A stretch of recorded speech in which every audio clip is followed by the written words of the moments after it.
Los Angeles. They've got Kennard. Batuma's out there with Ibaka. Then there's Kawhi Leonard. And it's Beverly in at the point. And for the Celtics, Walker and Brown, they're manning the backcourt. Ogilvy is out there with Tatum. And it's Williams at the 5 spot. Now, here's Kennard. Yep, that one goes in there. And it should be a good one tonight, Steve. 2 teams in the playoff conversation. This is where, Kevin, we see the talent is there on both sides.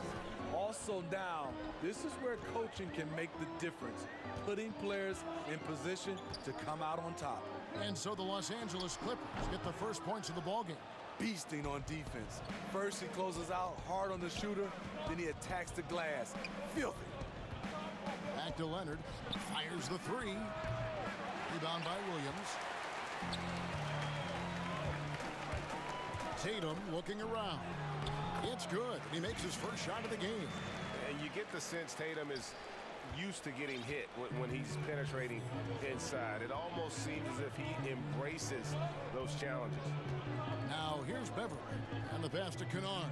Jacks up a 3. Rebound by Williams. And yeah, that old adage about being too wide open, not a thing. He just missed it. Brown, good. Great to see Brown drop that perimeter jumper, showing off his terrific stroke from beyond the arc. They need a good offensive possession. Yeah, they've gone a long time without a bucket. Beverly finds Kennard. And they wasted no time getting those 3 points back. Kennard's got 5 now. Matching baskets from the perimeter, an earmark of today's game. Hey, players love competition, and the fans love it as well. And love how assured Brown looks taking these shots. His mid-range game is on point. He's squaring up like that. Now here's Beverly. Pass to Kennard. And it's off from 3-point range. And Smitty, you know what Pat Beverly is going to bring every night. A fearless, ferocious, at times almost sociopathic level of intensity. And this guy just does not take a possession off. You know, he's one of those guys I would have to question even playing with him. He plays so hard. I know I hate playing against him. And on top of the talent, the physical ability, Williams, just a coachable kid and really picks things up quickly. LA's gone just 1 of 4 from 3-point range here in the first. Beverly against Tatum. Outside Leonard. The tray. Rebound by Williams. Boston leading by 4. Right side Tatum. Outside Walker. Back to Tatum. Drills it from outside. He's got 5. And really an advanced feel for scoring the basketball. Tatum picks and chooses his shots nicely. On the wing, Batum. And here's Kennard. 5 points in the game. And you could tell he thought that triple was going to fall. Kennard against Walker. Back to Williams. And it's Williams throwing it down. Finding a little rhythm here that they have to like where they're at. They're playing well. They're building momentum. This is how they can turn a small lead into a big one. Now here's Beverly. Nothing yet on the scoreboard for him. And now in transition, here's Williams. Here we go. Got a hand on it, and he recovers it. Down kicks to Williams. The kick out to Brown. 5 on the clock. That drops, and it comes off an assist from Williams. Brown's got his 3rd basket of the night. They've wasted no time settling into their offense. Beverly dishes to Leonard. Kennard for 3. The basket is good. That's his 6th attempt and his 3rd make. Always working to find open territory. Kennard's lethal in catch and shoot. Walker the pass to Brown. Pass to Williams. Plenty of space. And another basket for Boston. Defensively, giving up far too many open rhythm looks. Beverly against Tatum. Passes to Kennard. Lets it go with the three. No good on the shot. Some solid defense from Brown.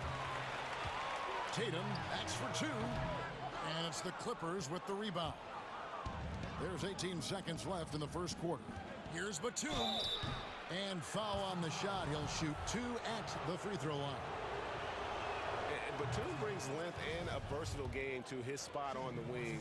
And his defense always a big asset for this team. He's the kind of player that everybody needs to have out there. Kind of a glue guy.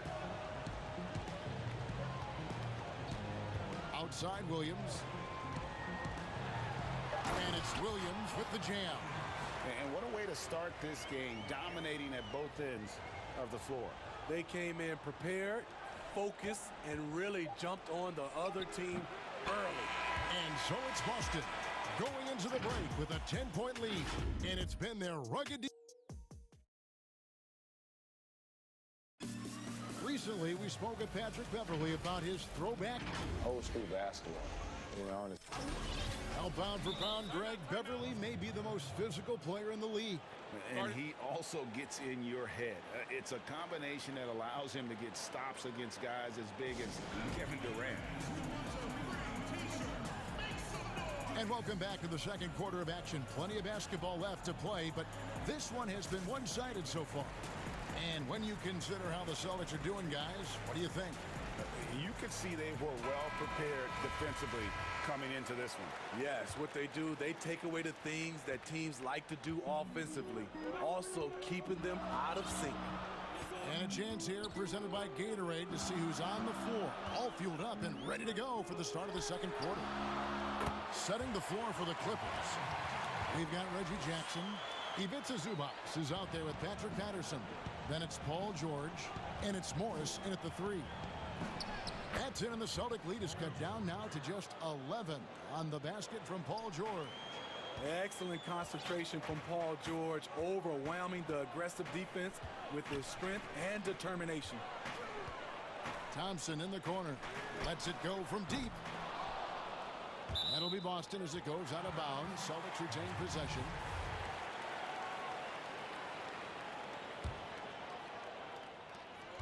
Here's Fournier. Good, and it's Williams who picks up the assist.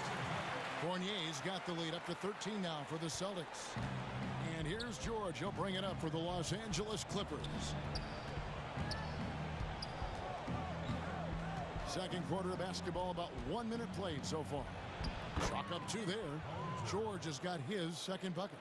So comfortable in pick and roll. Paul George is a top-level ball handler who consistently makes the right play. Nice ball movement by Boston. Patterson against Williams. Now the pass to Nesmith. Pass to Pritchard. Now Thompson. Buries it from about 10 feet away. Thompson's got his first points of the game. If Thompson's able to develop a mid-range game, watch out. Jackson is doubled. And the ball's tied up, so we'll have a jump ball. The importance of the three-point shot never greater than right now, and in your eyes, there are some players who are just absolutely dead, solid, perfect from distance. No doubt about it. And you know, there's three guys to me, though, that kind of separate themselves.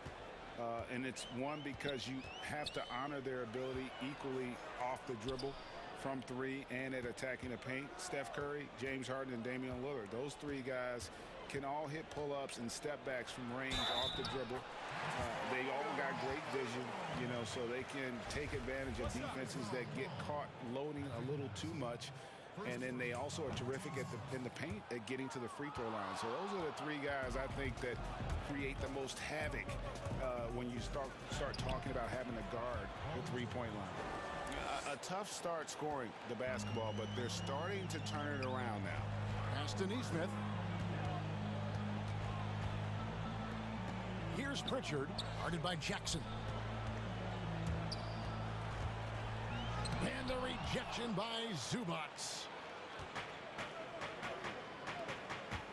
Jackson down low. They get it back. Tries again, and he uses the glass on the layup.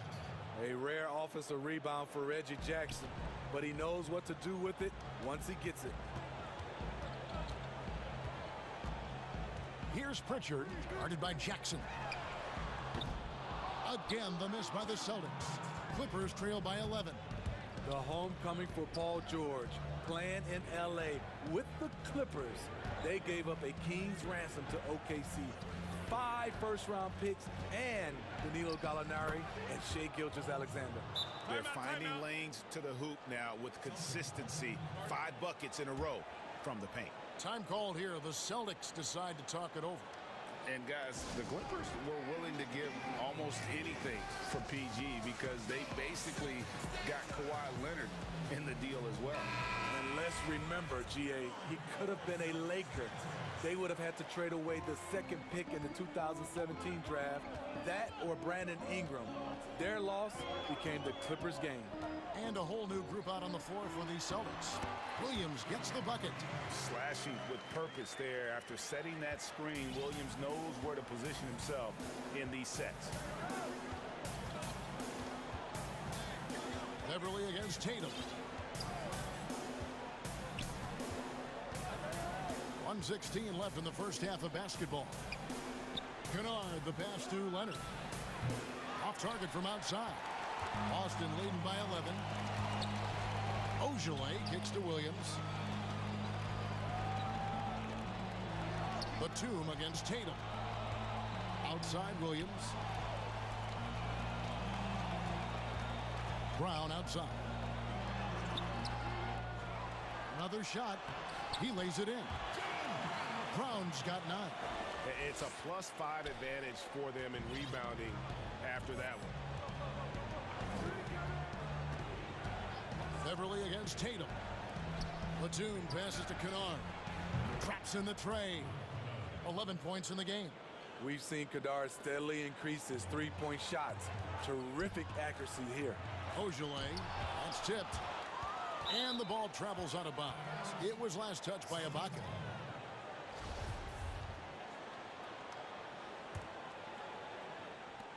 We've got 28 seconds left to play here in the second quarter.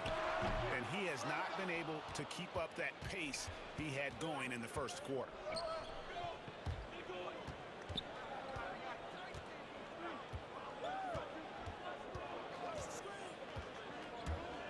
Now the dish to Leonard.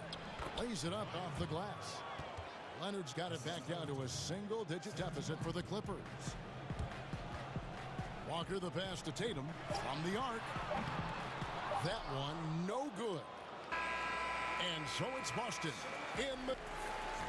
All right, David, thank you, and stay with us, folks. We'll be back just after halftime. The 2K Sports Halftime Show. Hey, welcome back to the NBA. Boston had no problems getting going. During one stretch, they were leading by as many as 11.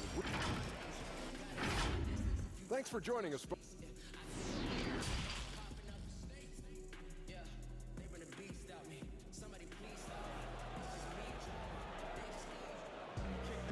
And we hope you've enjoyed the broadcast so far. We're halfway through the game.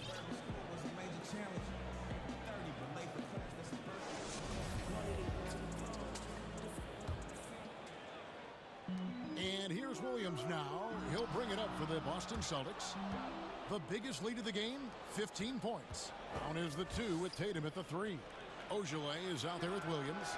And it's Walker in at the 1. That's the Boston 5. I love the patience Beverly has developed with the ball in his hands. Terrific find. Kennard against Brown.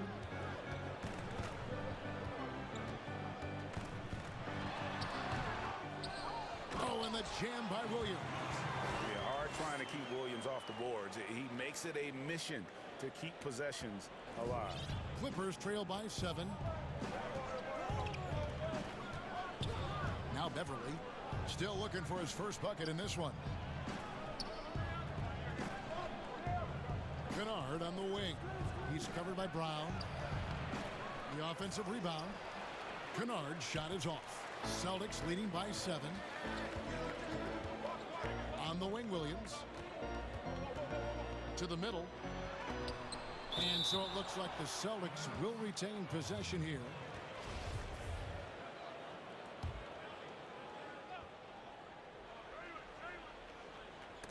Batum with the steal. Leonard against Walker. And the rejection by Tatum. And how about the craftiness from Tatum? He plays smart, quick hands on defense, and able to block the shot. And he can do a lot more damage to the rim than that when he wants to. Oh, you're right. And with the lead they're enjoying, I'm surprised he didn't put a little something extra on that one. Batum inside the three-point line. It's hauled in by Brown. Brown's got 4 rebounds now tonight. Very cold start to the second half. 1 for 5, looking for some continuity. They are just killing them on the interior. And Jason Tatum, he got a lot of the pub last year, and deservedly so. But Jaylen Brown made monstrous strides as well, especially when it came to efficiency. Here's Ojale, and that one is hammered home. Boy, you have to be impressed with the offensive production. They have got it firing on all cylinders. It's been tremendous job of play calling and execution. They just continue to increase this lead. Batum with the 3, nailed from three-point land. Batum's got 5 points so far. And you look at Brown's field goal percentage and his free throw percentage, Greg, both career highs last season. And Kev, his shot was never broken. The motion never had to be rebuilt. Brown's problem coming into the league was that he would shoot the ball differently every time. Once he landed on the repeatable mechanics, you could see the consistency start to take form. Attacking the defense with the pass. Don't need to be a hero. Here's Walker. Uses the glass to finish the layup. And they're beginning to just flat out fall apart defensively right now, especially on the interior. And the Clippers decide to take their first time out here. Greg, in New York, you obviously played in a number of championship contending teams. What do the Knicks have to do to get back to that feel, that kind of team? Well, listen, it starts with stability across the board, but mainly that means at the top. And you got to give this new front office, this new regime, an opportunity. I think they got some good young pieces, but title contenders are not in a constant state of flux right now. They've got to take their baby steps here and start moving in the right direction. Like you say, it does begin in the front office. And that one is good from Zubac. We know about George's ability as a scorer, but he's also unselfish and a skilled playmaker. To the left wing. Now, here's Nesmith. He's guarded closely. And too much time in the lane. They get called for the 3-second violation.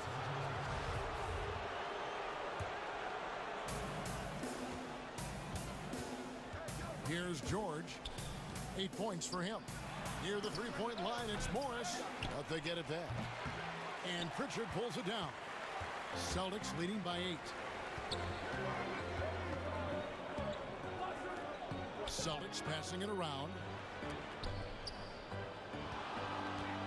Patterson against Fournier. Pritchard passes to Fournier. That shot off the mark. And the Clippers will come the other way. Jackson finds Morris. It's tipped. About 7 seconds separating the shot and game clocks. He gets it in there. Pritchard's got 5. The plan of attack is obvious. Get the ball inside and go strong to the rim. Jackson looking around, and the call will be against Fournier. That is his first foul of the game. The Clippers have been perfect at the line so far, albeit just 2 for 2. Yeah, and 79% from the line as a team a season ago. Pretty reliable in that regard. Now a timeout called by Boston. And as the coaches go to the clipboard to outline their strategy during the timeout, the players getting a chance to rehydrate with some Gatorade. That's key to staying fresh all the way to the final whistle. And Kevin, it really is. And every one of these players knows it. They're all making sure to stay hydrated. It's impossible to play your A game if you're not getting enough to drink, especially towards the end of games when the physical toll of a long contest really starts to add up. The three from George. Doesn't go that time. And so it's the Boston Celtics ahead by 9 as the quarter comes to a close.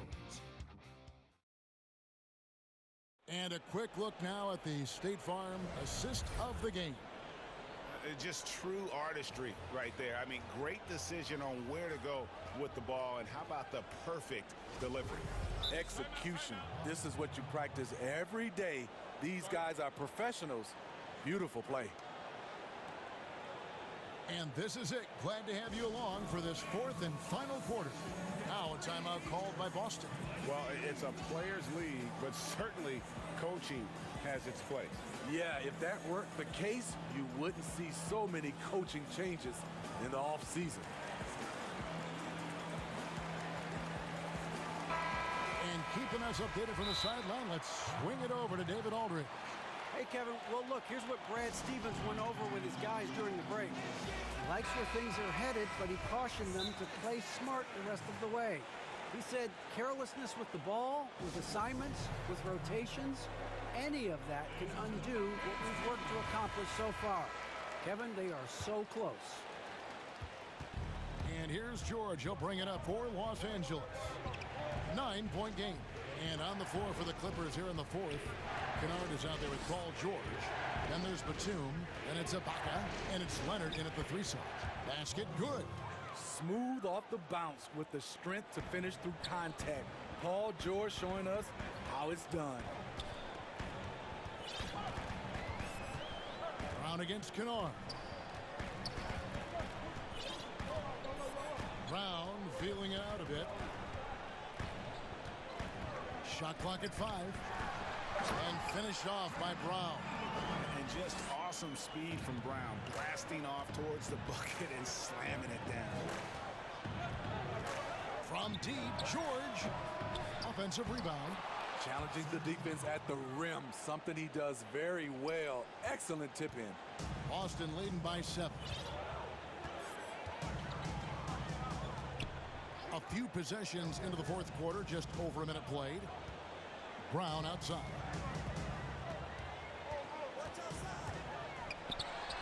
That one goes. Count it. Adding to this lead, he's been dependable and consistent at the offensive end. Clippers trail by 9.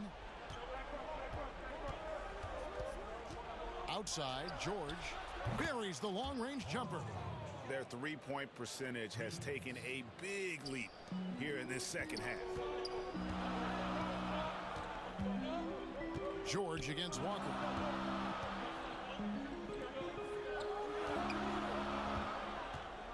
Passes it to Ojale. Paul George with the steal. And they're pushing it up. Leonard draws the double.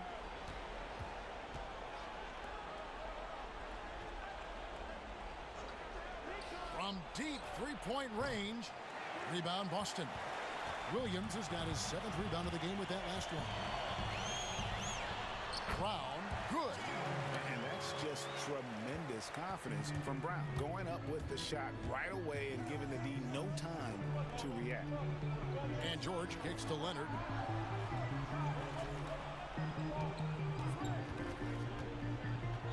Williams with the block. And they're able to recover.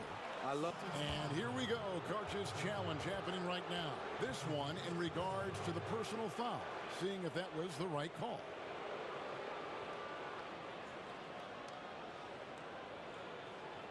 And this is the time now where the officials can review in closer detail what constituted the original personal foul.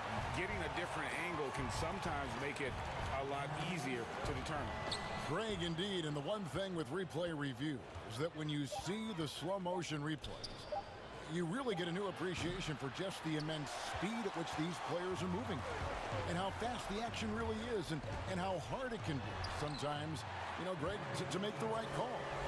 And the announcement on the review is that the foul was called in error. So they have determined, Greg, to overrule the original call. And guys, this is what it's all about, getting the call right. And I think in this case, the video review showed that while it was a tough call to make on the floor, They got it right with the review.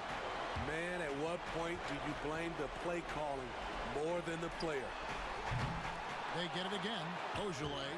And that one is good with the extra effort on the glass. And the Celtics lead by 12. George against Tatum. George passes to Batum. Williams with the block. The reach of Williams is outstanding. He uses it to perfection to deny shooters. He is so good attacking the rim. It's rare to see him denied like that. And that one is good. Man, can you always depend on him or what to lead you to the right place with that pass? Money. Now a timeout called by Boston. They're up by 10. 1:21 left in the fourth.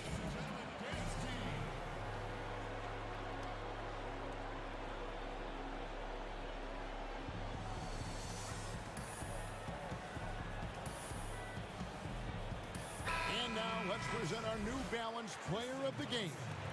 And in terms of his shooting, this has been one of the more accurate performances you'll ever see. I mean, he's been in constant motion, creating a lot of good looks for himself. But still, even when you're wide open, you expect to miss some of the time. And that has not been the case here tonight. This guy has made everything. He's played up to his full potential tonight, and he's been playing to the crowd, too. He loves being the star attraction, even if it doesn't happen on a regular basis. They're in total command of this game with time starting to run out. Reason why they've tightened up the vice grip a little more each time up the floor. We'll see if they can close this one out. Los Angeles calls timeout. They're trailing by 12. 1:05 left in the fourth quarter.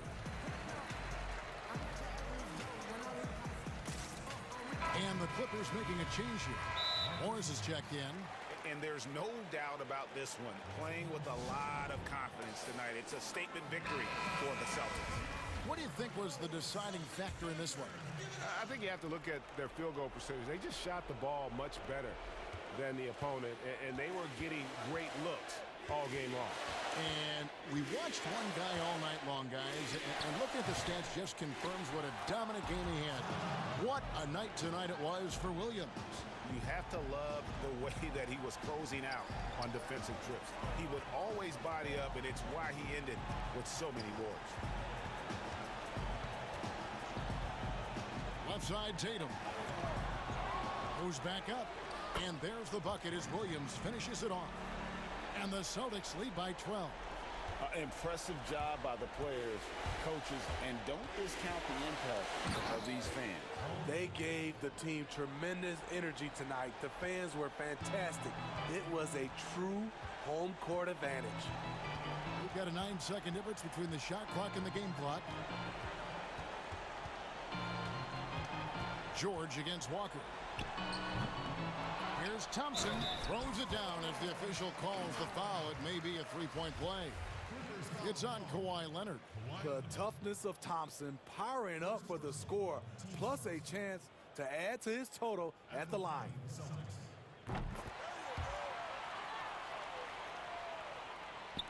And here are the Clippers now, trailing by 13.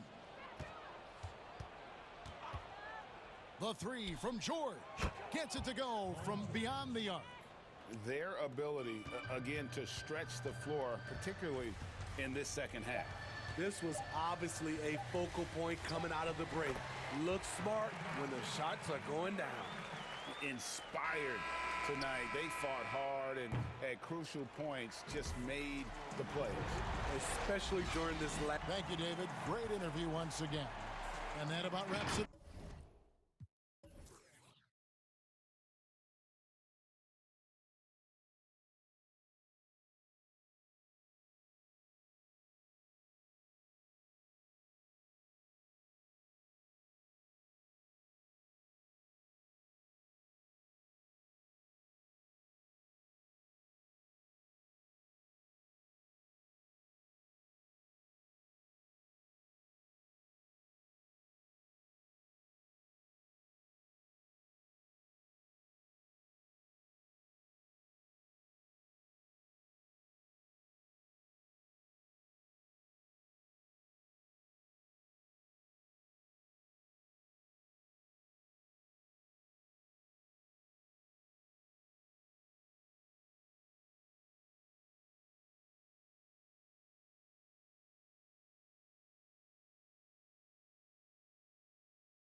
Story. David, thank you.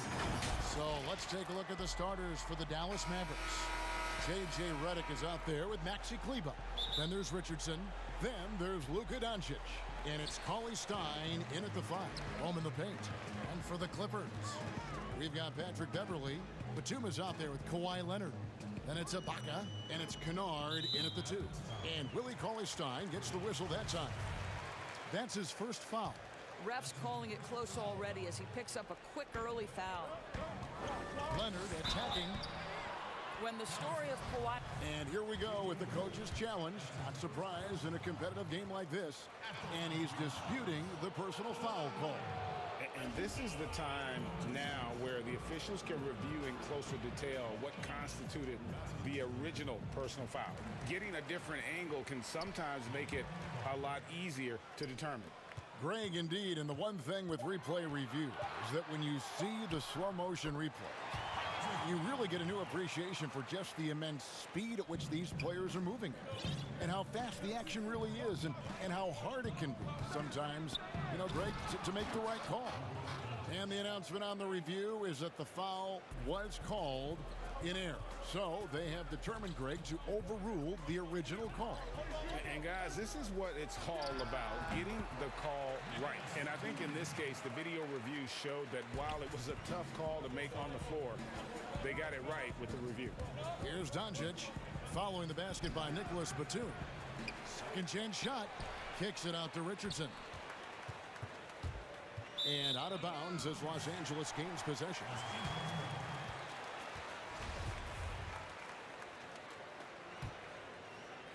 We've played just over a minute here in the first. Beverley against Doncic. Pass to Kennard.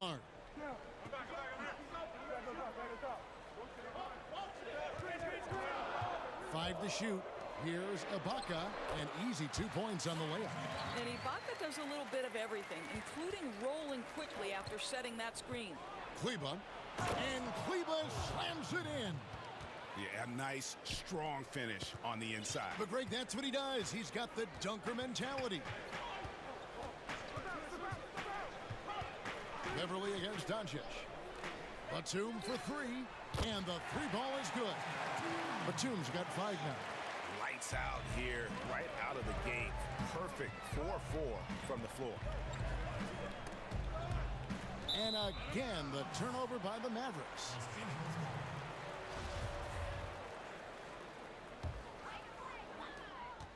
Clippers have gone 4 of 4 to start, so a nice offensive rhythm to start here.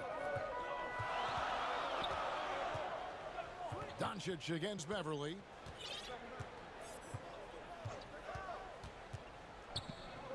Pass to Kennard. Down to 5 on the shot clock. And the rejection by Cauley Stein. You better come stronger than that. Cauley Stein, a presence defensively. And now the fast break. Doncic with the ball. Kicks it out to Richardson. Not 3 off the mark. Clippers leading by 5. Here's Leonard. It's hauled in by Richardson. Great rim protection to prevent him from converting. Beautiful. Cauley Stein finds Kleber. That's his second shot and his second basket. He's 2 for 2. Greg, you showed toughness and grit when you played. You've got to succeed in this league with those things at the forefront, right? Being tough, being gritty. And there are several players whose style you admire that play like that. I mean, no doubt about it. You have the superstars, the Kawhis, the LeBrons, who continue to do it. They can intimidate you physically, but they also provide tremendous skill set. But 2 other guys, Russell Westbrook, Jimmy Butler, they're also guys that exemplify that toughness. You know, 2 guys, when you look at those 2, a lot of people didn't project them to be what they've become, and it's impressive to watch them take the floor night in and night out. A platoon swap here for the Clippers.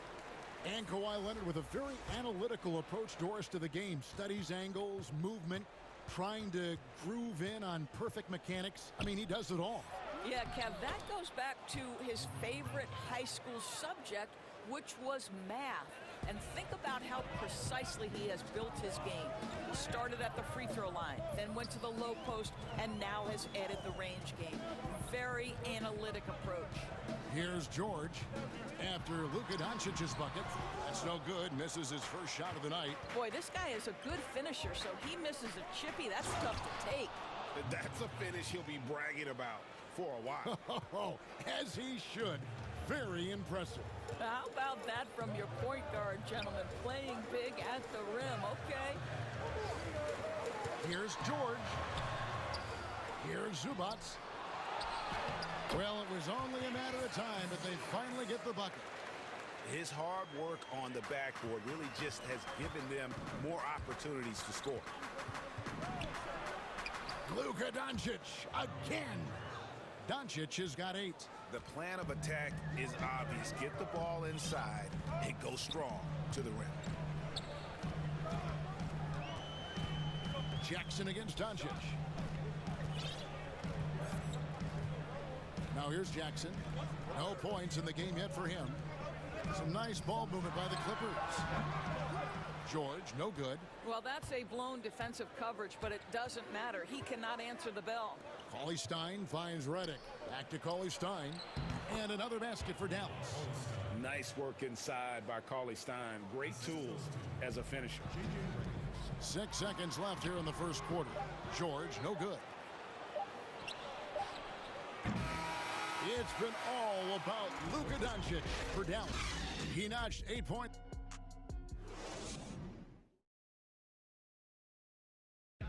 Earlier tonight, we spoke with Paul George about how they've integrated all the talent on this team.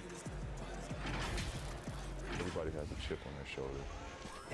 Greg, that last point is key. This team plays lockdown defense. And that's a big part of their identity. Most teams talk about being well balanced. This team lives it.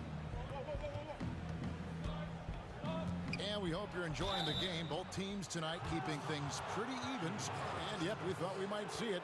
And the coach's challenge has been triggered on the personal foul call.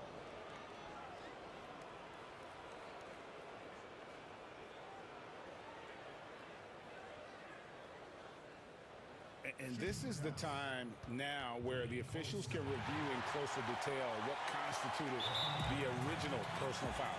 Getting a different angle can sometimes make it a lot easier to determine. Greg, indeed, and the one thing with replay review is that when you see the slow motion replay, you really get a new appreciation for just the immense speed at which these players are moving and how fast the action really is and how hard it can be sometimes, you know, Greg, to make the right call. And so the word is in. They've decided that the call stands as it was made on the floor. And, you know, even if a coach still feels this wasn't the right call, you got to acknowledge the effort being put in to reviewing it. The double checking, and the game continues on. Morris outside.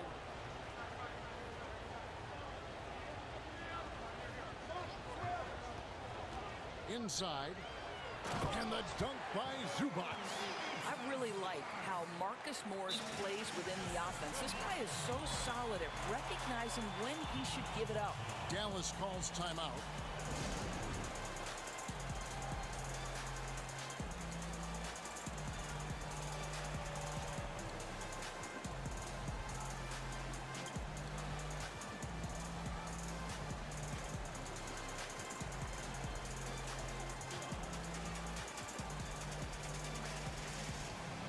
Marjanovic checked in for the Mavericks. Porzingis is coming in for Jalen Brunson. And so it's Burke who brings up the ball for Dallas.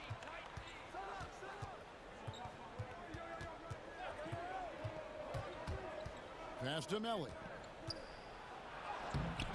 The rebound by Paul George. Unbelievable. He blew that. Look, guys, no clue what went wrong there. Here's Jackson. Porzingis with the block. You know, when you drive the lane, you have to know where Porzingis is, because with his reach, he can sneak up and send that shot away anytime. Fundamentals, guys, using the one-hand slam. Really makes the basics look pretty exceptional. Jackson looking around. Morris against Hardaway. Shot clock at 5. The shot by George, no good. The Mavericks leading. And Porzingis, here we go. And there it is for him. And defensively, they are on their heels every time the ball comes inside. And last year, Dallas gave Porzingis the contract he was looking for to the tune of $158 million. And Greg, credit the Dallas organization for believing in Kristaps Porzingis' talent. And now credit Porzingis because you have to share shot attempts and usage with Luka Doncic. What has he done? He's concentrated on better rebounding, better rim protecting. This guy is all in on winning, and what a combination these two guys can be. And the Mavericks call time here. The Mavericks have gone 2 of 3 from the field here to open the second quarter. Beverly against Porzingis.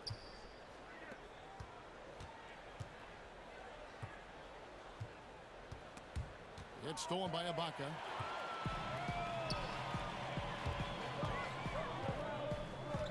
Kicks it to Beverly. And there's the whistle. 3-second violation. His shot was hindered by that momentous mobile one block.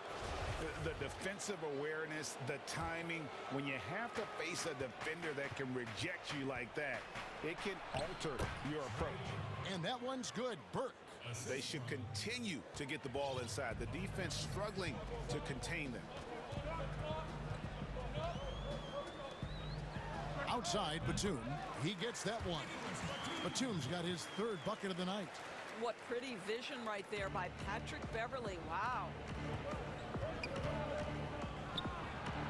And that one's good. Burke. And the Mavericks lead by 4. And they're beginning to just flat out fall apart defensively right now, especially on the interior. Beverly against Porzingis. Batum for 3.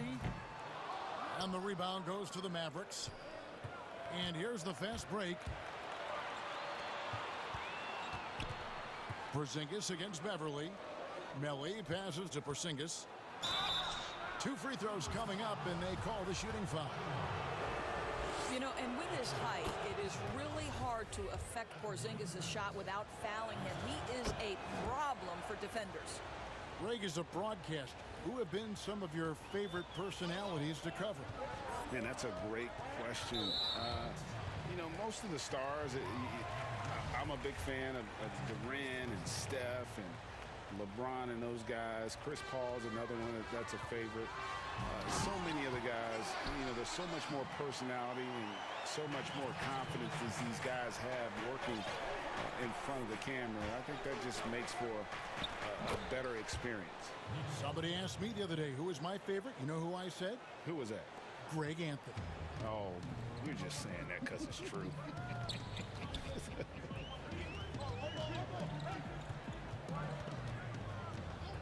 Beverly against Porzingis.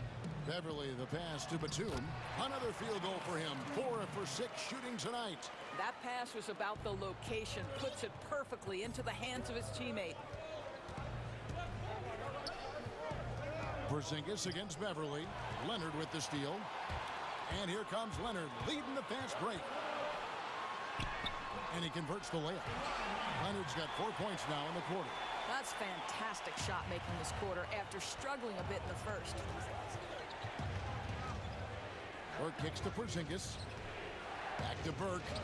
Some nice passing here by Dallas. Marjanovic makes it off the glass. And the Mavericks lead by 4. And guys, they continue to put a lot of pressure on the interior defenders with their work down low.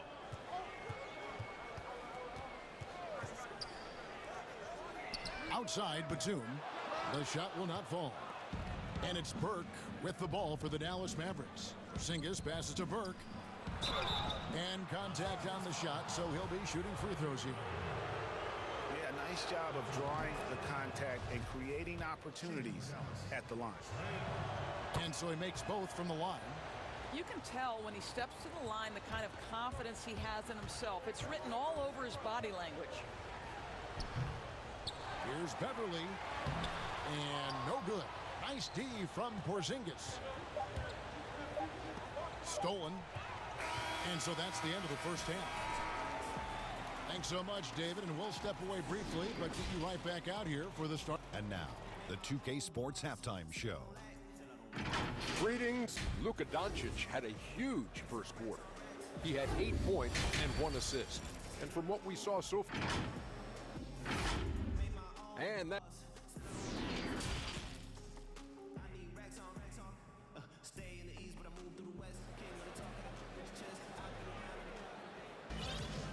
And after a fairly even first couple of quarters, the second half could turn out to be a great one as both teams try to gain an edge.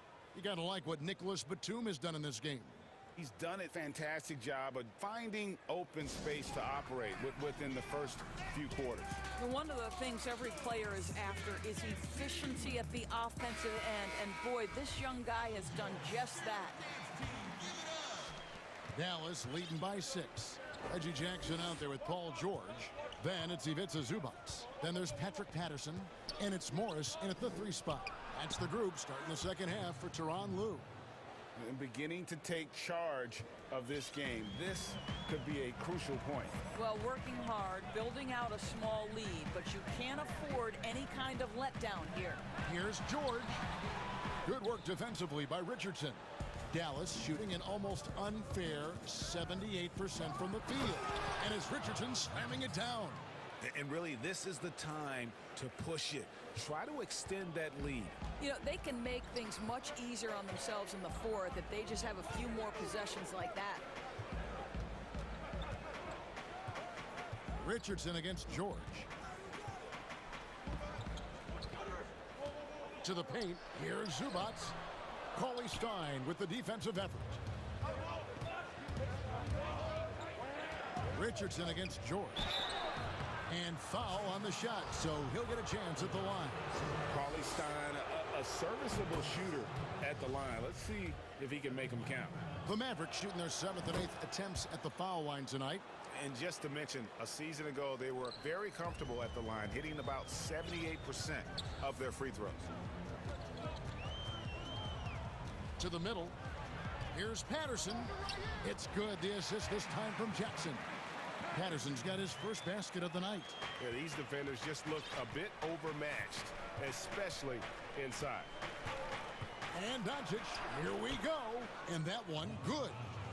Doncic has got the lead up to 12 now for the Mavs. Wow, what a start. 3 for 3, terrific play calling, everything clicking out of the gates here. And the foul on Josh Richardson. That's his first foul.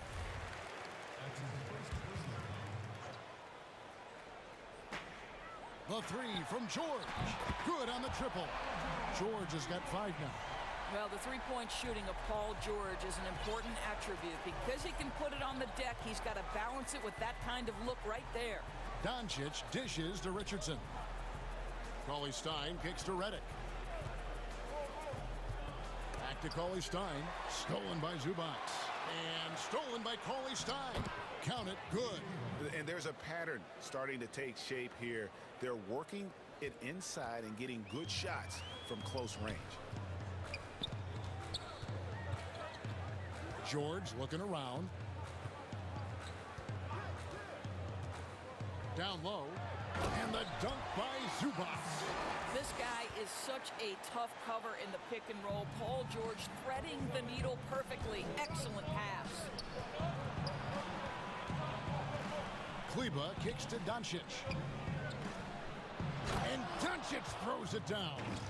And there is no better way to add to the lead. Isn't that true, GA, especially when the slam is coming from the point guard?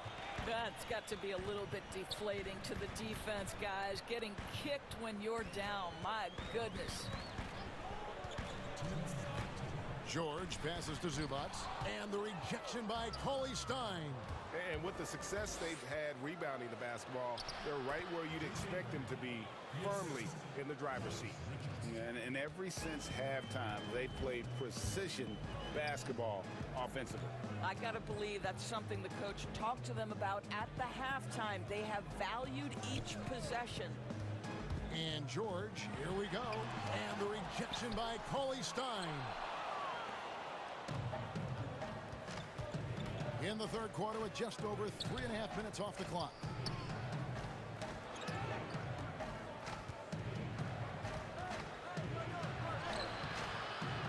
shot, no good. And the Clippers will go the other way with it. Zubac's with it. Out defended by Carly Stein. Here's George, and George with the stuff. How about Paul George? Puts it on the deck, uses that explosive quickness. This guy is really hard to contain. Kleba, and Kleba slams it in. Oh, taking it to the rack with power. And hammering down the two-hand slam. And Maxi Kleba is going to pick up the foul. That is his first foul of the game. Richardson against George. Well, that's just inconsistency from him, and it's happened all night, and it hasn't helped their cause. Kicks it out to Richardson. Gets the three-pointer to fall. Richardson's got 5 points now this quarter. Listen, even average three-point shooters are going to make that shot. Defense must be better. Outside, George. 26 seconds left here in the third quarter. 6 to shoot. Whistle blows. Bucket is good, and he'll have a chance at the line to make it a three-point play. There are nights where it's impossible to stop Paul George. He is such a strong guy who knows how to convert through these plays.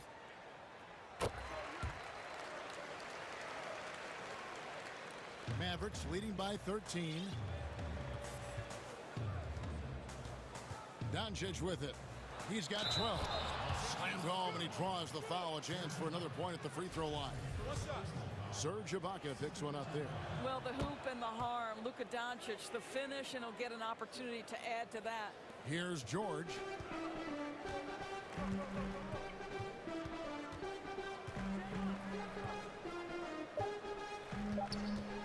Launches it. Sinks the triple. George has got 13.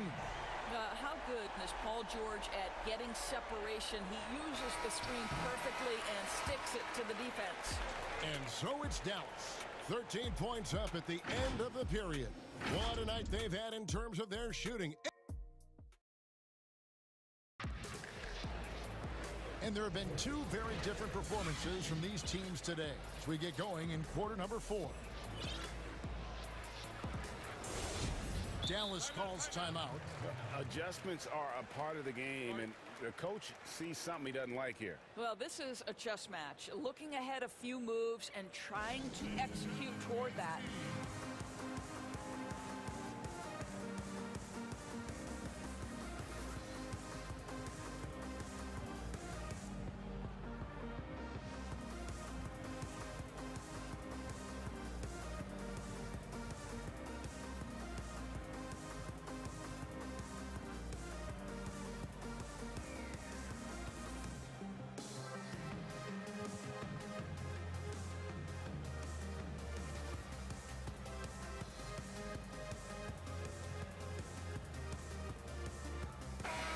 Let's go to the sideline and catch up with our Hall of Famer, David Aldridge. Hey, Kevin, I heard Rick Carlisle during that last break talking with the team. He told them, look, we're in a good spot. The one thing I want you guys to do, stay in the moment. Don't look ahead. Stay in the moment and compete. Kevin, we'll see if they can keep focused. On the floor for Dallas starting the fourth quarter here. They've got Porzingis. He's out there with Doncic. Marjanovic is out there with Tim Hardaway Jr. And it's Melli in at the power forward. Count that bucket. Well, Serge Ibaka has really worked on his frame since he entered the NBA. He is someone who can power his way through contact. Here's Doncic from 10 feet out. And it's Melli missing. Clippers trail by 13. Batum attacking, and Batum throws it down. Strong move to the 10, trying to get his guys going. Hard not to get motivated, GA, right when your teammate makes that kind of play. Where was the defense? No help. You can't afford to give up these kinds of buckets. And with the lead, I like the strategy here. Continue to get the ball to guys who can do something with it. One thing we've learned in the NBA, the game is never over. So you've got to continue to score, continue to build your lead. And that one's good, Leonard. And of the last 6 baskets, 5 have come on the interior. This is just smash-mouth physical basketball, guys. And it's Porzingis that time on the assist by Doncic. And the Mavericks lead by 13. What a pass by Luka Doncic. He's got tremendous size, and obviously they want the ball in his hands. Porzingis against Beverly. Here's Melly. Yep, it counts. That's a defensive breakdown. You can't let him get that deep. One of your keys defensively is do your work early and push him out of his comfort zone. Kennard against Porzingis. Here's Ibaka. Porzingis with the block. On the wing, Hardaway. He's covered by Leonard. Dallas moving it around. Doncic passes to Hardaway. 5 on the clock. Up again, controls the rebound and puts it back up and in. Well, hard blue-collar work ethic on display. This guy just beating everyone to the ball. To the inside. Oh, and the dunk by Ibaka. Well, you look at the frame and the physicality of Serge Ibaka. This guy is a hard-nosed player, and he finds a way to power through it. And so it's Doncic with it. He brings it up for the Dallas Mavericks. 17 points was their biggest margin. Here's Marjanovic. That shot is off. The Clippers go the other way with it. And Leonard has it in the corner. And it's Leonard with the jam. Well, almost effortless there from Kawhi Leonard. The reach and leaping ability. Look out. Doncic looking it over. For 3. A three-pointer is right on target. Doncic has got 12 points here in the second half. He's just stretching them out. The defense has got to do a better job of staying attached to him. Well, you know this. This is a guy who's looking for his shot the whole time. You have to know who you're guarding. KYP, know your personnel. Not quite enough defense that time around. Just lucky he was off. And this is what they wanted. I mean, to announce their presence in this matchup with authority. Very decisive. It can definitely be considered a statement win for Dallas. 2 great rebounding teams. And these guys worked just a little bit harder tonight, and that was the edge they needed. And you know, when you look at the huge impact he had, just a monster game for Luka Doncic. It was the kind of game for him that all scorers dream of, where the basket seemed as wide as a barrel. Well, what you love about Serge Ibaka, yes, he has tremendous size and reach and great athleticism, but he plays his role to a T. Here's Doncic. In, and his hot hand continues. 10 of 11 from the floor, and looking for more. Well, you look up at the scoreboard. The time remaining, this game is effectively over. Well, you have to appreciate the hard work that went into building this lead. They have been terrific all night. Well defended that time. He's a shooter that the D has to close down on quickly when he's ready to pull the trigger. And Hardaway gets it to go. Finishing strong. This is how you want to close things out. No question. They've gotten hot at exactly the right time. Clutch play on a team level.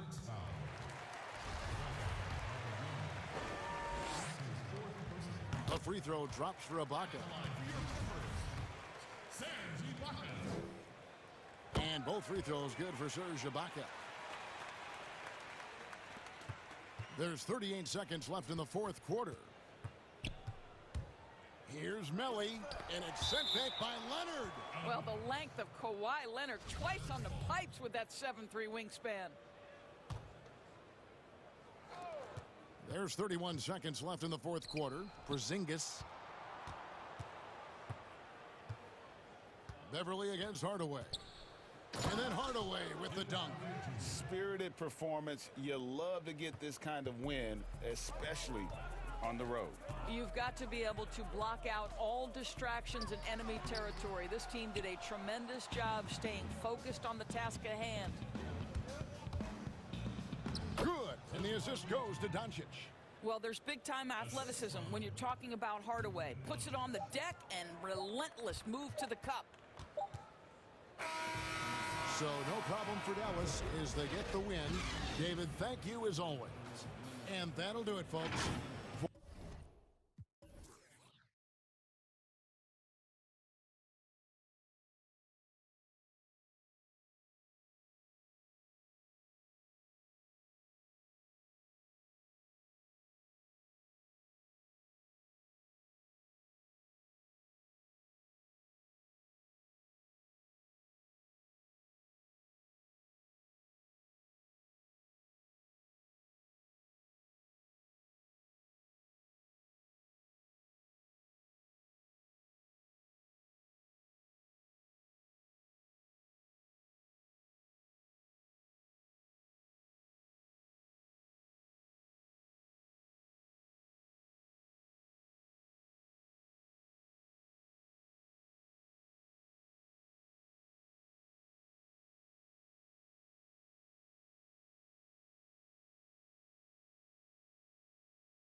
Thank you. So the opening lineup for the Suns. We've got Bridges. Jake Crowder out there with DeAndre Ayton. Then there's Carter. And it's Paul in at the point. And for the Mavericks, Cauley Stein is out there with Maxi Kleber. Then there's Doncic. Then there's J.J. Redick. And it's Richardson in at the 2 guard. Now here's Richardson. He was all alone on that one. I like seeing Josh Richardson distribute the ball, especially when his teammates are wide open. That makes for an easy pass. Inside, and Ayton throws it down. Now, good passing in the paint may be even more important to an offense than great passing on the perimeter. Those are areas where you got to be careful.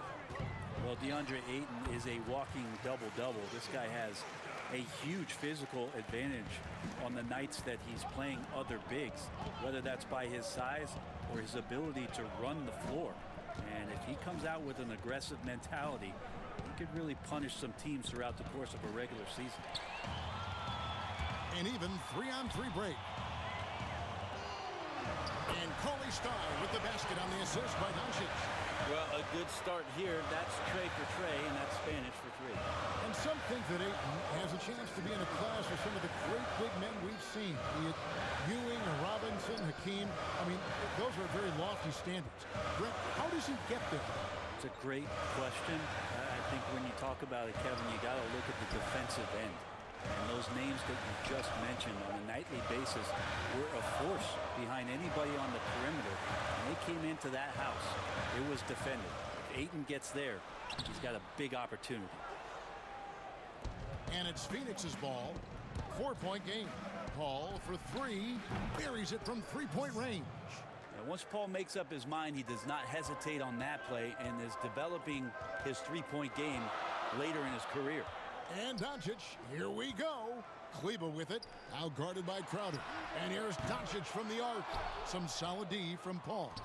And close to making the defense pay for the lax coverage that time. Again, the miss by Paul. The Mavericks have gone 3 of 5 shooting the ball so far. And taken away by Paul.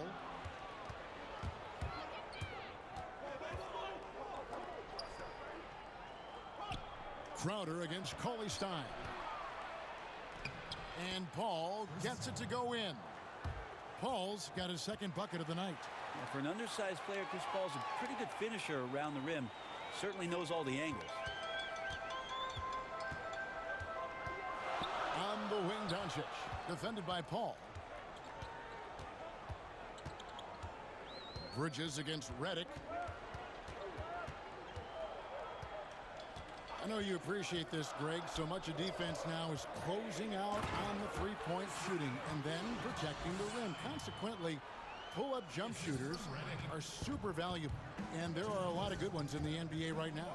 No doubt about it. And Kevin, you know, you think about a few guys. James Harden, I mean, he shoots that step-back three, but he's a guy that, because of his ability to utilize your inability to defend that three-pointer, Kyrie, Dame Lillard, those are some guys. Chris Paul still as good as anybody in that mid-range area. C.J. McCollum. These are guys that have really feasted and carved out a nice niche for themselves in the NBA because of that ability to take and make jump shots. Man, I love that list. You're right on. That's a good find from Ayton, understanding the defensive scheme, and he just waited for his teammate to be open. Doncic kicks to Redick. His three-pointers off the mark. And so it's Crowder with it. He'll bring it up for Phoenix. That's a 2 from Paul. And the shot's good from Crowder. Now Chris Paul at his best right there on that kind of play. A legendary distributor who spots the open man. Richardson against Carter. Richardson the pass to Kleba. Second chance effort. Score the basket. Nice shot after missing his first attempt. And that's a lesson for the D. Fight harder on the glass. Yeah, you just can't afford to give up second chance opportunities again and again. Now here is Carter. Bridges finds Paul. Carter on the wing. Back to Paul. Shot clock at 6. Some nice ball movement. Oh, jam! You knew something good was coming, Kevin, right? How about Ayton going up there and showing off a little bit of his skill with the half turn? And it's a completely new group on the floor for the Mavericks. And the Suns here with a different look. Johnson, he's checked in for Jay Crowder. Torrey Craig comes in for Bridges. Langston Galloway's checked in for Carter. And it's Booker in for Paul. Mavericks trail by 5. Johnson with it over Booker. Shooting foul as the whistle blows. And folks, the coach's challenge has been initiated for a personal foul. Close game like this, and he thought it wasn't a good call. And I think when it comes to some of the more difficult calls to make, personal fouls can be tough. The action is so fast that it's really tough to catch everything in real time. The wonders of technology, Greg. We've seen replay reviews so effectively, and involving the coaches by being able now to challenge like this is something a lot of people have been hoping for. And the announcement on the review is that the foul was called in error. So they have determined, Greg, to overrule the original call. And guys, this is what it's all about, getting the call right. And I think in this case, the video review showed that while it was a tough call to make on the floor, they got it right with the review. And it looks like they are going to review the play. The question, did he get the basket off in time? And now that we've gotten a chance to see it in slow-mo, I think the... And that concludes the first quarter of play. Suns lead by 8. After this break, we'll be back with the start of the second quarter on 2K Sports. And if you're wondering whether players watch the standings, one thing we have to do is stop comparing us. You know, Greg, he makes a great point. Even when you have mostly the same guys, every season is different. And if you're a coach, it'll give you gray hairs trying to preach that to your players. Many guys don't believe it until they're in it. and then have to dig themselves out of a hole. And thanks again for tuning in. If you're just joining us, we've played through 1/4 of action so far. And from what we've seen, guys, from Phoenix, what do you guys see? Well, one way to generate more offense, pound the offensive glass. That was the difference in the first. Keep plays alive with your activity. That's what it's about. All fueled up and ready to go. Let's reset the lineups, courtesy of Gatorade, as the second quarter gets going. On the court for the Mavericks, they've got Porzingis, Jalen Brunson out there with Burke. Then there's Hardaway, and it's Melly in at the four-man position. They're going to take a little bit more to get Porzingis off of his sweet spot in his offensive game now. Stolen by Brunson. And here we go. Burke heading to the hoop. Finished off the break. Burke's got his first 2 points. I tell you what, they won't be down for long if they can get some more early offense like that. Booker the pass to Saric. Brunson against Booker. Pass to Galloway. Just 5 to shoot. Kicks it out to Johnson. Hits the three-point bomb. Johnson's got his first bucket of the game, and he's on the board for 3. Mavericks trail by 7. And the Phoenix Suns criticized for trading down 5 picks to select Cameron Johnson at 11 back in 2019. Many felt that was a reach.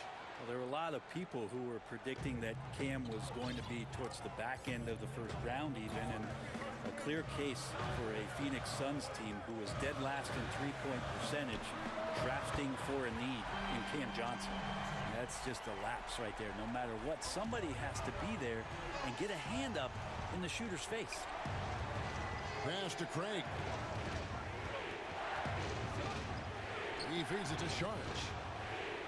Takes a shot at the elbow. Not going to go that time. And it's Dallas the other way. And here we go. The Mavericks on a fast break. Here's Porzingis.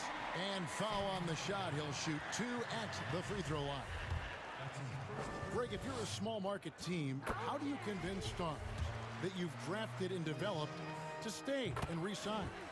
It's a great question, Kevin. I actually think in a lot of ways it's easier today because you can be box office. You can be a superstar in a small market and have the name recognition because of the era we play in. And so I think the biggest way to keep them there is to build a championship caliber team around them. I think that is your saving grace. If you can prove to them that you can build a championship caliber team, I don't really think that there is a reason to want to leave. That's a solid blueprint.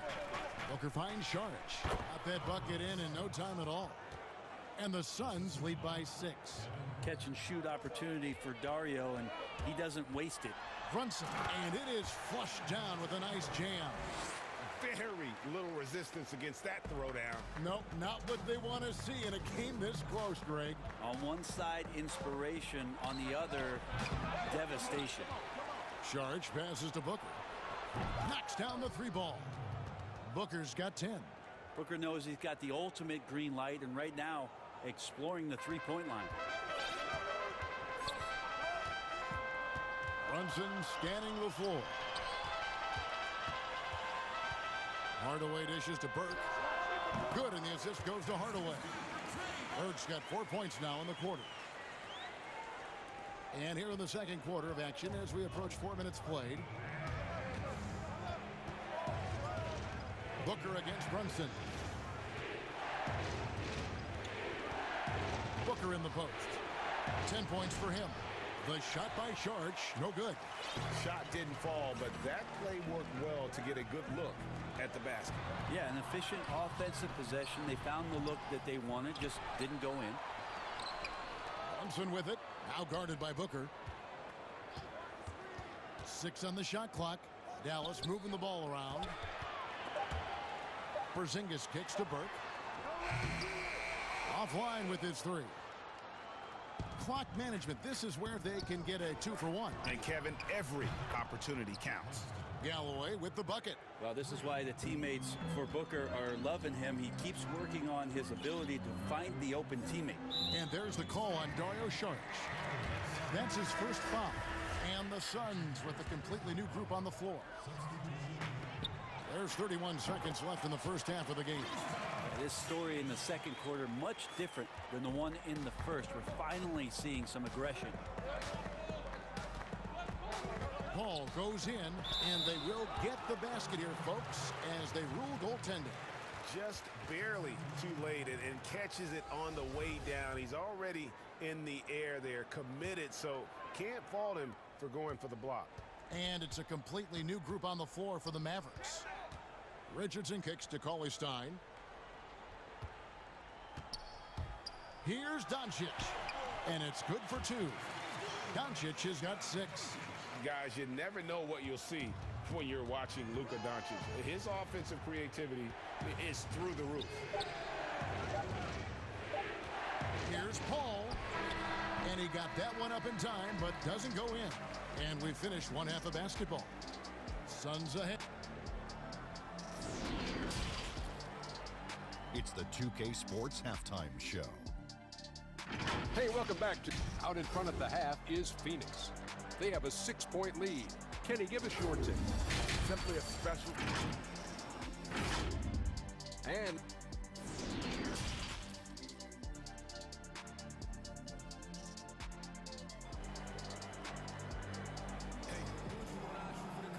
we've got second half action for you, and if the next couple quarters are similar to the first, this one could go down to the last possession. You know, guys, Devin Booker has been exceptional here. Really taking what he can get from the defense. Yeah, I'm thinking back to the first half and wondering, did he take a low percentage shot? Everything efficient. Setting the floor for the Suns. We've got Paul. Ayton is out there with Jay Crowder. Then there's Carter. And it's Bridges in at the small forward position. Doncic passes to Kleba. Now here's Cauley-Stein. Rebounded by DeAndre Ayton. Boy, that was a momentum killer to start last season, wasn't it, Greg? 25-game suspension for DeAndre Ayton. And he sprained his ankle in his return game. The Suns at full strength, able to win some games. He's obviously a huge part of their future. Now here's Redick, the fast break opportunity. And the call on the shot that sends him to the line. Mikal Bridges spits one out. And possesses such a refined feel for the game. Doncic knows he has what it takes to be a great player in this league. And the first one at the line is good. Free throw is good from Doncic. And it's the Suns with the ball. Paul surveying the floor. Carter the pass to Paul. Ayton in the high post. Paul against Doncic. And Paul gets it to go in.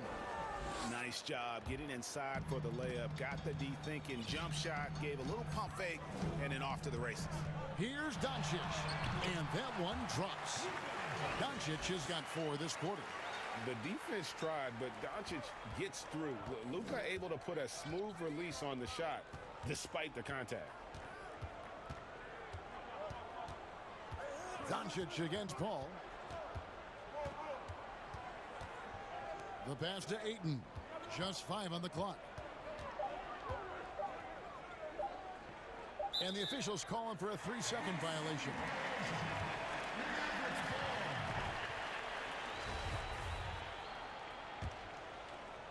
And here's Redick. He'll bring it up for the Dallas Mavericks. They trail by 7. Passes it to Kleba. Out to Doncic. There's the 3. Kleba, no good. Phoenix has gone 7 of 10 shooting from three-point land tonight. Excellent numbers from outside. Back to Paul.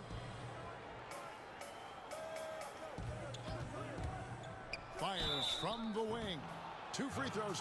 And it looks like, yep, it's a coach's challenge on the personal foul. That triggers a replay review by the officials.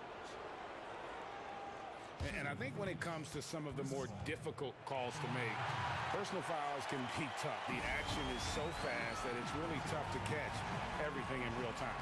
The wonders of technology, Greg. We've seen replay reviews so effectively, and involving the coaches by being able now to challenge like this is something a lot of people have been hoping for. And the announcement on the review is that the foul was called in error. So they have determined, Greg, to overrule the original call. And guys, this is what it's all about, getting the call right. And I think in this case, the video review showed that while it was a tough call to make on the floor, they got it right with the review. And the Suns call time here. Here's Bridges.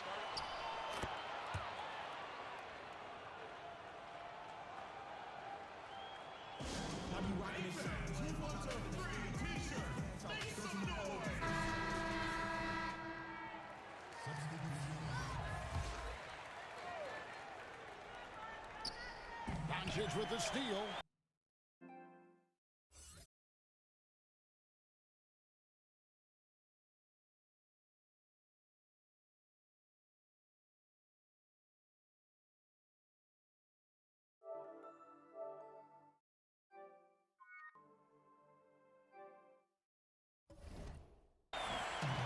And here we go. Richardson heading to the hoop. And it's Richardson slamming it down. And great steal and look ahead there. Compared to most guys his age, Doncic sees the game at another level. On the wing, Booker, guarded by Doncic. Galloway kicks to Saric. Just 5 to shoot. Johnson against Kleba. Kicks it out to Booker.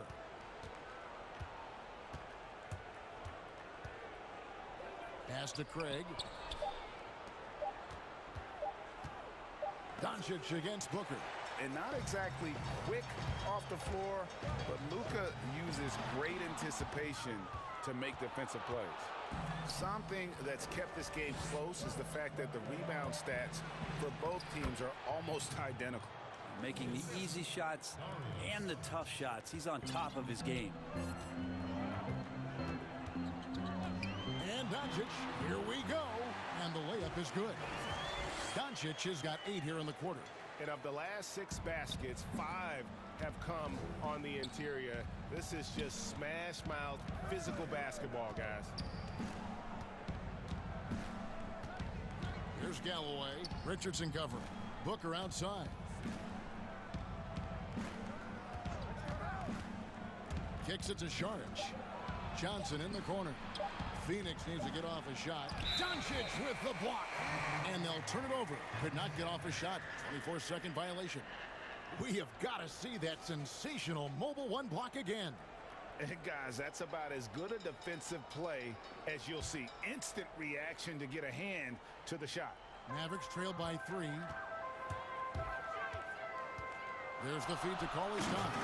And Cauley Stein throws it down. I'll tell you, they're right in this. We'll see if they can maintain momentum. Yeah, this is not the team that we saw in the first quarter right now. Way more confident out there, and the cohesion of the team is impressive. Feeds it to Saric. Good. And a nice assist from Booker. Booker's got 3 assists in the game.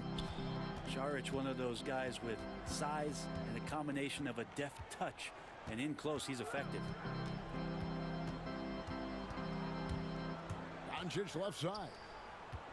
Redick passes to Cauley Stein. Near the 3-point line, it's Doncic. And off the left side of the rim, and it swirls in for him. And love how much Doncic believes in himself. It shows when he shoots off the pass like that.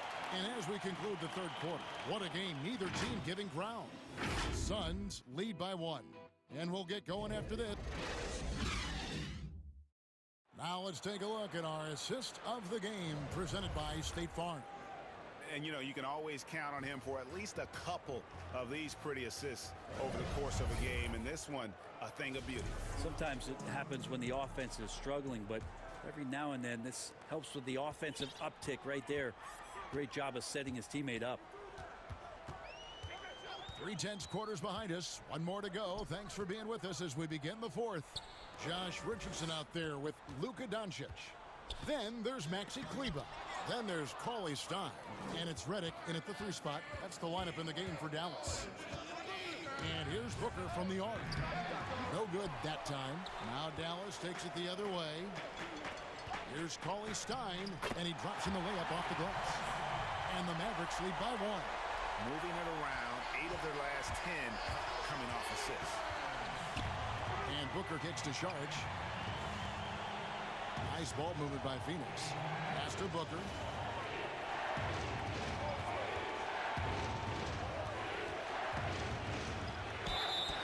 And that'll be 2 free throws coming up. Officials on the call with the foul. And Devin Booker had surgery on that right hand back in the summer of 2018. Took the opportunity to work on his left hand, and ever since, his game has just gone to another level. You wonder how much confidence, GA, he's had in making plays, not only scoring the ball with the left hand, but assisting with the left hand, and what that's opened up for him in terms of opportunities to be more effective as an offensive weapon. Dallas calls timeout. You gotta like what Devin Booker is doing in this one. Well, they gotta be using this timeout to think about a personnel change or a game plan change to try to slow him down. So for the Suns, and we've got an update here, so let's check in with David Aldridge reporting from the sideline. Hey, Kevin, I heard Rick Carlisle during that last break talking with the team.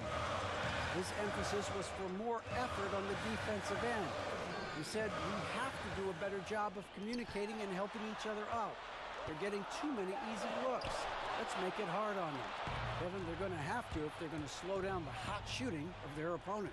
Here's Paul, and good, as it just snugs right down through the net. Said it time and time again, Chris Paul in the mid-range is pretty much half the time going to be good. Burke looking over the floor.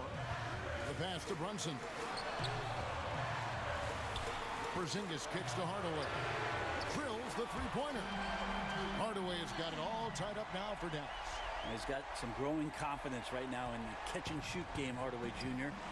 Feels like he could score from anywhere. Carter, the pass to Paul.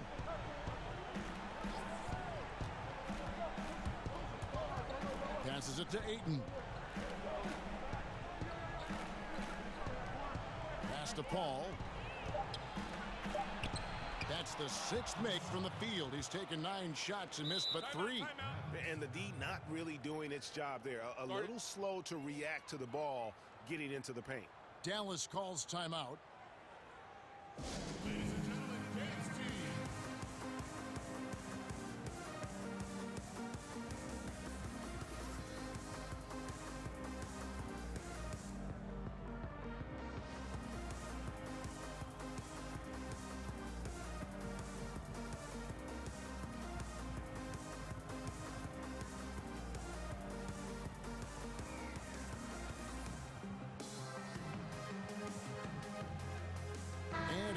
Getting ready for Dallas.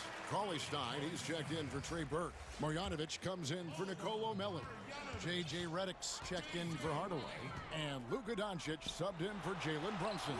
Porzingis can't hit. For him, it's harder to miss that shot than it is to make that shot. I think he was anticipating a bit of a bump there. Paul outside, and they double up Paul. Ayton dishes to Paul, and another one in the scoring column for him. He's 7 of 10 from the field. Yeah, just love how Chris Paul steps up and nails crucial baskets. A huge momentum-changing shot there. Doncic kicks to Porzingis. Doncic against Paul. Good work there as it goes. Doncic has got 12 points here in the second half. Man, I'll tell you what, the pressure is cranked up. Who better to call than this guy? Doncic against Paul. Baseline try, and the Suns take on 2 more.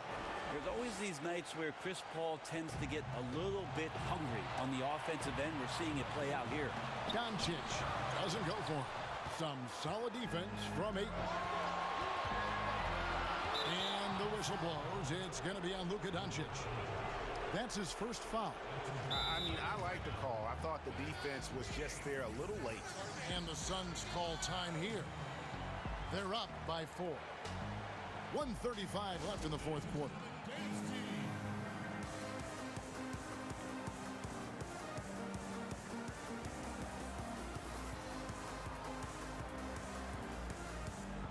And now, a moment to present the New Balance Player of the Game, Chris Paul.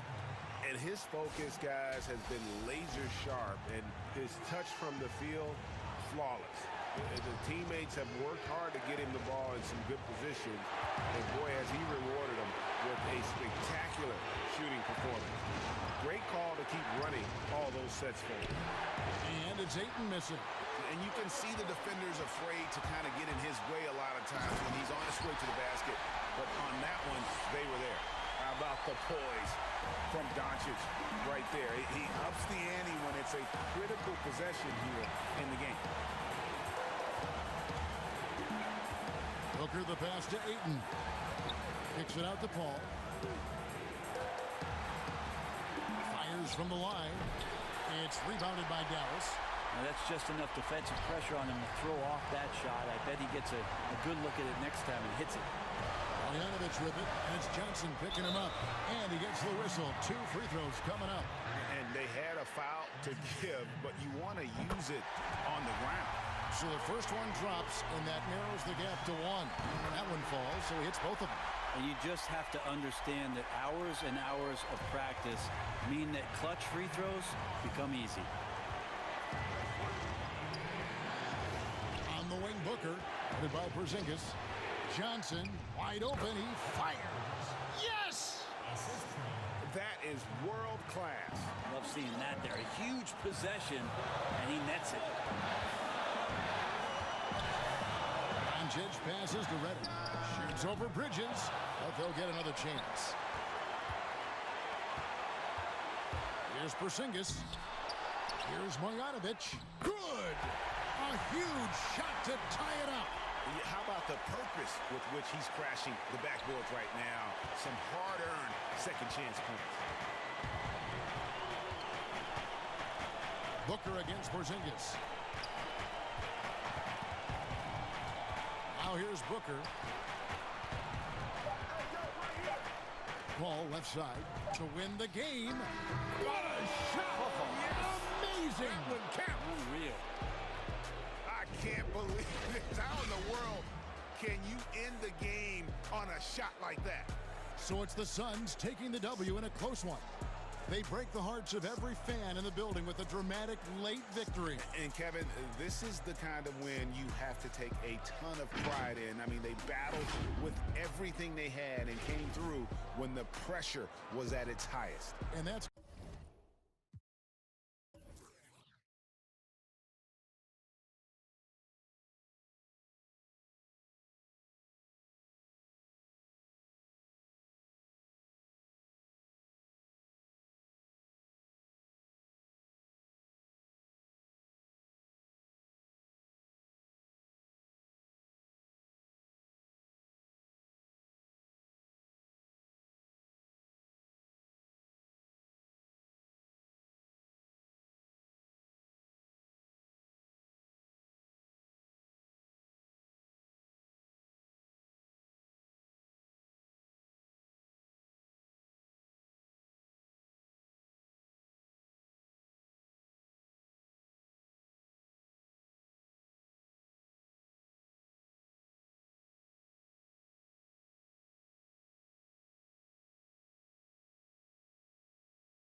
Anunoby and Siakam in at the forward slots.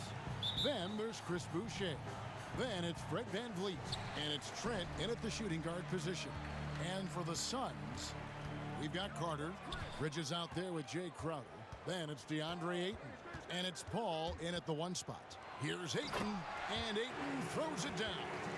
And that's going to happen. Paul recognizes the imbalance in the defense. Delivers a perfect pass. VanVleet kicks to Boucher. VanVleet passes to Boucher. And the 3 off target.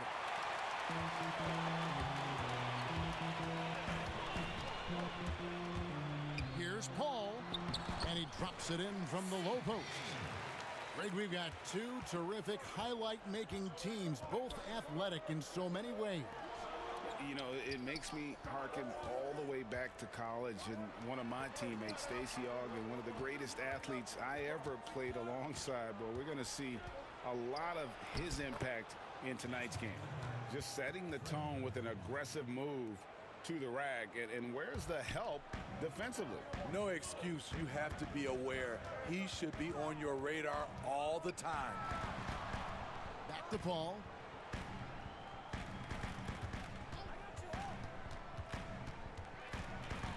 In the corner, it's Bridges.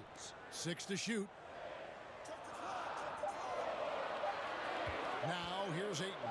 He's covered closely, and the shot clock expires. 24-second violation.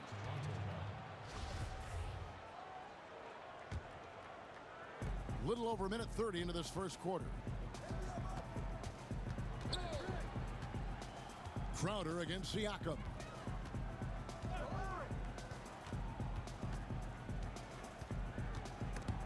It's stolen by Carter. To the paint. Here's Ayton. And Ayton throws it down.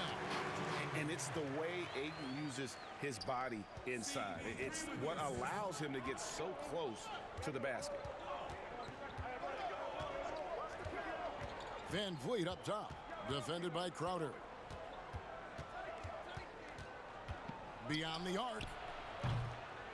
Phoenix grabs the miss. Paul outside. He dishes it to Ayton. Back to Paul. Ayton against VanVleet. And Ayton throws it down. And if you're a teammate of Chris Paul's, you've always got to be ready to catch the pass. VanVleet against Paul. To the wing right side. Boucher. It's good from long range. And he's not going to miss that sort of an opportunity from deep. Fred VanVleet, a weapon from the outside, has a great shot that he can pull up at a moment's notice. He's consistent on catch and shoots as well as off the dribble. Paul finds Ayton. Kicks it out to Paul. Tries again. It's deflected. A minute 42 left in the first quarter of the game. Now VanVleet.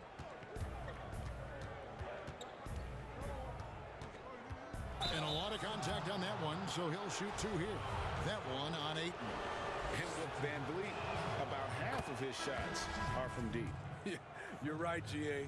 That's the #1 part of his offense, of his game right now. He can shoot it deep, but he also can drive it. He shoots a low field goal percentage from those shots because of the distance. But I love Fred VanVleet. He knows how to play. And the Suns with a completely new group on the floor. Charge has the open look.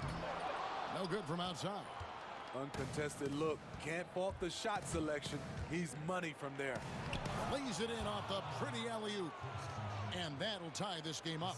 And you have to credit Anunoby. He's put in the work to become a better playmaker. Booker looking around. And again, it's the Suns missing. And that is the exact type of opportunity this offense is looking to create. You know, if you get the ball to the right guy in the right spot, more often than not, you're coming away with points. I like that approach, playing inside out, forcing the defense to scramble. Charge passes to Booker. Back to Sharich, looking to end the run, and the bucket is good. Three-point play chance here for him. And how about capitalizing there in close? Saric has the touch to take advantage from just about anywhere. We've got 28 seconds left here in the opening quarter. Van Vliet outside. Pass to Boucher. Out to the right wing. Toronto working the ball around now. And that's just terrific positioning on his part to get that board. I mean, he might not have the size, but his basketball IQ and feel is off the charts. So at the end of one quarter of play, still a close game. The Suns on top. They lead by...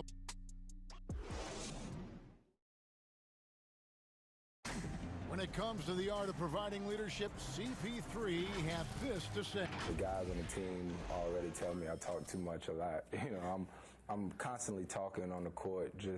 I'm a communicator, and I feel like... Well said. He does a great job of keeping everyone involved and on the same page. And Kevin, he practices what he preaches. He plays the right way and motivates his teammates to do the same. And this has been a fairly close game through the first quarter, and we'll see what happens here in the second. And from what we've seen, guys, from Phoenix, what do you guys see? Way to set the table.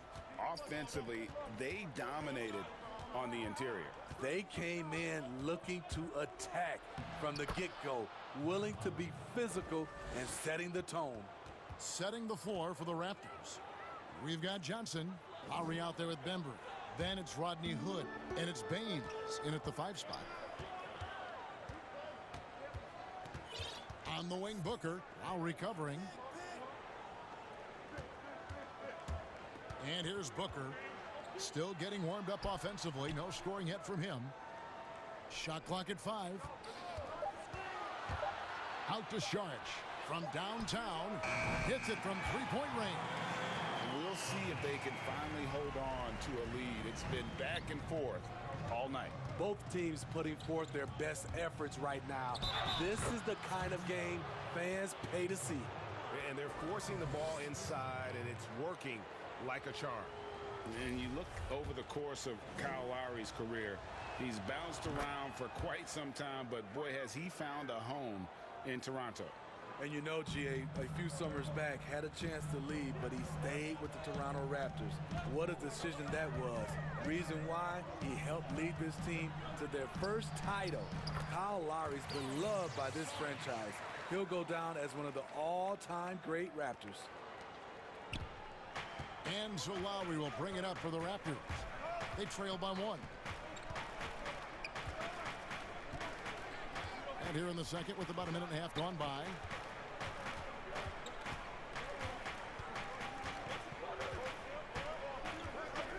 Down to 5 on the shot clock.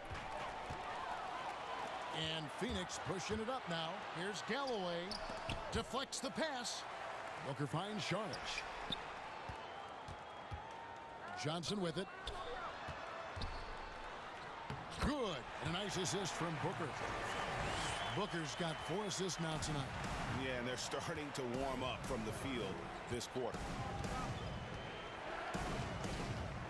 And it's Lowry penetrating up and in on the layup. Lowry's got 7 now in this quarter. Shutout in the first quarter. He's heating up now. I like the aggressiveness. Booker the pass to Sharich. Back to Booker. And the dunk by Booker. Excellent footwork there. Booker so tricky on the drive. You can't predict what he's going to do. Lowry against Booker. Lowry drives in, and it's in there. Lowry's got 9 points. I will say this about his shooting stroke. It's pure when he's got it going. Perfect so far this quarter. Galloway dishes to Booker. Pass to Craig. Booker inside. Lowry covering. A nice shot by Booker. Well, Greg, with your son getting drafted, you join the ranks of some historic NBA father-son duos. You know, I got the opportunity to play with Arvydas Sabonis in Portland, and remember DeMontis as a little kid. No now kidding. He's an all-star last year. And, you know, I think you're going to have an influx of that in the coming years. Dwayne Wade's son is a terrific player. We know about LeBron's son's ability. He's possibly heading to the league one day. You just never know. I'm as a dad, it's going to get the opportunity to watch his son play excited, but I think you're going to see more of this in the future. Cole and Greg Anthony. I like the way that sounds. Moving it around, 8 of their last 10 coming off assists. Lowry looking around. The rejection by Paul. And I'll tell you, Chris Paul is sneaky this way. He has great timing. The shot by Carter, nobody around. A three-pointer off the mark. Raptors trail by 3, pushing it up. Here's Lowry. Beautiful dish, and the layup goes down. And 11 points for Kyle Lowry. For Phoenix, they've gotten all but one of their 7 shots in the second quarter to drop. Pretty impressive. Lowry against Paul. Left side, Crowder out to the wing. Here's Ayton. And contact on the shot, so he'll be shooting free throws here. That one on Johnson. An absolute beast inside. Love how Ayton uses his size to draw these fouls. Lowry with the ball. He's got 11. 36 seconds left now here in the second. When he gets into the lane, Kyle Lowry. And here we go with the coach's challenge. Not surprised in a competitive game like this. And he's disputing the personal foul call. And this is the time now where the officials can review in closer detail what constituted the original personal foul. Getting a different angle can sometimes make it a lot easier to determine.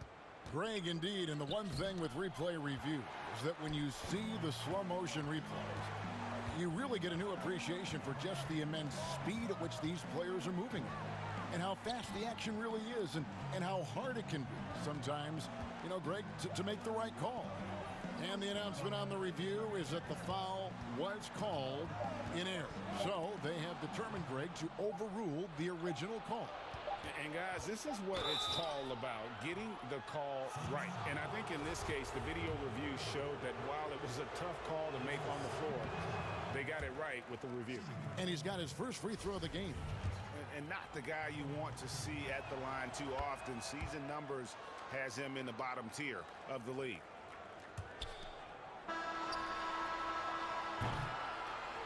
And that'll do it for the first half. A competitive. And now, the 2K Sports Halftime Show. Greetings to each. For the Suns, the first quarter was pretty even. They ended the period holding on to a slim 1 point. And that's a...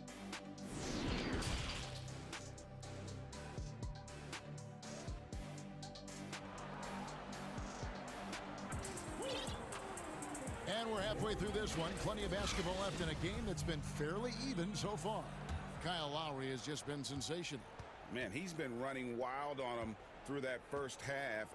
Absolute dynamite on offense. This is his challenge, to continue to dominate, to help them try to close strong here in the second half. Our second half of basketball, and presented by Gatorade. Let's see who's all fueled up and on the floor to start the third. On the court for the Suns, Bridges out there with Jay Crowder. Then there's Carter. Then it's DeAndre Ayton. And it's Paul in at the point guard. Kept alive. Kicks it out to Paul. Had the space there, but it's offline. Missed opportunity, wide open from mid-range. He would love to get that one back. Carter on the wing.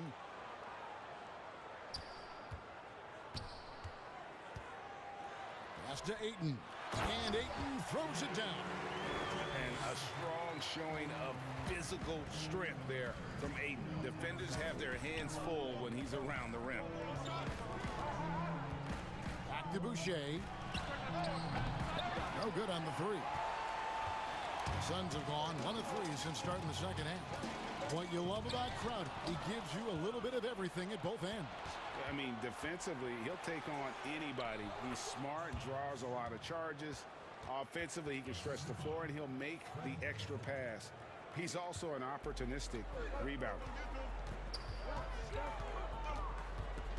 Paul against Siakam.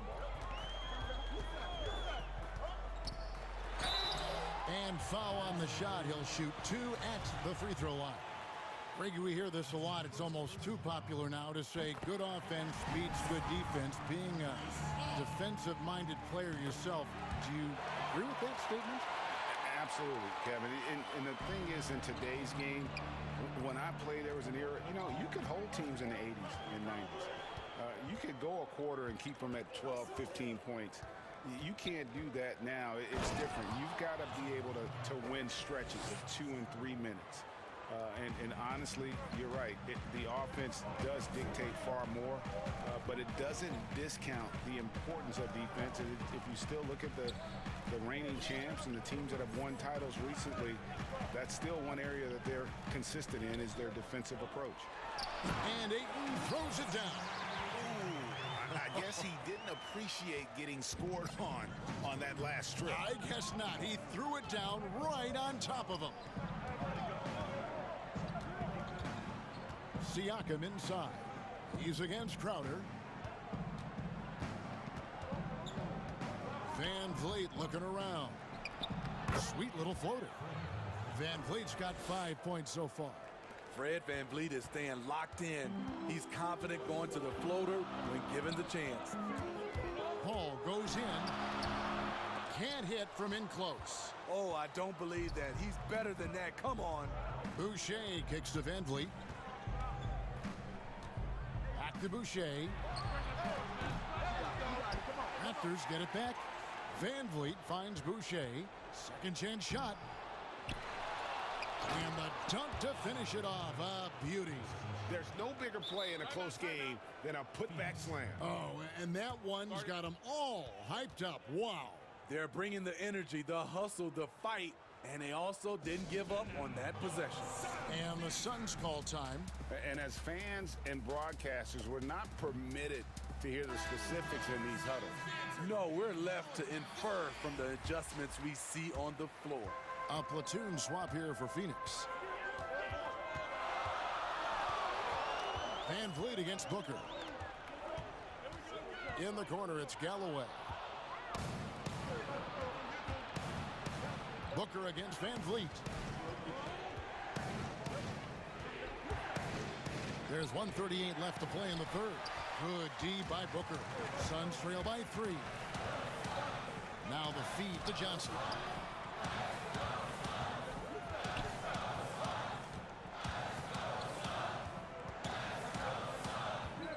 In the corner, it's Galloway. 5 to shoot. Passes to Craig. And they force the shot clock violation. Great D. Hate to see that. I know everyone's mind is on the play, but you've got to protect the ball. Defense doesn't get much better than the mobile one block we just saw on replay.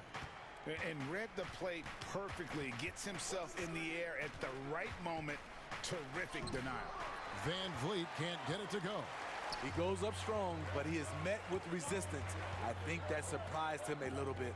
Here's Sharch. Good. And a nice assist from Booker. Booker's got 5 assists in the game. Sweet find there by Booker. All eyes on him with the ball. And Devin understands that. That has a nice feel for giving up the rock. Here's Siakam. Here's Boucher. And he dunks it down. Nice job clearing some space out under the boards and setting himself up there for the putback. And not just any old putback, Clark, but a big, big foul. Down low. Sharch passes to Johnson. Can't tie it up as that one misses. Toronto leading by 3. Siakam outside. 11 seconds left to play here in the third. Count it. Oh, great concentration from Siakam. Takes the hit, yet his eyes never leave the rim. Booker outside. Saric inside. Pascal Siakam getting it done for Toronto. He finishes with 9.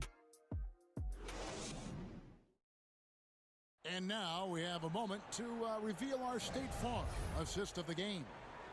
Yeah, an easy choice tonight. Look at the precision on this pass. Put it on a platter for him. This is why you preach teamwork. Some of the most spectacular plays are the ones where guys are feeding off one another. And it's been a very competitive game so far as we get rolling here in quarter number 4. And the Raptors call time here.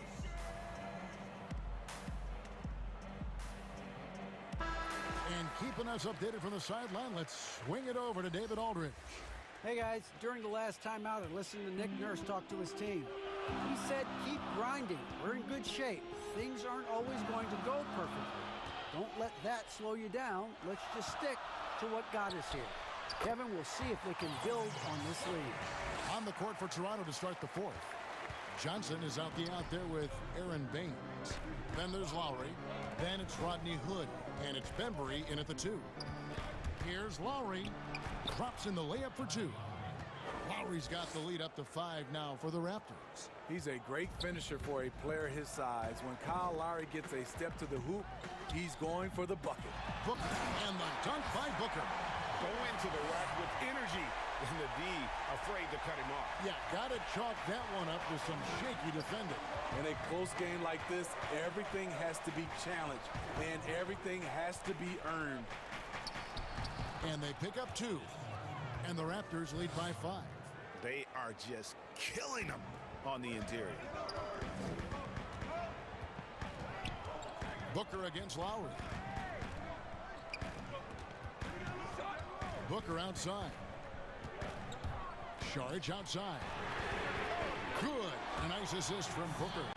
Defensively, you can't back off him that much. You don't want to give up easy threes at this stage of the game. Outside Lowry. To the middle. It's stolen by Sharks. And up the court come the Suns on the break for 3. Booker, another 3 for Phoenix. The assist totals, Kevin, just continue to grow. They're way ahead in that category. Ball movement has been flawless. Outside Lowry.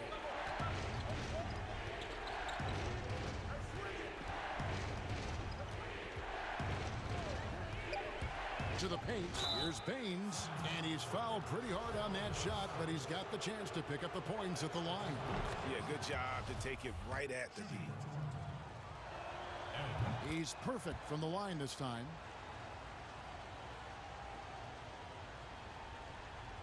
And the Suns call time.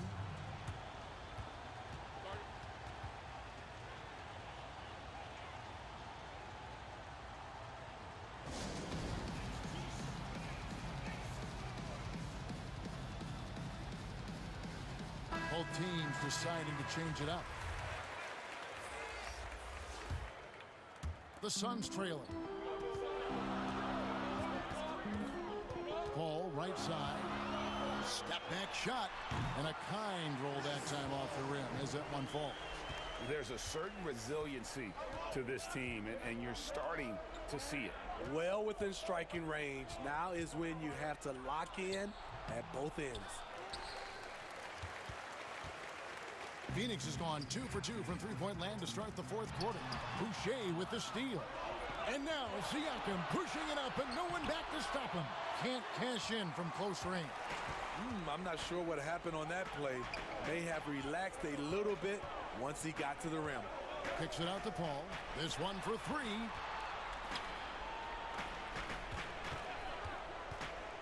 Down low, Ayton. And a great assist by Paul as that one goes in. Paul's got assist number 5 here tonight. And so Van Vliet will bring it up for the Toronto Raptors.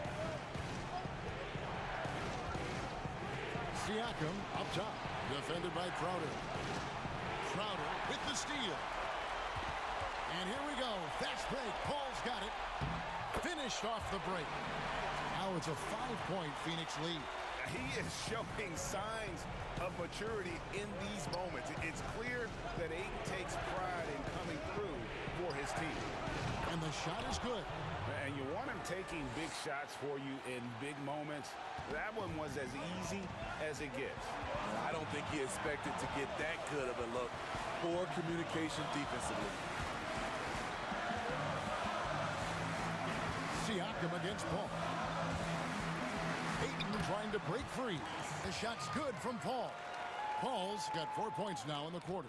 I love seeing Chris Paul come alive on these possessions. He's an exceptional shooter who does not back away in big moments. Here's Van Vliet. Off the left rim and out. For Phoenix, they've gotten all 8 of their shots in the fourth quarter to drop. Truly remarkable. Paul kicks to Bridges. Ball against Lowry, and it's a defensive 3-second violation.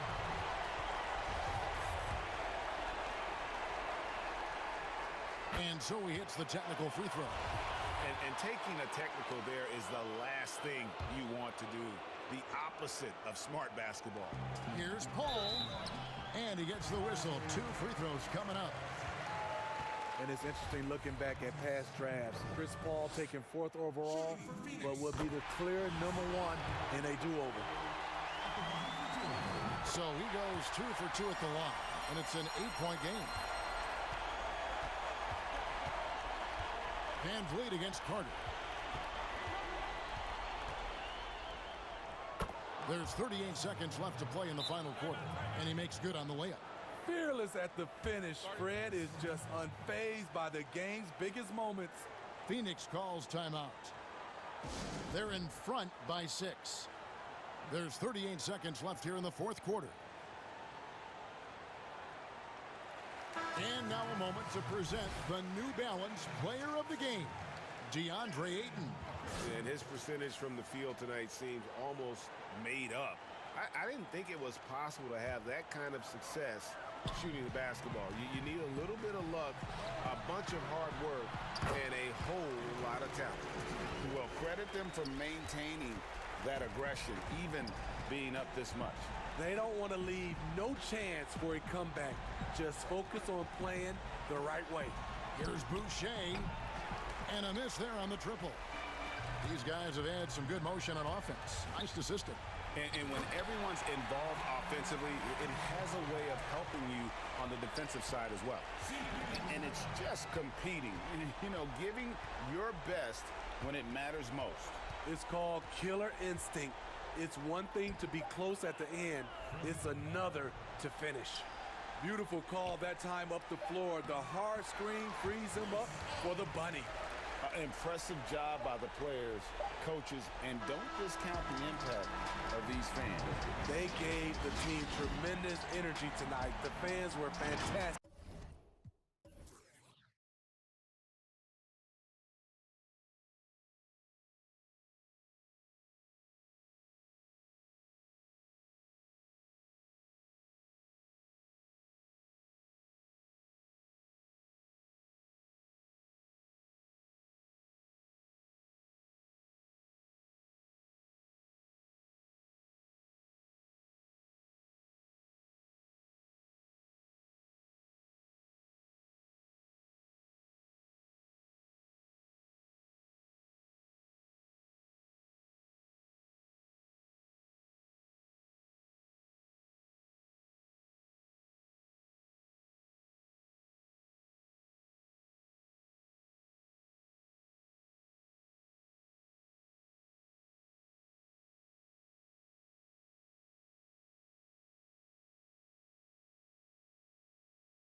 And with hey, Kevin.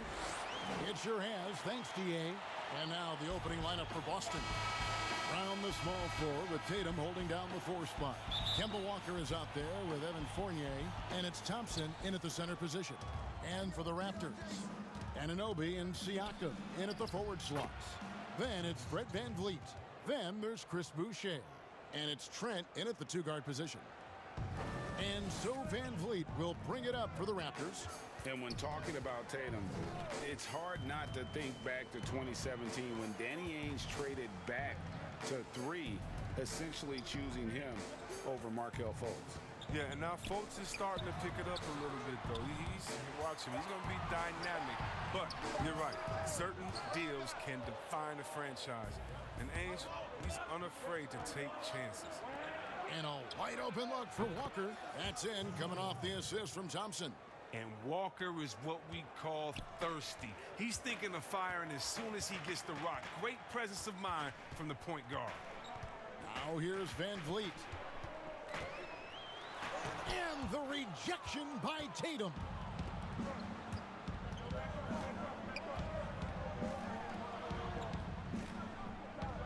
Brown against Anunoby. Brown inside, and the shot goes in. Executing the plan here early. Still haven't missed a shot. VanVleet against Walker. To halt the run, and VanVleet finishes inside. There isn't much this fella can't do, and just to prove it, he goes to the finger. Walker against Siakam.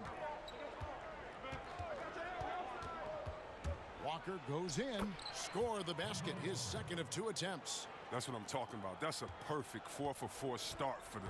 Now they're just getting all the shots they want. VanVleet against Walker. Passes it to Boucher. From outside, off the mark. The Celtics have gone 4 of 4 to start, so a nice offensive rhythm to start here. Outside Tatum. And the Celtics hit again from deep. Impressive start here. That's 5 straight makes to start the game. Walker against VanVleet. Here's Boucher. Tried to come right back with the 3 of his own, but it's no good. Really just struggling here in the first few minutes. 5 attempts with only 1 falling. Outside Fournier. Outside Walker. There's the triple. And he gets the whistle for the 3-second call. Well, it seems like every year, Greg, we see some incredible new players come to the NBA, and they are welcome with open arms. Their style of play is so terrific. No doubt about it. You know, guys like Ja Morant, I think he's got a chance to be one of the greats. And any list about the future of the NBA has to include Luka Doncic. I don't know if there's a better basketball talent than that young man. And, you know, let's not forget about Devin Booker out in Phoenix as well. A terrific, terrific play. 3 terrific kids, you're right. And Thompson sends it back. Look, Thompson is a more than capable defender. He has excellent length, and he uses that to swat away shots. And 2 shots coming up at the line as he gets fouled on the shot. And now, yep, this will be a coach's challenge. We thought that might happen, triggering a review of the personal foul. And I think when it comes to some of the more difficult calls to make, personal fouls can be tough. The action is so fast that it's really tough to catch everything in real time. The wonders of technology, Greg. We've seen replay reviews so effectively, and involving the coaches by being able now to challenge like this is something a lot of people have been hoping for. And so the word is in. They've decided that the call stands as it was made on the floor. And, you know, even if a coach still feels this wasn't the right call, you got to acknowledge the effort being put in to reviewing it. The double checking, and the game continues on. And what you love about Tatum is that scoring gene, but with efficiency, both from the field and the line. Trent, that one's in. His first bucket of the game. He's 1 for 2. Celtics leading by 11. Outside, Walker. Pass to Tatum. To the inside. It's picked off. Fast break. Here come the Raptors. And that one is stuffed right through. And you can't afford to lose Anunoby in transition. As soon as he has a step on you, it's over. Here's Walker, and it's denied. Sent back by Siakam. Cans it from downtown. Brown's got 5 points so far. Excellent all-around performance so far, hence the big lead. They've come out of the gate strong at both ends of the floor, just in total control so far. And there's the whistle, illegal screen. When a pick like that is questionable and creates that much of an advantage for the offense, you have to blow the whistle. Yeah, you can't blame the ref for making that call at all. The defense in general is already at such a disadvantage as it is. Now here's Tatum. Second shot opportunity. Stolen by Van Vliet. And here's the fast break. Siakam leading the way. And there's the pass to Boucher. Here's Trent. Shooting foul. And here we go. Coach's challenge happening right now. This one in regards to the personal foul. Seeing if that was the right call. And I think when it comes to some of the more difficult calls to make, personal fouls can be tough. The action is so fast that it's really tough to catch everything in real time. The wonders of technology, Greg. We've seen replay reviews so effectively and involving the coaches by being able to. A challenge like this is something a lot of people have been hoping for. And the announcement on the review is that the foul was called in error. So they have determined, Greg, to overrule the original call. And guys, this is what it's... Oh, that was something else. You can't teach that. Brown just showing off his incredible dunking ability. The first quarter concludes in a double-digit lead on the scoreboard. Celtics lead by 4.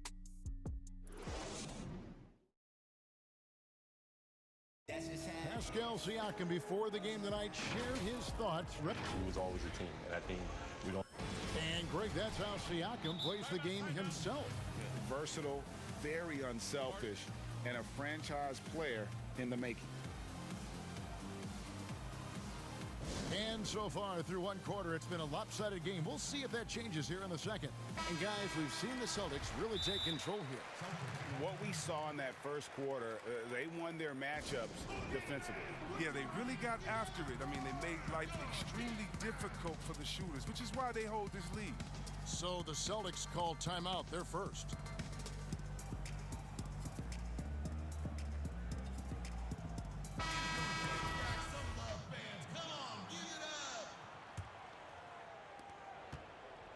Raptors trail by 14. And now brought to you by Gatorade, all fueled up and ready to go. Let's reset our lineups. So for Toronto right now, Hood out there with Johnson. Then it's Aaron Baines. Then there's Lowry. And it's Bembry in at the 2-guard. 5 on the clock. Williams with the block. The reach of Williams is outstanding. He uses it to perfection to deny shooters. How about the perseverance there, the extra effort on that offensive glass? A serious talent when Robert Williams is healthy. He makes his presence felt, has great length and lift off the floor. Defensively, he protects the rim and even blocks shots out on the perimeter. Here's Neesmith, and again it's Boston converting. Toronto shooting just 33%, struggling to get good looks. Here in the second quarter with a little over a minute gone. Now here's Lowry. He's guarded close. And the call on the shot that sends him to the line. And then offensively, Williams is mostly a rim runner at this point. Greg, there are signs that the jumper is coming along. Yeah, you know, when he was drafted at the end of the first round, there was a lot of talk about rebuilding his shot mechanics. And that's still a work in progress. But where he's really impressed people is with his passing. He has terrific instincts for the game. In terms of acquiring the types of players you like, Greg, which front offices have you evaluated that really lead the way? It's a great question. You know, I think coming off the dynasty and if you ask Golden State, they'll tell you they're still in the midst of it. I think they do a terrific job. The Celtics are right at the top, too, though. Danny Ainge and Brad Stevens are in sync with what they do and how they develop players, but also how they find those diamonds in the rough. And let's give a shout out to Toronto with what they've done over the last 5 or 6 years. They've created a level of excellence there that has them on the same path as some of the best teams in our league. A lot of good GMs out there. Danny Ainge of Boston, you talked about them, probably one of the best. Inside. Tries again. Baines with the block, and they'll keep possession. Here's Williams. Just couldn't take the lid off. They had their chances, but came up empty. And they're on the break. The feed to Baines. A steal. It's Smart with the drive. Got a piece of it. Quarter 2 and just under 2.5 minutes gone by. Here's Pritchard. He's still scoreless so far in this one. Lowry with the ball. Now guarded by Smart. Oh, here comes Williams all alone. That one's not going to go. And it's the Raptors taking it the other way. Pass to Lowry. And for those of you just joining us, we're in the second quarter with about 3 minutes gone by. And there's Lowry putting it right back in. Lowry's got his second basket of the night.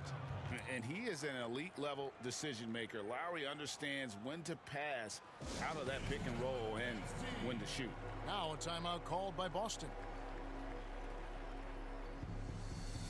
So Boston ends up going with a new group. And it's Walker with the ball, bringing it up for Boston. And the whistle blows. It's going to be on DeAndre Bembry. That's his first foul. The Celtics have shot 2 free throws, and they're 1 of 2 so far. And they had a lot of success a season ago as a team, hitting about 80% of their free throws.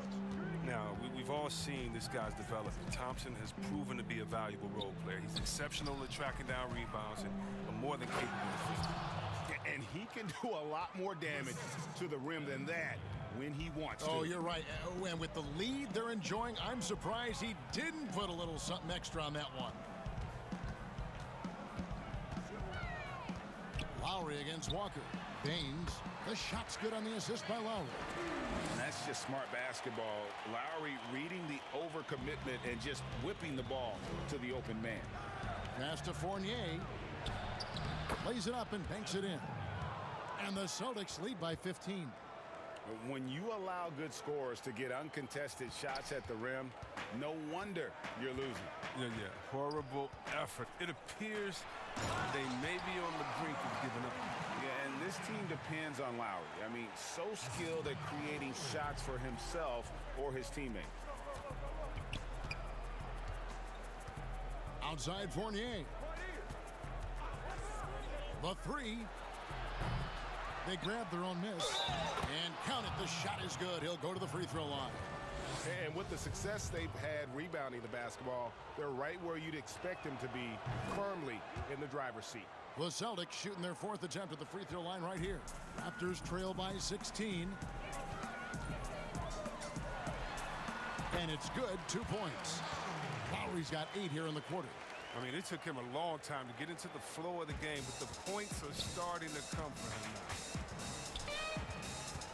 To the middle. Here's Thompson. Baines with the block.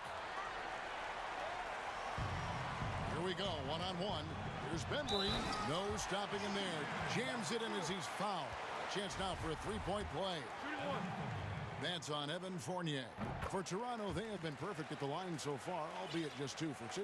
And when you look at their numbers from a season ago, 80% as a unit, that's something you'll be happy with.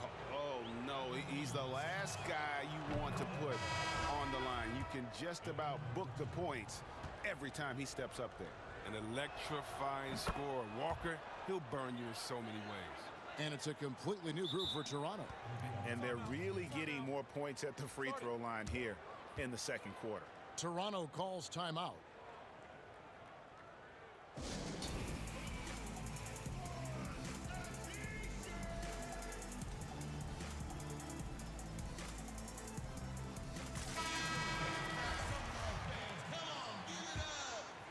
Raptors trail by 13.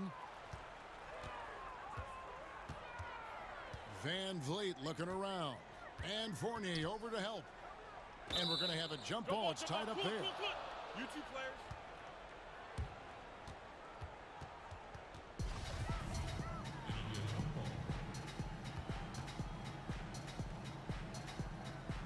And so here's Toronto. Van Vliet against Walker. Clock at 6. Van Vliet kicks to Boucher.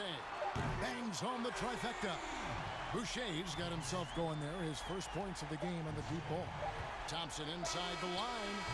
And so it's Boston going in. Thank you, David. We'll be back after halftime for the start of the second half momentarily. The 2K Sports Halftime Show. Welcome back to it was all Jason Tatum in the first quarter. He had 8 points, 3 rebounds,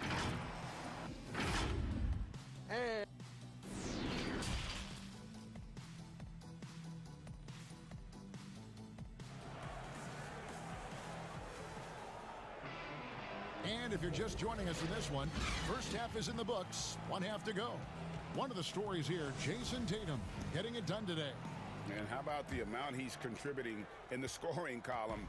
Through 2 quarters, he has been terrific. This game has his fingerprints all over it. Now looking to replicate what he did in the first half.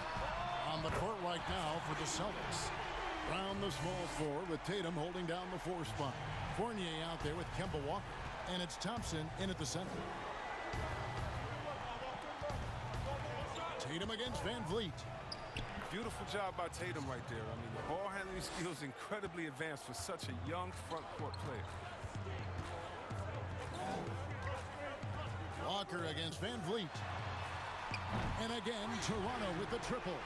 Their 3rd three-pointer in a row. Celtics leading by 6. To the inside. Thompson finds Tatum.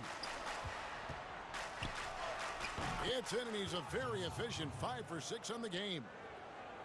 Refusing to let the defender alter his shot. Tatum's focus and drive, it's what helps him finish hard shots. Here's Van Vliet, and the layup's good off the glass.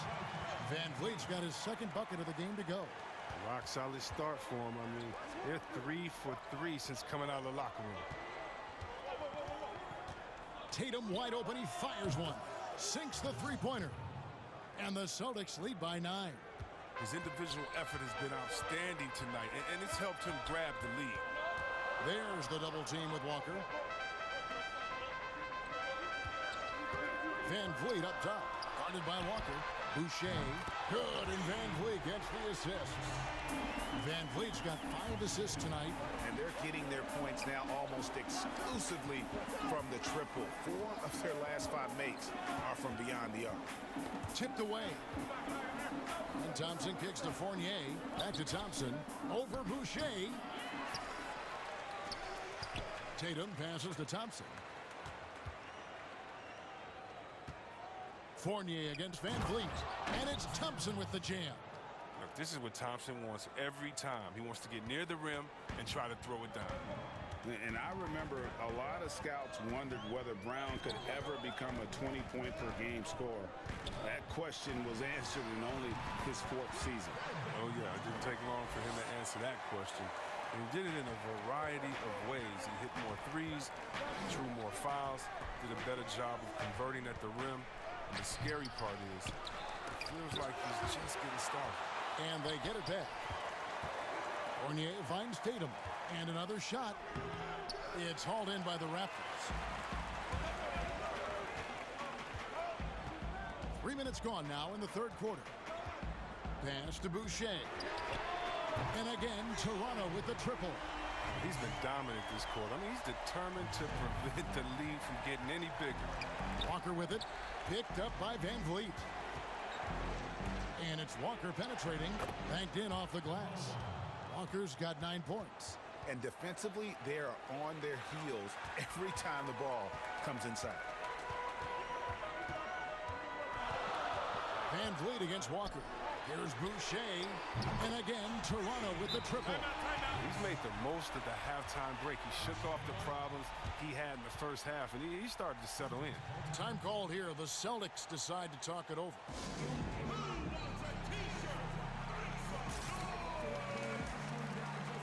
And some changes here for the Celtics.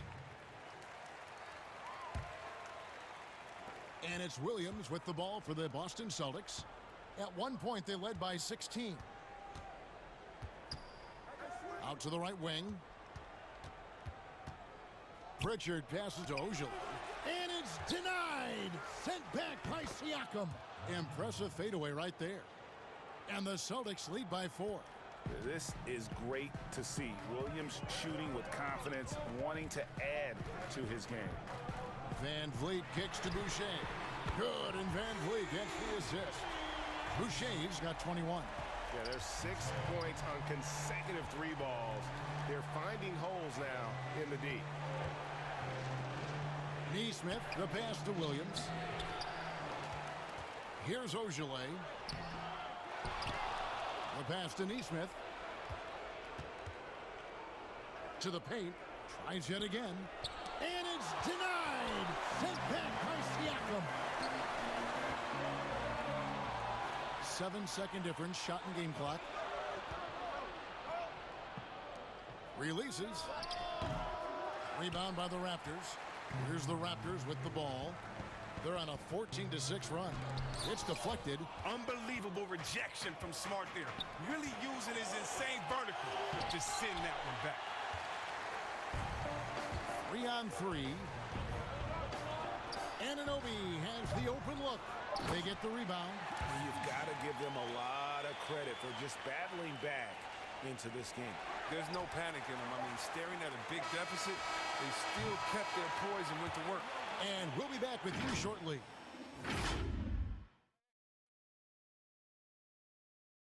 While we have the chance now, folks, let's go to our State Farm assist of the game. And how about the big fella here showing us he's got some point guard skill here with the tremendous setup. This is where the NBA is headed. I mean, multi-dimensional big men. That was just a beautiful pass. And with these teams locked in a very close contest, this fourth quarter promises to be a good one. Now a timeout called by Boston.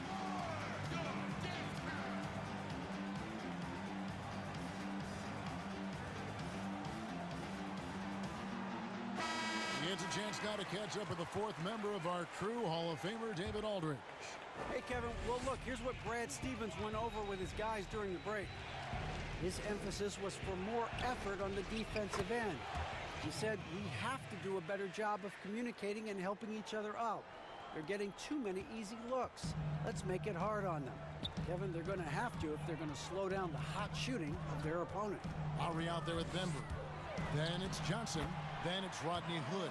And it's Baines in at the 5. That's the 5 out there for the Raptors. And what a take from Lowry, using that quickness to just blaze to the rim. Tatum dishes to Thompson. Nice ball movement by Boston. Takes the 3. Tatum on the wing. He's guarded by Johnson. And slam dunk by Tatum. Tremendous confidence in this young man. I mean, he understands the game. He believes he's going to make plays. And that one falls for Tatum. Toronto's gone 7 of 10 shooting from three-point land tonight. Excellent numbers from outside. Lowry drives in. Laid in with a nice touch off the glass. Lowry's got 4 points now in the quarter. And you want him taking big shots for you in big moments. That one was as easy as it gets. Coach trusts him to make winning plays down the stretch. I mean, because he's shown that ability time and time and time again. Good on the bucket. Look, Thompson's getting after it. A highly skilled offensive rebounder who crashes with power. Lowry feeling it out a bit. Good for another bucket. He's made half a dozen now. 6 for 8 on the night. Pick works well there. Not much resistance from the D. It's a lazy effort. Let's just be honest. Hoping the shooter misses, that doesn't constitute defense. And here's Brown outside. Oh, yes, he did. 5 up and 5 down for him so far. But the determining Brown's ceiling. I mean, how good of an outside shooter can he become? I mean, to me, that's the only question. But he may have already exceeded expectations. Count it, and the Celtic lead has been cut down to 1 on the bucket from Lowry. It's just what the doctor ordered here. Boy, have they needed him here in the fourth. There's Brown with the 3, and again, Boston with the triple. This game would have a different look if it wasn't for his shooting. I mean, 100% from the field for him. And the Raptors call time here.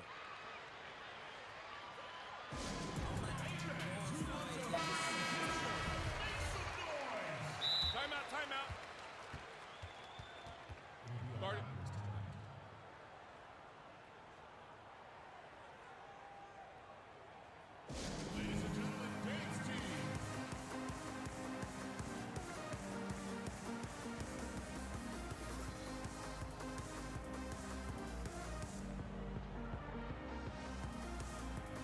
A new group in now for the Raptors. Chris Boucher's checked in for Aaron Baines. Pascal Siakam comes in for Stanley Johnson. OG Anunoby's checked in for Hood. And it's Fred VanVleet in for Bembry. Robert Williams is checked in for the Celtics. That's going to draw a whistle every time down the floor. Not even close to being a legal screen. And he knows it, too. He tried to get away with it. Sometimes you do. That time he did. And a chance there to look back at the stunning mobile 1 block a moment ago. Emphatic with the rejection. You've got to appreciate that kind of forceful defense. Brown outside. But they get it back. And that's a good job of just getting after it on the backboard. Gets them another possession and allows them to run even more clock. Now here's VanVleet. Pass to Boucher. Good, and VanVleet gets the assist. VanVleet's got assist number 8 here in this one already. Up top, Tatum. Covered by VanVleet. Tatum against VanVleet. The shot's good. And we talk about Tatum's demeanor, even kill, focused. That's the guy you want taking big shots. VanVleet kicks to Boucher. No one covering. Boucher's got 28. Oh, that's just a terrific night for him from the floor, making almost everything he looks at. Walker the pass to Williams. On deep. Walker's shot is off. Raptors trail by 3. Here's Lowry. In it goes for the 8th time in 10 tries. Deceptive and skilled at that guard position. When Lowry's scoring like this, good luck trying to defend it. Here's Smart, and he gets the bucket. Smart's got his first 2 points of the night. Crunch time is his time. Smart wants that responsibility. VanVleet up top, guarded by Walker to tie it up.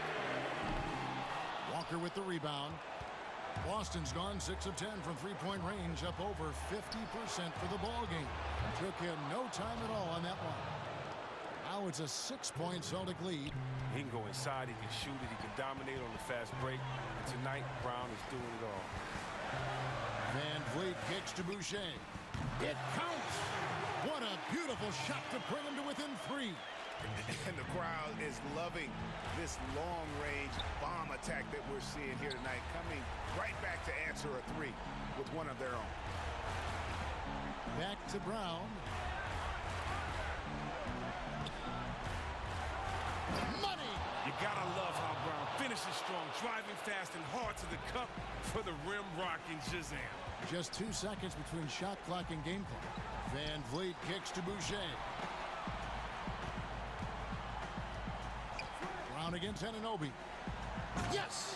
What a baller this young man is. Anunoby, even though he's young, he looks like a veteran in the clutch. Here's Walker. Yes! Late in the game, up big, they continue to attack. And it's not about running up the score. It's about closing the door on any kind of comeback. Brown wide open. He fires. And there are the Celtics with another basket. He does all the little things. I mean, he does the big things. He's got them in front with another outstanding.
Tatum at the 3.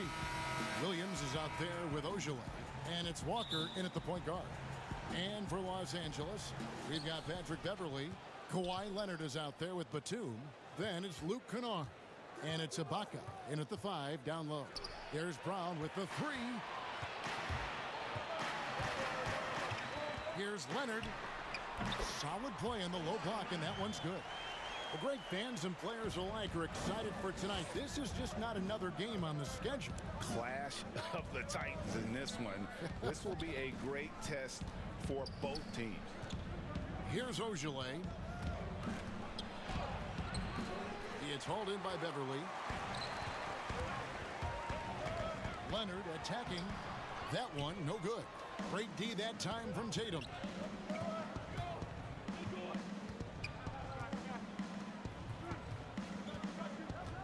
Walker against Leonard. Passes to Tatum. It's up a 3. Connects from three-point range. That's just too easy. Kemba, the innate sense to find the open player. Well done. Beverly dishes to Ibaka. 2 free throws coming up, and they call the shooting foul. That's on Jaylen Brown. Wow, he got whacked on that, which shouldn't be much debate there. And both free throws good for Serge Ibaka. And among NBA bigs, he is known for his ability to deliver at the free throw line. Here's Tatum, and the dunk by Tatum.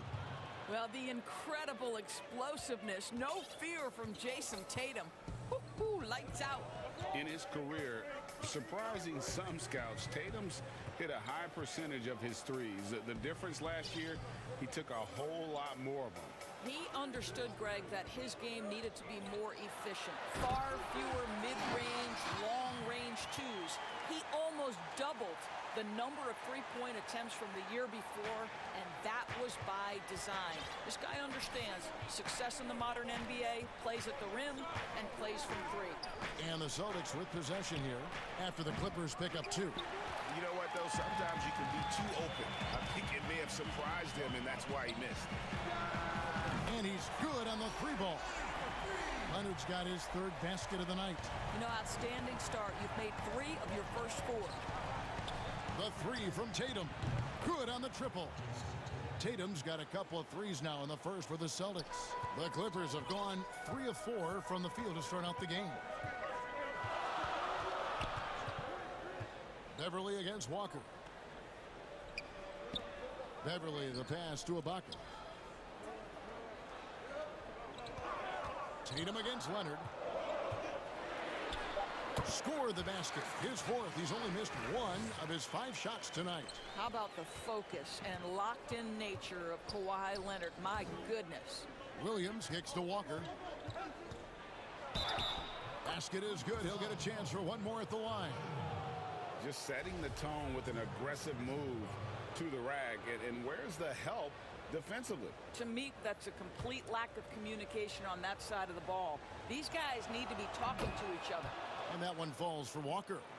And moving to a star-laden team last year, Walker continued to produce as he always has. And the scoring average may have gone down, but that was totally expected. This has been a seamless integration of Kemba Walker. Coach Stevens has got to get some credit here. You allow Kemba Walker to play to his strengths, but you also allow him to thrive in the team situation with other talent. And it's out of bounds, and they say it was last touched by Leonard. The Celtics have gotten 4 of 6 field goal attempts to drop in the first quarter. And it's Brown missing. And even with good coverage defensively that time, he has confidence to drill the 3. Boston's gone 2 of 4 from beyond the arc to start the game. And he's going to get whistled for that foul, G. That was intentional, but not exactly logical. How about pointless to foul there? I mean, I don't know where his head is, but it's not in the game. Ibaka goes in. 1 up, 1 down. 2 points with his first shot this game. Boy, terrific penetration from the big man. Ibaka putting his athleticism to good use. There's the pass to Tatum, and there's the feed to Williams.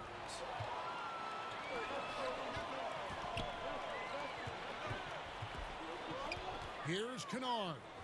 The shot misses. Now Boston takes it the other way. And here they come. Brown, good. What a terrific play by just a tremendous all-around player. This guy makes it look easy. Beverly against Walker. Kennard for three.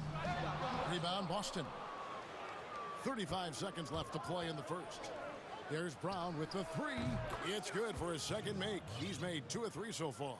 Well, you've got to get out on Jaylen Brown now. This is a young man who has shown great strides in improving his perimeter game. Pass to Kennard. Shoots the three. They get it again. Ibaka. Williams with the block. And another fast break chance here for the Celtics. Here we go. And slam dunk by Tatum. Well, if he gets near the cup, Jason Tatum will lead, no doubt. Woo-hoo! Here's Leonard. And the basket is good. Leonard's got 11 points. Yeah, and there it is again. On a lot of their possessions this first half, they've established great inside position. Well, what a stop by Patrick Beverly. One of the most aggressive, intense defenders in the league. The first quarter all wrapped up, and it's been an exciting game so far. Celtics lead by 3. We'll be back shortly live from Staples Center in downtown Los Angeles. And it's been a pretty even game here after 1 quarter of play. When you consider how the Celtics are doing, guys, what jumps out to you stats-wise? Yeah, in that first period, they looked to push in transition at every opportunity. Man, why wouldn't they? You see their effectiveness in the open floor. Very difficult to slow down. Here's Jackson. They've got Morris. Patrick Patterson is out there with Ivica Zubac. And there's Jackson, and it's George in at the 2 spot. They're the group out there for the Clippers starting the second quarter. 2 points, that one goes. We are talking about a proficient, efficient scorer in Paul George. Go to work, sir. Here's Fournier, and he makes the bucket, gets the whistle, and now a 3-point play chance here for him. No clue how he got that one to fall. Well, it was a career year for Evan Fournier, just at the right time. Opted out of his player option over the summer, and he was a free agent. And Fournier proved that he can put up numbers. Aggressive looking to create with the ball in his hands. This team got a great weapon signing Fournier. Here's Pritchard. And it's Thompson with the jam. Yeah, I think the activity level that Tristan Thompson plays with on missed shots is something every NBA player can learn from. George looking over the floor.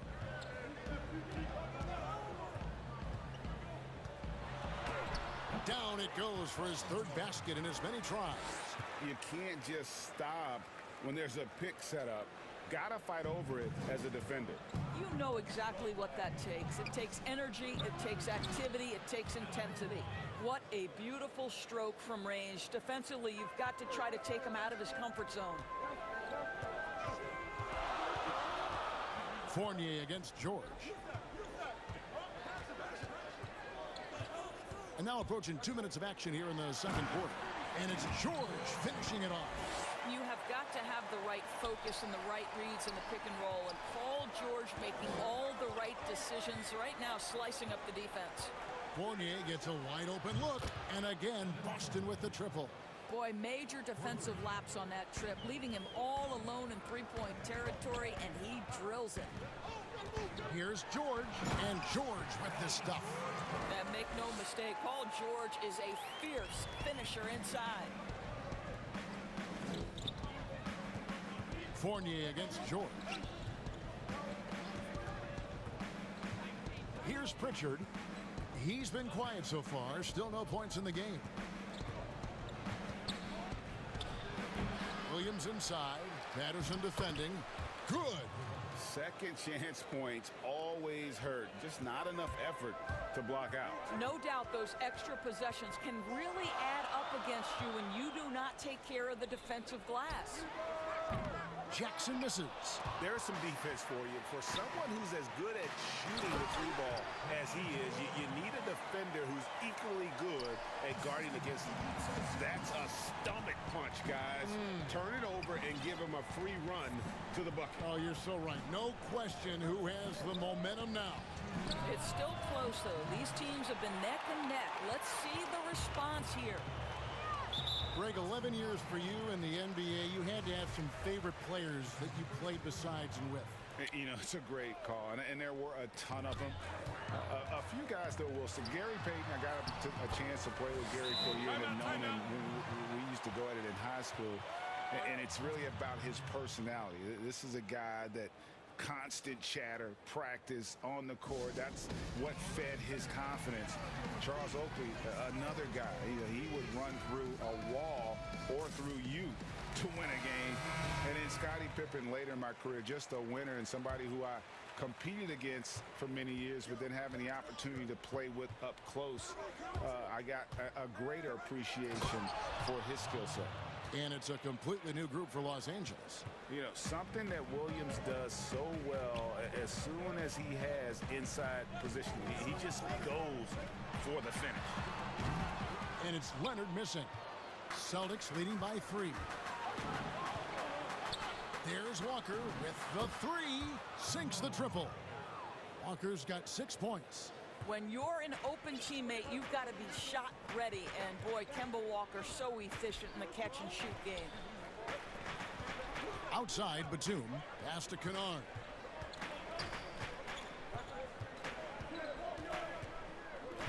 Six to shoot. Back to Batum. And the dunk by Batum. Go into the rack with energy. And the D afraid to cut him off. Yeah, gotta chalk that one up to some shaky defending. Yeah, and give him credit for taking advantage in a close game. Those are the types of plays that can swing things in your direction. Back to Walker.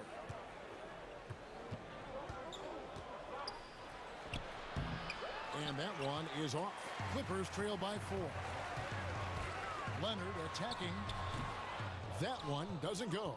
Great D that time from Tatum. 7-second difference, shot and game clock. Williams finds Tatum. Back to Williams. It's stolen by Ibaka. And here we go. Beverly heading to the hoop. Walker with some nice D. Never easy to stop this guy at the rim, but that is a beautiful contest right there. And he gets it to go. Ojeley's got his first bucket in this one. You know, I think Williams has a terrific future. A charismatic, likable kid who can be unselfish to a fault. 1 second left. That one goes in.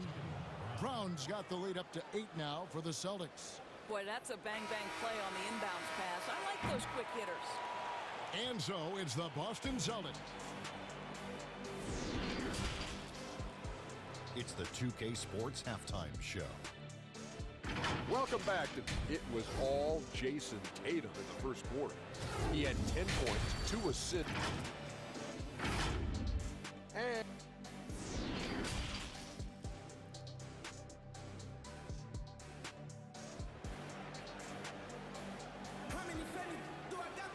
And we've got third quarter of basketball for you. 2 quarters in the books.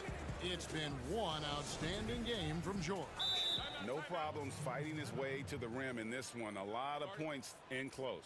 And part of that has to do with his mindset. He has been looking to push the action at every opportunity, and he has been in attack mode all night. And the Clippers decide to take their first time out here. And sometimes from the outside, not always clear what led a coach to call for a timeout. And as you know, it's what comes after that gives you some sense of what has changed. Here's Jackson. He's gotten some minutes, but nothing on the board yet. And now let's check out the lineups courtesy of Gatorade, all fueled up and ready to go for the second half of basketball. On the court right now for the Celtics. Walker and Brown, they're manning the backcourt. Ojeley is out there with Tatum, and it's Williams at the pivot spot manning the middle. That's their 3rd straight make off an assist. George against Brown. No good on the 3. And that's the battle they haven't been winning today. Their work on the glass has been porous, and that's got to change. Passes it to Ojala. George against Brown, and then Brown with the dunk. Oh, my goodness, Brown finishes off the drive, not simply laying it in, but a message of authority on the dunk. Here's George, and George with the stuff. And no doubt they'd love to see him get a lot more of those opportunities. And that deficit will go away quickly if he does, Greg. And Walker kicks to Tatum.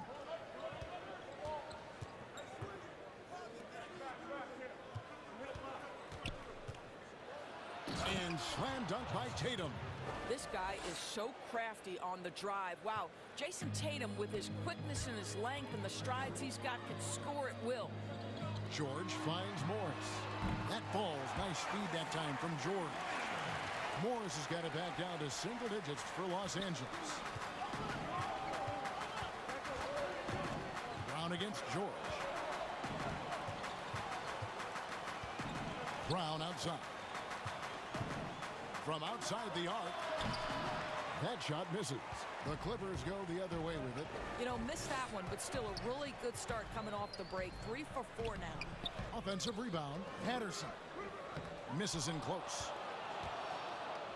And here's Tatum. He'll bring it up for the Boston Celtics. And the slam by Williams. I think Brown demonstrating he's got a great understanding of the game. He keeps his head moving, his eyes open, so he can spot the open man. Now here's Patterson. He's tightly guarded. Too long in the paint, and he's hit with a 3-second violation. The Clippers shooting their third free throw attempt of the game. And last season, as a team, they knocked down 79% of their free throws, so those are numbers you'll be happy with. And the technical free throw is good. Well, we're into the third quarter, just over 2.5 minutes played. And the pass to Zubats. 4 on the shot clock. Lays it up off the glass. It really does make the game easy for your teammates when you can lead them to the rim that well with the pass. Boston leading by 8.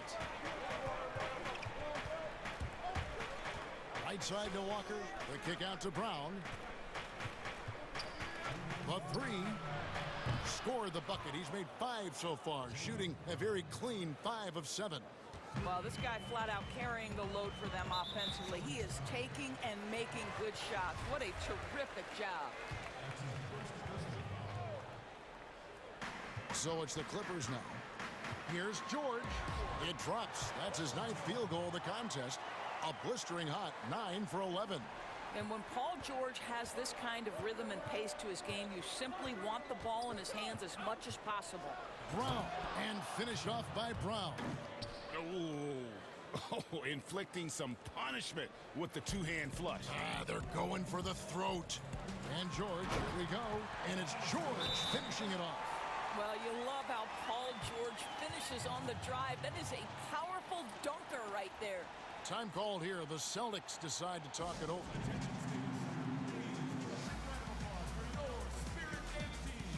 A platoon swap here for the Clippers. Second half here. We're just over 3.5 minutes into it. Here's Pritchard, defended by Beverly. Down low, deflects the pass. Thompson passes to Pritchard. Back to Thompson. Shot clock at 6. And denied. He sends it right off the glass. Beverly dishes to Batum. Outside Leonard. Good D by Thompson. Boston leading by 9. Fournier passes to Thompson. Here's Pritchard. He's covered by Leonard. Here's Neesmith. Nice work to get it inside and draw the contact. And it looks like, yep, it's a coach's challenge on the personal foul. That triggers a replay review by the officials.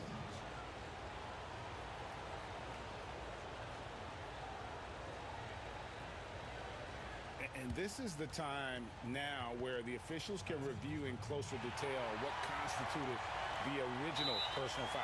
Getting a different angle can sometimes make it a lot easier to determine. Greg, indeed, and the one thing with replay review is that when you see the slow motion replay, you really get a new appreciation for just the immense speed at which these players are moving at, and how fast the action really is, and how hard it can be sometimes, you know, Greg, to make the right call. And so the word is in. They've decided that the call stands as it was made on the floor.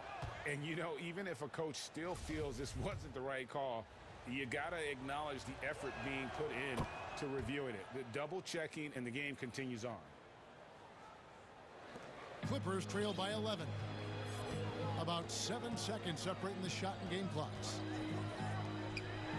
Outside, Batum. The shot, no good. Boston's gone downtown 13 times in this game, and they're just over 50%, 7 of 13 on threes. Well, seized up just a little bit at the last second. That's when he normally converts. And Nicholas Batum with the slam. Well, I'll tell you this, if the defense collapses, if it makes a mistake momentarily, Beverly has the kind of basketball IQ to take advantage. Neesmith, the pass to Thompson, and Thompson throws it down. Well, what he lacks in size for a typical center, he makes up for with all that athleticism. Boy, can he elevate. And so it's the Boston Celtics. Their lead at 11 points to end the quarter. And let's take now this moment to bring up our State Farm assist of the game. And the winner today, the big fella here with the sweetest of dimes. What a plus it is to have a post player who's got this ability to find. Well, we have some elite passing big men in the NBA, and you love that skill. Wow. And we reach the fourth quarter in a game that may be already out of hand. Now a timeout called by Boston. Greg, you're the all-time assist leader for the Big West Conference. In that frame, talk about some of the traits that make for a good floor general, a good point guard, a good facilitator. Yeah, I mean, listen, you have to be a leader because that's what the position calls for. Unselfishness, instincts, that stuff matters. But ultimately, your teammates got to feel like you play for them. And that's when you have a chance as a team to be special. I'm assuming you've always been like that. Am I correct? No, that is not really? true. Wow. I evolved into a leader. In all seriousness, I think some guys are natural. Others, like myself, had to evolve into it. And on our sideline, our reporter, David Aldridge. Well, I was able to listen in on what Brad Stevens had to say to his team. His key message was, don't get comfortable. Those guys are going to come at us with everything they've got. Let's bring the intensity and stay focused on every possession. Kevin, back to you. Kawhi Leonard is out there with Batum. Then it's Paul George. Then it's Ibaka. And it's Kennard in a shooting guard. That's who's out there for the Clippers. Well, Kawhi Leonard has zero fear. In fact, contact, it doesn't deter him at all. So it's Boston now. They've held a 12-point lead earlier. To the wing on the left. Now George.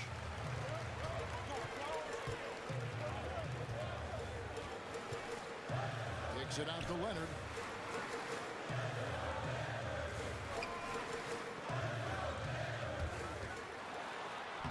Number 12 goes in. He's made 7 of 12 now. And of the last 6 baskets, 5 have come on the interior. This is just smash mouth physical basketball, guys. Shot's good by Walker.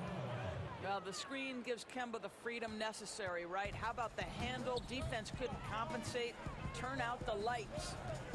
Pass to Ibaka from past the arc. And Boston with the rebound. Williams has got rebound number 7 for him tonight. Tatum's shot is off. I'm sure he's kicking himself. He hates to blow that kind of opportunity. Here's Leonard, and it's Leonard with the jam. There's just so much force that Kawhi plays with. It is what allows him to rise up and put it down with authority. Now a timeout called by Boston.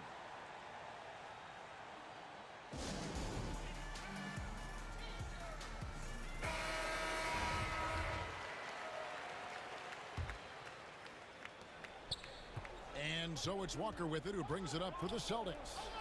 4-point game. Right wing.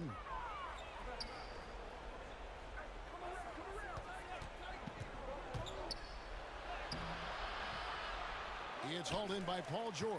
Well, defensively, if you allow him to get this close, you're playing with fire. He just happened to miss that one. Basket counts. George has got 24. And you've got to love the energy right now. They got hot when they absolutely had to. It took a shift in strategy, but it seems like they figured it out. Let's see if they can extend this run all the way to the finish. Brown drives in and finished off by Brown. Oh, Jaylen Brown with the big shot, proving hard work pays off. And the Clippers call time here. And now, let's present our New Balance Player of the Game, Jason Tatum. And he's just been crushing it from the field tonight, Kevin. Whether it's been on open looks or with the guy draped all over him, he just hadn't missed much. With his percentage in the sky-high range, they've had no choice but to make him their #1 option on every trip. Well, they'll be happy with that look, even though it didn't fall. I think expect them to go back to it, because that's the kind of shot this offense is designed to generate. It's been like this all night for both teams, the offenses having their way. And it is a major disadvantage down the stretch if you can't guard. This may just come down to who has the ball last. Good on the first, and that brings them within 5. Well, to me, Paul George exemplifies what a leader should be.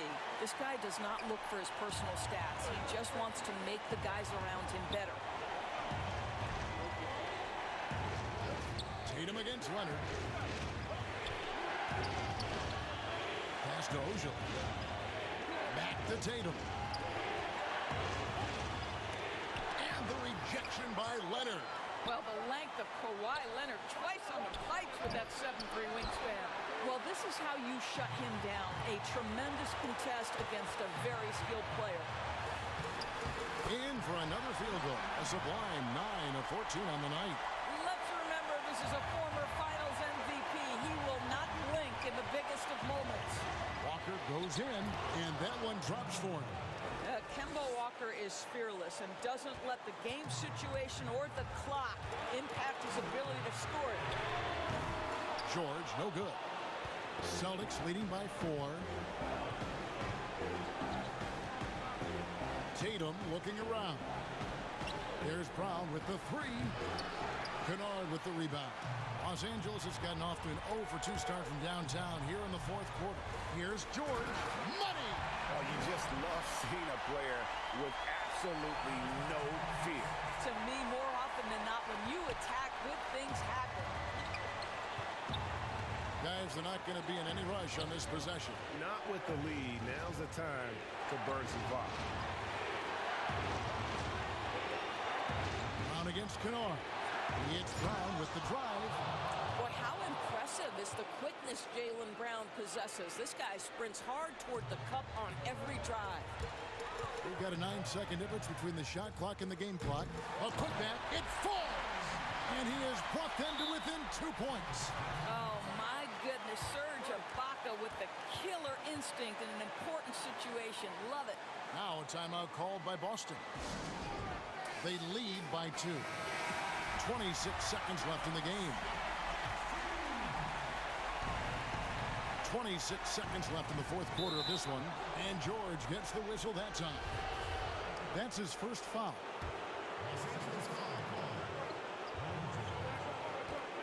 George against Walker.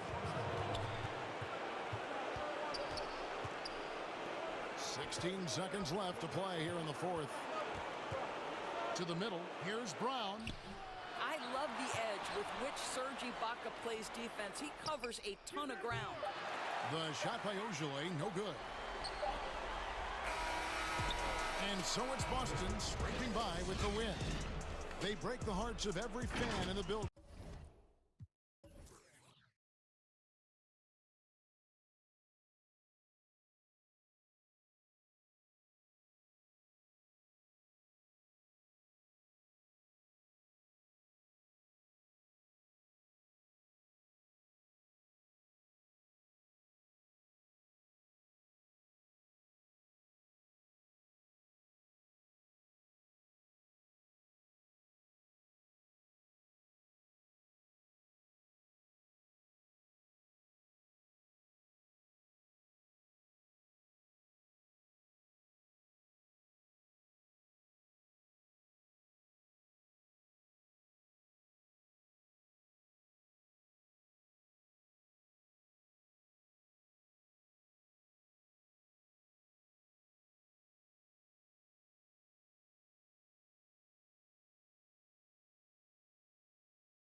Patrick Beverly out there with Luke Kennard. And it's Ibaka. Then there's Batum. And it's Leonard in at the 3. And for Dallas, we've got Doncic. Maxi Kleba is out there with Cauley Stein. Then there's Richardson. And it's Redick in at the 3 spot. Boy, Richardson has a lot of toughness. Remember, this is a guy who earned his spot in the NBA. Nothing has come easy for him. And Greg, Josh Richardson's a terrific ball handler out on the wing who can create for others. Richardson gets a lot of assists per game at that wing position, not just looking to finish plays, but also to create for others. Very well-rounded threat on the offensive end, and that gives this team another dimension in terms of playmaking. Well, no easy answer for how you defend Richardson on the drive. Beverly against Doncic. Batum passes to Ibaka. Redick against Leonard. And then Leonard with the dunk. And we've seen Leonard's ball handling improve over the years, especially in the pick and rolls where he has grown to be very effective. Now here's Richardson. The 3 for Doncic. The rebound by Ibaka. Right side Leonard. To the inside. And Ibaka kicks to Batum. Clippers moving the ball around. 6 on the shot clock. Kennard against Redick. Shots good by Ibaka. So agile. Ibaka able to quickly come up and set the screen, then quickly rolls into position for the score. Here's Redick. Pass to Cauley Stein. Out to Doncic. Redick surveying the D. Inside. Stolen by Beverly. Batum wide open. He fires. And it's the Clippers scoring again. Love the unselfishness of Beverly. I mean, when he sees his teammate wide open, he quickly gets him the ball. Doncic dishes to Cauley Stein. Beautiful reverse jam right there. Use the rim to protect the ball, I think. Outstanding awareness and a terrific finish. Right side Leonard. And Kawhi Leonard with the slam. And then Leonard enjoys jamming it home. Got to keep him as far away from the hoop as possible. Here's Doncic. And oh boy, a lot of contact there. And yep, we thought we might see it. And the coach's challenge has been triggered on the personal foul call. And I think when it comes to some of the more difficult calls to make, personal fouls can be tough. The action is so fast that it's really tough to catch everything in real time. The wonders of technology, Greg. We've seen replay reviews so effectively, and involving the coaches by being able now to challenge like this is something a lot of people have been hoping for. And the announcement on the review is that the foul was called in error. So they have determined, Greg, to overrule the original call. And guys, this is what it's all about, getting the call right. And I think in this case, the video review showed that while it was a tough call to make on the floor, they got it right with the review. Greg, as a point guard, what is it you like to see from that position on the floor? I think first and foremost, leadership. It's so valuable at that spot. And, you know, you always got to have your head high because your teammates are feeding off what you put forth in terms of your body language and enthusiasm. So, you know, the typical stuff about organizing the offense and setting the tone on the defensive end, that stuff's important as well. But so much of how you carry yourself out on the floor when you deal with adversity and you know that you're going to is really paramount. Seems that Richardson just has a knack for always being in the right place. Beverly against Doncic. Passes it to Kennard. Fires the 3. Mavericks with the rebound. To the paint. Stolen by Beverly. Here's Leonard, and then Leonard with the dunk. That's a double whammy, guys. That's right. A great defensive play, then the emphatic stuff. Well, turning defense to offense, we talk about it all the time. Try to hit your opponent at the other end before they can set up the defense. A platoon swap here for the Clippers. Clippers leading by 3. Now here's Jackson. Outside, George. There's 39 seconds left to play here in the first. Banked in off the glass. Yeah, they're going to have a nice little run here. The Mavericks have gone 5 of 6 so far from the field to start out the game. The drive by Doncic goes straight through the defender for the dunk. Draws the foul. He'll go to the line. Marcus Morris picks one up there. Dallas shooting their first free throw of the game right now. You know, he's the 3rd pick in the 2018 draft, guys, and Doncic seems poised to dominate this league for a lot of years. Shot and game clock separated by 5. Jackson passes to Patterson. Over Kleba. Here's Zubac. And the dunk by Zubac.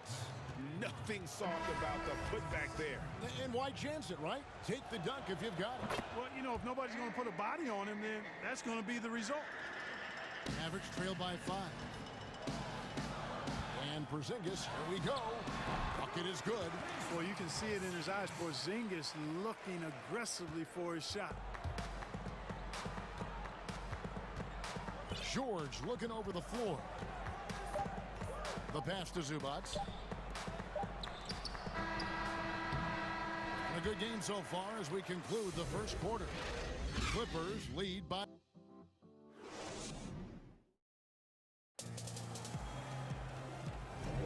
Some good action already in this one, but a fairly even matchup after the first quarter of play. And a chance for just a second to check out the scoring breakdown for Los Angeles. They pounded the ball inside in the first half, forcing the D to collapse, and that frees up the shooters going forward. The other thing they've had going for them tonight is their passing. I mean, doing a nice job. Plenty of their points early on coming off assists. And team strategies closely guarded. One aspect of the game the fans aren't always privy to. Yeah, typically there's some type of adjustment made out of a timeout. It might be major or it could be just a slight tweak. Los Angeles leading by 3. And now let's check out the lineups courtesy of Gatorade, all fueled up and ready to go. Here's the second quarter of play. Taking a look at Los Angeles. We've got Marcus Morris. Paul George is out there with Reggie Jackson. Then it's Ivica Zubac. And it's Patterson in at the 4 spot. Boy, that quick trigger mindset. When Hardaway Jr. is firing away like this, you know he's feeling it. Now George.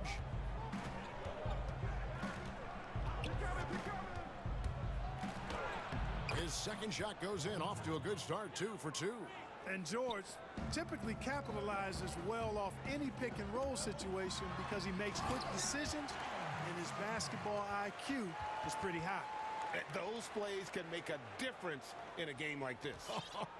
Well, you know it's going to fire up, Greg, everybody on that bench. Making a statement for sure. I mean, we'll see if they can maintain that aggressive approach, guys. Drains it from beyond the arc. He can certainly stroke it from deep. The three-pointer is not a shot that George is going to pass up. Johnson with it over Jackson. They get it back. Out to Hardaway. Back to Marjanovic. It's good. He makes his first shot of the game. Second chance points always hurt. Just not enough effort to block out. Hey, guys standing around spectating. I mean, you got to get in there and get tough. One-on-one here. Out to Porzingis. Back to Marjanovic. The score now all even. Marjanovic has got 4 points this quarter. And guys, they continue to put a lot of pressure on the interior defenders with their work down low. Well, coming into the league with immense potential, Porzingis has already fulfilled much of it, already an all-star. But you know, Greg, there are still areas he's working on. Yeah, he's definitely getting stronger and more physical. You'd like to see him make the next pass a little more often when a teammate has a better shot. But if he can just stay healthy, boy, the sky's the limit on what he can accomplish. Far from just a perimeter threat now, Tim Hardaway Jr. is also capable of converting inside. Outside, George. A three ball. And another three for the Clippers. Wow, unconscious has he been this quarter. They're riding that hot hand. Here's Brunson. Morris against Hardaway. And here's Porzingis for a three. That drops and it comes off the assist from Hardaway. Porzingis has got 5 points so far. From deep, George. It's rebounded by Brunson. Dallas has gone 1 of 2 on three-pointers here in the second quarter so far. Here's Porzingis. Down it goes for his third basket in as many tries. They are just killing them on the interior. Yeah, you can't say that with enough emphasis. I mean, the defenders are just not being aggressive enough down low. You got to play with some physicality in the paint. Here's Melly. Patterson defending. And yes, it's good. Melly's got the lead up to 4 now for the Mavs. The ball movement on this run has been fantastic and is a big part of why they've been able to get these good looks. Jackson against Brunson. Outside Jackson. Zubats. And the dunk by Zubats. That's the efficiency you want to see from Jackson, using his poise and vision to make a play. Launches a three. Brunson, no good. And this quarter, he has clearly been off the mark. Here's George, and George with the stuff. Attacking in transition, the most consistent way to generate easy looks. Yep, exactly. And if there's any opportunity for early offense, you've got to push it and push it every time. Oh, just solid on the one-handed slam. And guys, when it's a tight ball game like this, he's the guy they want with the ball. Somebody you can count on. He is an extremely reliable finisher. Now, here is George. He's got 14. Here's Patterson. Moves back up. He can't get that one. And the Mavericks going the other way now. Porzingis with the ball. Guarded now by Jackson. Nice shot by Porzingis. And they're beginning to just flat out fall apart defensively right now, especially on the interior. Yeah, and that's 4 straight field goals now they've allowed from point-blank range. Can't happen. And you know what? You allow a guy to get right to the rim like that, that's your only option. Yeah, exactly. I mean, free throws are always better than a layup, so I'd agree with you there. And both free throws good for Paul George. He's as solid as it gets from the line. I mean, give him the opportunity. He's cashing in on those. Porzingis passes to Brunson. And Porzingis again. Porzingis has got 13. Porzingis doing a nice job using that length to clean up the glass nicely. How about the inbound pass there? Easy bucket.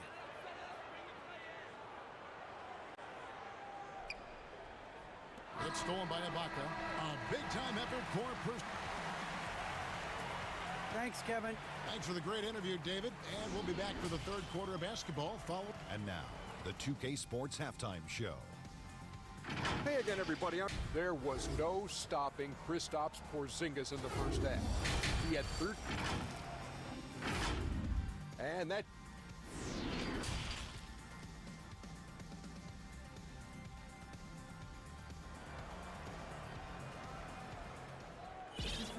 And we've got second half action for you. Thus far, a pretty evenly contested game.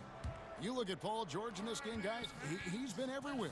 And how about the amount he's contributing in the scoring column? Through 2 quarters, he has been terrific. And you know what? They've come at him a few different ways defensively, and nothing has slowed him down. Maxi Kleber is out there with Cauley Stein. Then there's J.J. Redick. Then there's Luka Doncic. And it's Richardson in at the shooting guard position. So that's who Rick Carlisle starts the second half with. Those long strides allowing Batum to get right to the rim. Doncic against Leonard. Takes a three. And it's the Clippers with the rebound. And pushing it up. Here's Los Angeles for the lead. Great D that time from Redick. It does not get much easier than that, but somehow he came up empty there. Out to Doncic. And he banks in the layup. He has 5. If you go step in a time machine, what would you like and dislike about playing in this era at this time? Well, no doubt about the tempo and the spacing. I think that, more than anything, allows for the true skill and artistry of the game to be on display. I probably wouldn't want to get switched onto MB down low. That wouldn't. I would probably dislike that and let it be known vociferously. But I always pictured you as being fearless, like you would never turn down that kind of challenge. I wouldn't turn it down publicly. Here's Beverly, the Mavericks making the shot. And Maxi Kleba is going to pick up the foul. That's his 3rd foul of the game.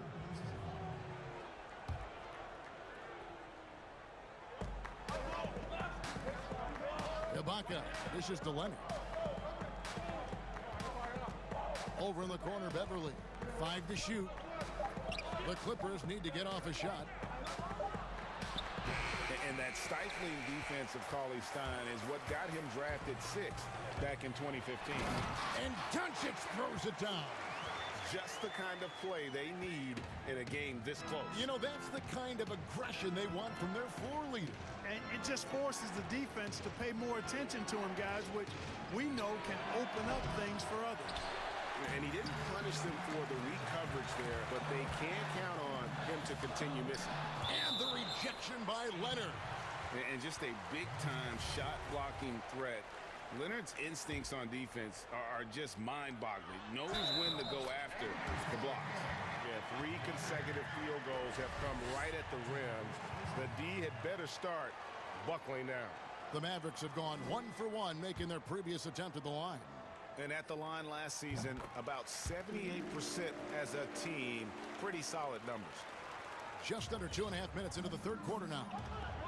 Guys, they're looking for a way to score here. Yeah, they've had a tough time taking the lid off. Outside, Batum. No good again that time. And they continue to control the glass. Guys, I think they've simply been the more physical team, and that's why they're ahead. And now you see them starting to really work the ball inside. The Mavericks have gone 2 for 2 in the game at the line.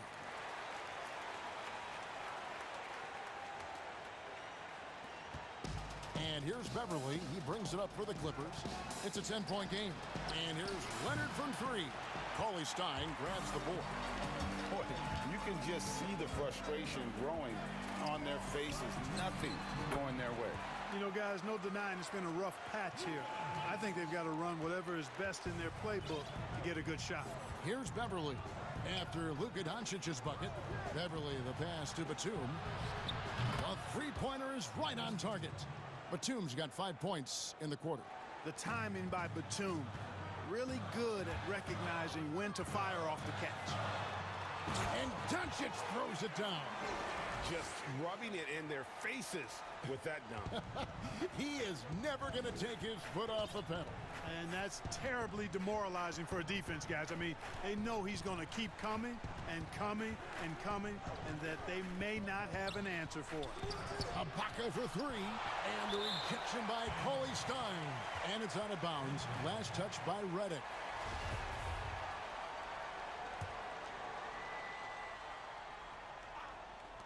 And the Clippers have possession. Clock at 6. Leonard attacking. Count that one. Leonard's got 10 points in the game. And that's the activity on the offensive glass they like to see out of Kawhi. When he's in full hustle mode, they're a much stronger team. Beverly against Redick. Here's Cauley Stein, and Cauley Stein throws it down. How about that? Redick showing the same kind of accuracy on that pass as he has on his three-point shots, which is quite remarkable. That's how you drop a dime, though. Now, here's Kennard. He's been patient so far. Nothing on the scoreboard yet. And foul. And now, yep, this will be a coach's challenge. We thought that might happen, triggering a review of the personal foul. And this is the time now where the officials can review in closer detail what constituted the original personal foul. Getting a different angle can sometimes make it a lot easier to determine. Greg, indeed, and the one thing with replay review is that when you see the slow motion replays, you really get a new appreciation for just the immense speed at which these players are moving and how fast the action really is and how hard it can be sometimes, Greg, to make the right call. And so the word is in. They've decided that the call stands as it was made on the floor. And, even if a coach still feels this wasn't the right call, you got to acknowledge the effort being put in to reviewing it. The double checking, and the game continues on. And, Nick Batum's length provides a huge bonus to his team. He's able to play and guard multiple positions. Pass to Melly. Outside, Porzingis. Another shot, and he sinks the layup. 15 points in the game. They should continue to get the ball inside. The defense struggling to contain them. And when you make 5 in a row in close like that, it also takes pressure off your perimeter guys, too. A power flush with a long hang on the rim at the end of that. That could be a catalyst for him. It really could. We've seen those kinds of plays get them going in the past. And pushing it up. Here's Los Angeles. George with the ball. No success thus far trying to guard George tonight. I mean, he is absolutely shredding. Porzingis feeling it out a bit. It's been all about Luka Doncic for the Dallas Mavericks. He put together quite a quarter, 13 points in all. And he looks... And let's take this chance now to show you the State Farm assist of the game. And he may not be known as a pass-first guy playing out of the two-guard spot, but he shows here that he can dole out an assist or two when he needs to. That's right. I mean, that's not his primary duty, but when the situation calls for it, he can do it and does it well. Fourth quarter of action is upon us. Thanks, as always, for joining us. And on the floor for the Clippers here in the fourth, Batum is out there with Marcus Morris. Then it's Paul George.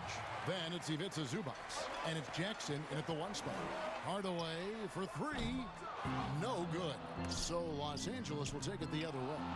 Brunson with a clean look. Knocks down the three ball.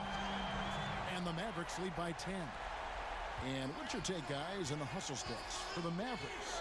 Contested shots and block shots. They're bread and butter defensively. They're giving up no easy looks. And also, how about the points they've gotten in transition or on the fast break tonight? That's been a huge factor as well. Hardaway passes to Marjanovic. Second shot opportunity. Here's Brunson. Another three for Dallas. The assist totals, Kevin, just continue to grow. They're way ahead in that category. Ball movement has been flawless. Clearly just an example of a different mindset between these teams. Check out the vision from Jackson. He doesn't have to make the flashy play, just wants to make the right play. We played just over 1 minute here in the fourth quarter. Here's Porzingis. And that'll be 2 free throws coming up. Officials on the call with the foul. You know, all that size and length there. When Porzingis is using his body like this, I mean, it forces the defense to be aggressive. And both free throws good for Porzingis. Boy, he's got a great stroke from the line. That's not something we can say about all the league's big guys. There's the steal. Brunson with it. Guarded now by Jackson. Brunson, good. Brunson's got the lead up to 12 now for the Mavs. And he's shaking off that slow start, giving them a boost here in the second. Outside, Batum. And he gets the whistle. 2 free throws coming up. And when George has the ball in a comfortable spot, he's looking to draw the foul, feeling there's nobody that can stay with him. Wow, they've made every free throw here in the second half. And that efficiency, as you know, so critical when you're looking to overcome a deficit. You've got to be close to perfect and can't waste scoring opportunities. Just rubbing it in their faces with that dunk. He is never going to take his foot off the pedal. And that's terribly demoralizing for a defense, guys. I mean, they know he's going to keep coming and coming and coming, and that they may not have an answer for it. And it's really hard to knock George off his balance. He's just so long and strong. Nice take there. Three-pointer. Another three for Dallas. Yeah, D with very little pressure on their perimeter shooters. 3 of the last 5 baskets they've allowed have been from beyond. George against Porzingis. Down low, here's Zubac, and the dunk by Zubac. Yes, and how about the unselfishness? Paul George has no problem sharing the ball. Porzingis finds Brunson. Here's Melly, defended by Batum. And George, here we go. And it's Paul George with the finish. Yeah, you know, George really enjoys being in the air. I mean, this guy has great body control and bounce, and his slams at times can be absolutely sick. Marjanovic. And it's the Clippers with the rebound. Here's George. That's good, and it's Jackson with the assist that time. Jackson's got assist number 5 here tonight. And Porzingis, here we go. It's good for his 8th consecutive basket in only 8 tries. Wow. The 7'3" Latvian Porzingis is used to overcoming tough defense. Poise from the big man. Morris, no good. You can't look at the result of that shot. They'll take that whenever they get it. Well, you know, I hear you. That's a good look, but when you're that wide open, I think you got to knock it down. Boy, fighting to keep that play alive, beautiful tip in there. Here's Jackson. And foul on the shot, so he'll get a chance at the line. And how about the confidence right now from Jackson? Not bashful at attacking and drawing attention from there. For the Clippers, Serge Ibaka is checked in for Zubac. Kawhi Leonard comes in for Marcus Morris. And it's Luke Kennard in for Paul George. And it looks like just playing the last bit of this one out in what should be a nice win here for Dallas. They really had it going, guys. Their offense propelled them. In this case, it was the higher shooting percentage that made the difference and earned them the W. And one of the key components to this victory, if not the biggest, was the incredible performance for Porzingis. You look at the energy he brought on both ends of the floor, and it's easy to see why he was a difference maker. And now we present our New Balance Player of the Game, Kristaps Porzingis. And his percentage from the field tonight seems almost made up. I didn't think it was possible to have that kind of success shooting the basketball. You need a little bit of luck, a bunch of hard work, and a whole lot of talent. The lift he got from this home crowd has been obvious. There's nothing fans love more than getting a big game out of someone other than one of their stars. So it's Richardson with the jam. Saw the opportunity to put this away and did not turn it down. And, you know, this run shows what kind of attitude this team has. I mean, the win is there, go get it. And here's Kennard. Kicks to Leonard. Shot clock at 6. And the rejection by Cauley Stein. You better come stronger than that. Cauley Stein, a presence defensively. And he makes that one. And you can sense that these fans, these players, they are ready to celebrate. And I think they can start that celebration right now. I mean, what a terrific team victory. To the middle, here's Patterson. Count the bucket, coming off a perfectly placed assist. Now, how about how he sets his man up there, runs him right into the screen, and then gets the basket. So no problem for Dallas as they get the win. A confident win and one where they clearly... All right, David, great job. Thanks so much. Well, folks, that's going to do it.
Then there's Maxi Kleba. And it's Redick in at the 3, the small forward. And for the Suns, they've got Ayton. Carter out there with Chris Paul. Then it's Bridges. And it's Crowder in at the 4 spot. The shot by Redick, no good. And so it's Paul bringing it up for the Phoenix Suns. To the inside. The kick out to Crowder. It's rebounded by Dallas. Redick inside the line. And he overshot that one, missing. You almost have to assume he's going to knock those down when he is that open. Kept alive. Ayton, the pass to Bridges. Back to Ayton. Kicks it out to Paul. From deep. The shot, no good. That's 0 for 4 now. Time to slow it down and maybe get the best possible shot the next time down. And I like... And folks, the coach's challenge has been initiated for a personal foul. Close game like this, and he thought it wasn't a good call. And I think when it comes to some of the more difficult calls to make, personal fouls can be tough. The action is so fast that it's really tough to catch everything in real time. The wonders of technology, Greg. We've seen replay reviews so effectively, and involving the coaches by being able now to challenge like this is something a lot of people have been hoping for. And so the word is in. They've decided that the call stands as it was made on the floor. And, you know, even if a coach still feels this wasn't the right call, you got to acknowledge the effort being put in to reviewing it. The double checking, and the game continues on. And Josh Richardson continuing to develop his overall game, has such good height at the 2-guard spot. Well, when he gets into a groove at the free throw line, it doesn't just last for tonight. This might be 2 weeks, 2 months, something like that. Kicks it out to Paul. Doncic with the steal. And there's Richardson on the assist by Doncic. And great steal and look ahead there. Compared to most guys his age, Doncic sees the game at another level. Pass to Carter. Back to Paul.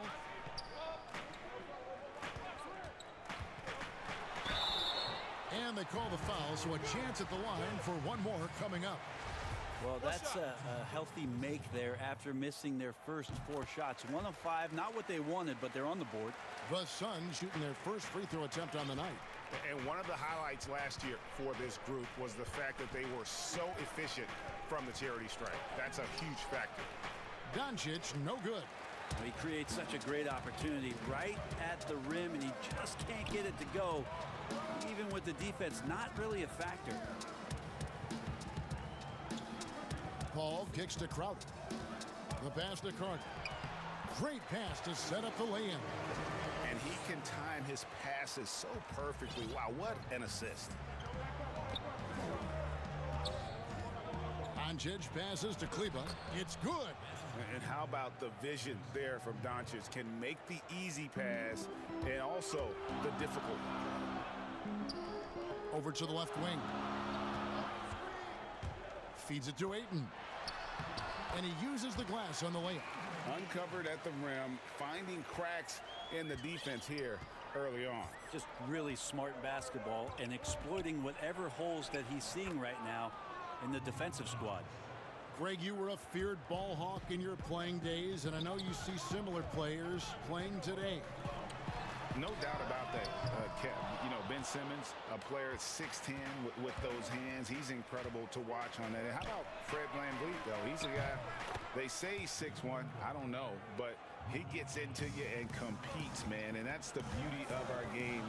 You know, you can be as big as the trees and have a major impact, or you can be one of those little fellas, as they like to call us, and be equally as effective on the floor. Like the Chris Pauls, the Patrick Beverleys, there are a lot of those guys that play the ball like you did so well. Yeah, right. Great players. Love seeing a point guard who can explode to the rim like that. Oh, great attitude and even a better finish. Well, just seeking out weaknesses in the defense and then exploiting it. And Ayton throws it down. Chris Paul came into the league playing unselfish, continues to do so. What a dime. Doncic with it. Now guarded by Ayton. It's Redick on the wing. Another 3 for Dallas. And that's exactly what he's looking for, draining the triple. Ball against Doncic. Pass to Carter. 54 seconds left in the first quarter. 6 to shoot. Crowder dishes the ball. Trying to answer back, but that three is off the mark. Here's Doncic, and Doncic throws it down. Has the vertical needed to dunk it.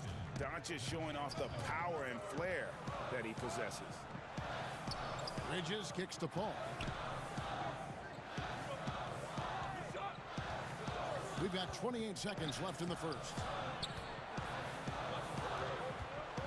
Pulls it from 20. Doncic with the block. And not exactly quick off the floor, but Luka uses great anticipation to make defensive plays. Time for some consideration in the passing category, maybe, Kevin. The shot is just not on. Get somebody else going. The Mavericks shooting their third free throw shot of the game. And that one falls for Cauley-Stein. There's 10 seconds left here in the first quarter. Booker up top. They need this. Puts it up from 12. Saric, that's good. Saric playing confident now. There was no hesitation that time. And so it's Dallas heading to the bench with a 7-point lead as we wrap up the quarter. They're pounding the ball inside, and that's where they've gotten their best productions. Well, recently, Chris Paul talked about adding some levity to the game. It sounds so generic to say we have fun, but, like, we may lose a game here or there, but, you know, everybody's still, you know, happy. Yeah, from what we've seen, Greg, these guys naturally get along. And you add in the guiding hand of Chris Paul. This team can beat anyone on any night because they're so connected. And for those of you just tuning in, the second quarter of action is where we're at right now. And before we move on, what do you guys think about what we've seen so far from the Mavericks? Well, they used the fast break to generate some easy buckets before the defense could get set. Yeah, they did a great job. Just the initial thrust of that attack, as soon as they got the ball, constantly in transition. On the court for Dallas here in the second, we've got Burke. He's out there with Jalen Brunson. Willie Cauley-Stein is out there with Tim Hardaway Jr. And it's Melly in at the power forward. Kicks it out to Booker. Fires from deep. Here's Craig. His three-pointer's off the mark. Dallas leading by 9. Burke finds Hardaway. Back to Burke from 13. Nice jump shot. Good. Burke's got his first points of the night. So many different offenses that Tim Hardaway Jr. has played in, but he's trying to improve in his on-court awareness. A good show of it there. Johnson's shot is off. The Mavericks shooting the lights out in this one, 77%. Hardaway, count that one. Hardaway has got the lead up to 13 now for Dallas. And there's a pattern starting to take shape here. They're working it inside and getting good shots from close range. The drive by Booker and the dunk by Booker. Booker showing some speed, excelling there, and blasting right through the defense to get to the rim. Over to the wing. All sorts of time, and it falls over the rim and in. Melly's got his first points in this one. Give them credit. Offensively, they've been the more efficient team. Yeah, that along with maintaining the pace of play right now, playing with tons of intensity. Johnson, the pass to Booker. It's good. Booker's got 4 points this quarter. Well, finishes like that are pretty impressive from Devin Booker, who we know is a great outside shooter. Brunson kicks to Cauley-Stein. 17-foot shot on the way. Brunson, no good. Suns trail by 11. And Bones, Devin Booker capable of big nights. One of just a few players with multiple games of at least 59 points. Well, he's always looking to put pressure on the defense, and he's got such a wide array of skills. Not only shooting the basketball, but has shown off more of his patience and playmaking ability as he moves through his career. Back to Booker. Saric in the corner. Here in the second quarter, about 3 minutes played. Got him with the pump fake, but couldn't finish. Burke, and he lays it straight in. Burke's got his second basket of the night. And this has been a great job of just getting into the middle of that defense and really scoring effectively from the paint. Here's Booker, and the dunk by Booker.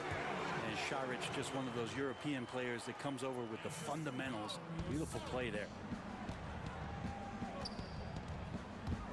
Booker against Brunson. Makes it off the glass. And the Mavericks lead by 15. Those defenders just look a little bit gassed. I mean, they're getting pushed around on that low block. Inside. Kicks it out to Booker.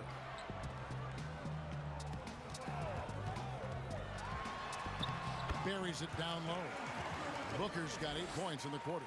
It took a little bit of time, but now he's taking the pen off the cap and putting his mark on this game. Here's Cauley-Stein. Count it. That's 7 points for Willie Cauley-Stein. Cauley-Stein shooting with confidence that close around the rim. Johnson right side. The finish, and Cauley-Stein throws it down. Excellent on both ends of that play. Yeah, the steal was sharp, but the slam topped it off. And we say it time and time again, so I'll repeat it. Have to be careful with the ball, or this is what happens. This is a one-man show right now. He's on a mission to get him out of this hole. Brunson against Booker, and Cauley-Stein throws it down. Well, Cauley-Stein positioned himself early and then found the reward there as he collected the ball and threw it through. Booker looking around. In the corner, it's Galloway. Here's Šarić. Falls through. He's now made 2 of 4. And they keep hammering away at him inside, forcing the ball into the paint. Booker against Brunson. Cauley-Stein's shot is good. And that's 10 straight points in the paint. The defense, nowhere to be found. Here's Booker. Basket is good. He'll get a chance for one more at the line. Some of the greatest shooters in the game always talk about being on balance. Booker does a great job there. Keeps his eyes on the prize. And Dallas calls their first time out of the game. And he could tell his guys were dragging a little bit, calling timeout to kind of let them catch their breath.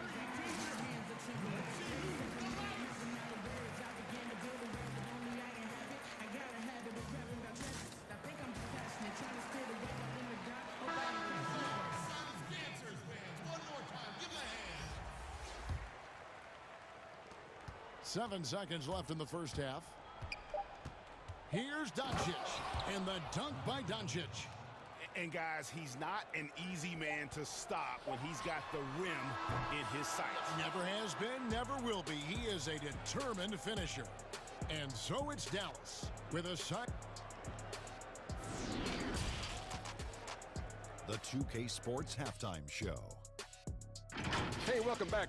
Some incredible work in this one by Willie Cauley-Stein. He had 13 points, 2 rebounds, and 1 assist. He didn't perform up to his standards in their last game. Tonight's... And...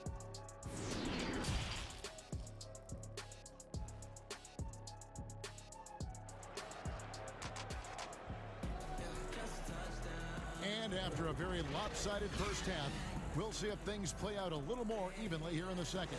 It's been one outstanding game from Willie Cauley-Stein. Really impressed with the shot selection through the first half, just taking what he can get from the defense. Yeah, I'm thinking back to the first half. I'm wondering, did he take a low percentage shot? Everything efficient. Third quarter action getting rolling right now, brought to you by Gatorade, all fueled up and ready to go. Here's who's on the floor. On the court for the Suns, we've got Bridges. Andre Ayton out there with Jay Crumb. Then it's Chris Paul, and it's Carter in at the 2. Here's Marjanovic, and he drops in the layup off the glass. Marjanovic has got his first basket. Suns trail by 16. Here's Paul, and he comes up with the deuce. For an undersized player, Chris Paul's a pretty good finisher around the rim. Certainly knows all the angles. Doncic with it. Now guarded by Ayton. And Doncic gets it to go. I don't know what's happening defensively, but they're not putting up any resistance. Pass to Ayton. And Ayton throws it down. Yeah, Ayton out there playing poker with the flush. The three for Doncic. Another three for Dallas. Unwilling to let up even for a moment. That's his killer instinct, just fanning the flame. Yeah, he's the guy that you want to go to right now, trying to put this one away. Oh, wow. 4 of 5 to start the half.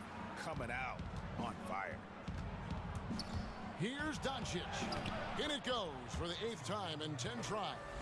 Guys, you never know what you'll see when you're watching Luka Doncic. His offensive creativity is through the roof. Ball passes to Ayton. He kicks it to Bridges. Shoots over Redick. Bridges misses. Pretty lax defense there. He's going to see fewer and fewer chances if he can't bury those kind of jumpers. And the call on the shot that sends him to the line. Richardson playing with boundless energy, great at going into the physical defense and drawing the foul. And so he hits both. And so it's Paul bringing it up for Phoenix. 19-point game. To the inside, Ayton. And Ayton throws it down. No doubt about it. He has done a ton to help his team, but he's going to have to do even more if they want to have a chance to get back in this. Paul with the steal, and Phoenix pushing it up now. Good on the shot. Paul's got 6 in the quarter. A touch over 2.5 minutes of basketball played here in the 3rd quarter. And Doncic, here we go. Bridges with the board. That's the kind of D you need when he's got the ball near the hoop. They were all over. And Crowder slams it in. You leave it to CP3, statistically one of the top 10 assist men, not just in the league now, in the history of the game. Doncic against Paul. Outside for Redick. Back to Doncic. Almost, but it rolls out. Suns trail by 13. And Chris Paul the bucket on the assist by Bridges. Paul's got 11 points. And it just seems that every pass they make is leading to a score. Just great ball movement. And here's Doncic from the arc. That doesn't go either for Doncic. And close to making the defense pay for the lax coverage that time. And it's blocked. The drive by Redick. And the rejection by Ayton. Nice timing as Ayton's up there for the rejection. Marjanovic finds Doncic. And the dunk by Doncic. And there is no better way to add to the lead. Isn't that true, GA, especially when the slam is coming from the point guard? Oh, yeah, his teammates love that one. I'm sure he's going to hear about it when he gets to the huddle. Timeout called, the Suns. You have to like what you're seeing from Luka Doncic. A smart move here, talk things over. He's really eating them up, and they've tried a few different looks defensively. Nothing quite getting it done. And the Suns with a completely new group on the floor. And some changes here for the Mavericks. There's a minute left in the 3rd quarter. Back to Booker. Stolen by Brunson. And here we go. Fast break. Burke's got it. Cauley Stein's shot is good. 15 points in the game. Cauley Stein just doing what he can right now offensively to dominate in a lot of ways. Here's Burke. Cross contact on the shot, and now a 3-point play chance as he'll head to the line. Pushing the action, getting others involved. He does it time and time again. Nice to play with a point guard that takes pride in playmaking. It makes you move around just a little bit faster to get open spots. Suns trail by 18. Booker outside. Johnson outside.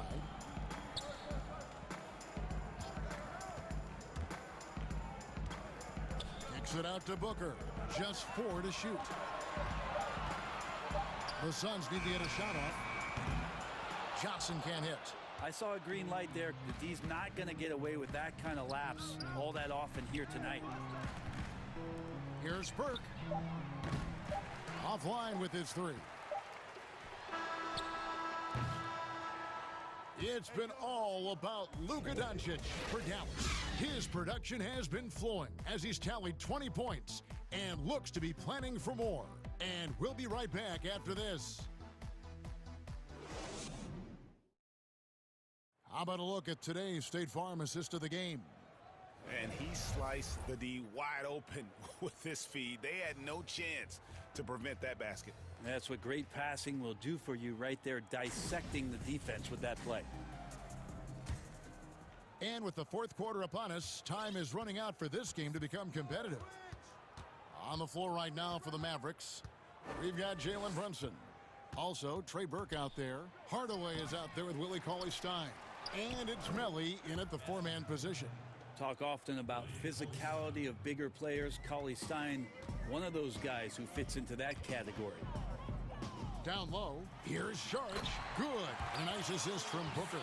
That's nice vision there. You see that pass, you make the feed before the defense has a chance to react, and that opens up a much better opportunity to score. Booker against Brunson. Belly. It's not going to go for him. And Phoenix will come the other way. Floats it up for Sharge. Up high to stop the alley-oop. And running with a full head of steam, but completely under control. Yeah, you think he's comfortable at that speed. He's done it so many times before. Just an absolute blur in transition, and that helps get the rhythm going. Melly passes to Burke.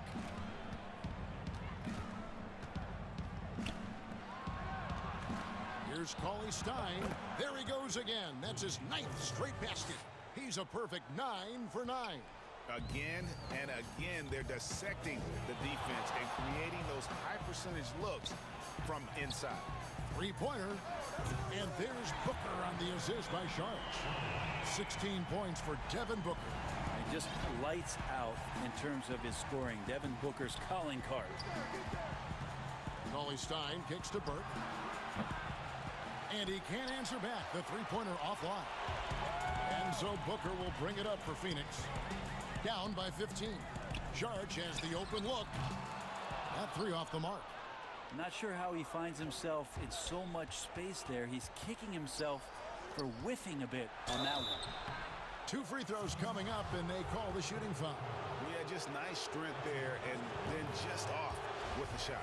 That one falls for Brunson. We're still waiting for that first miss from the line this half. Timeout called, the Suns.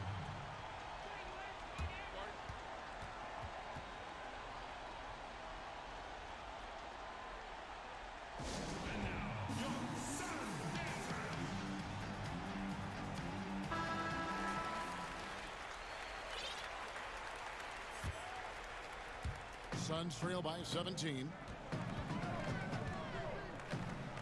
Pass to Johnson.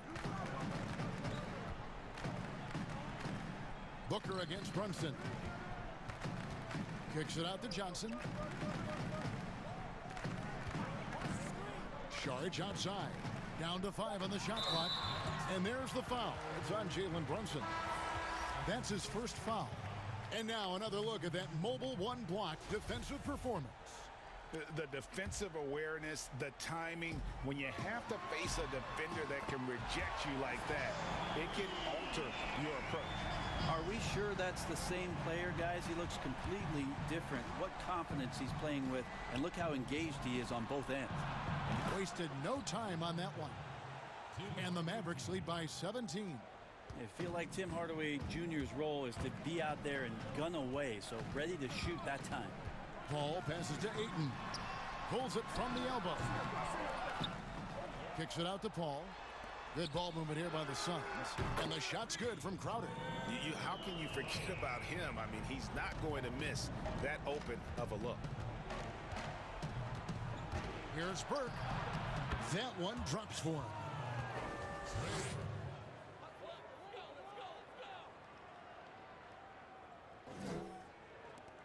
There's 1:54 left here in the fourth quarter. That's a 2 from Paul.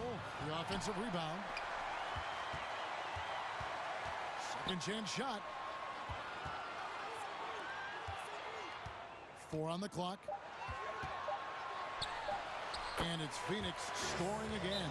That's a sweet spot for Paul. That zone between the arc and the paint might be his favorite. A career 50% two-point shooter. Dallas calls timeout. They're up by 14. There's a minute 34 left in the fourth quarter of this one. And now, let's take a look at the New Balance player of the game, Willie Cauley-Stein. And his percentage from the field tonight seems almost made up. I didn't think it was possible to have that kind of success shooting the basketball. You need a little bit of luck, a bunch of hard work, and a whole lot of talent. I don't think anyone in this building saw this coming. I'm sure that of the players who these fans thought would beat them, his name was not at the top of the list. Booker dishes to Paul. Count the basket.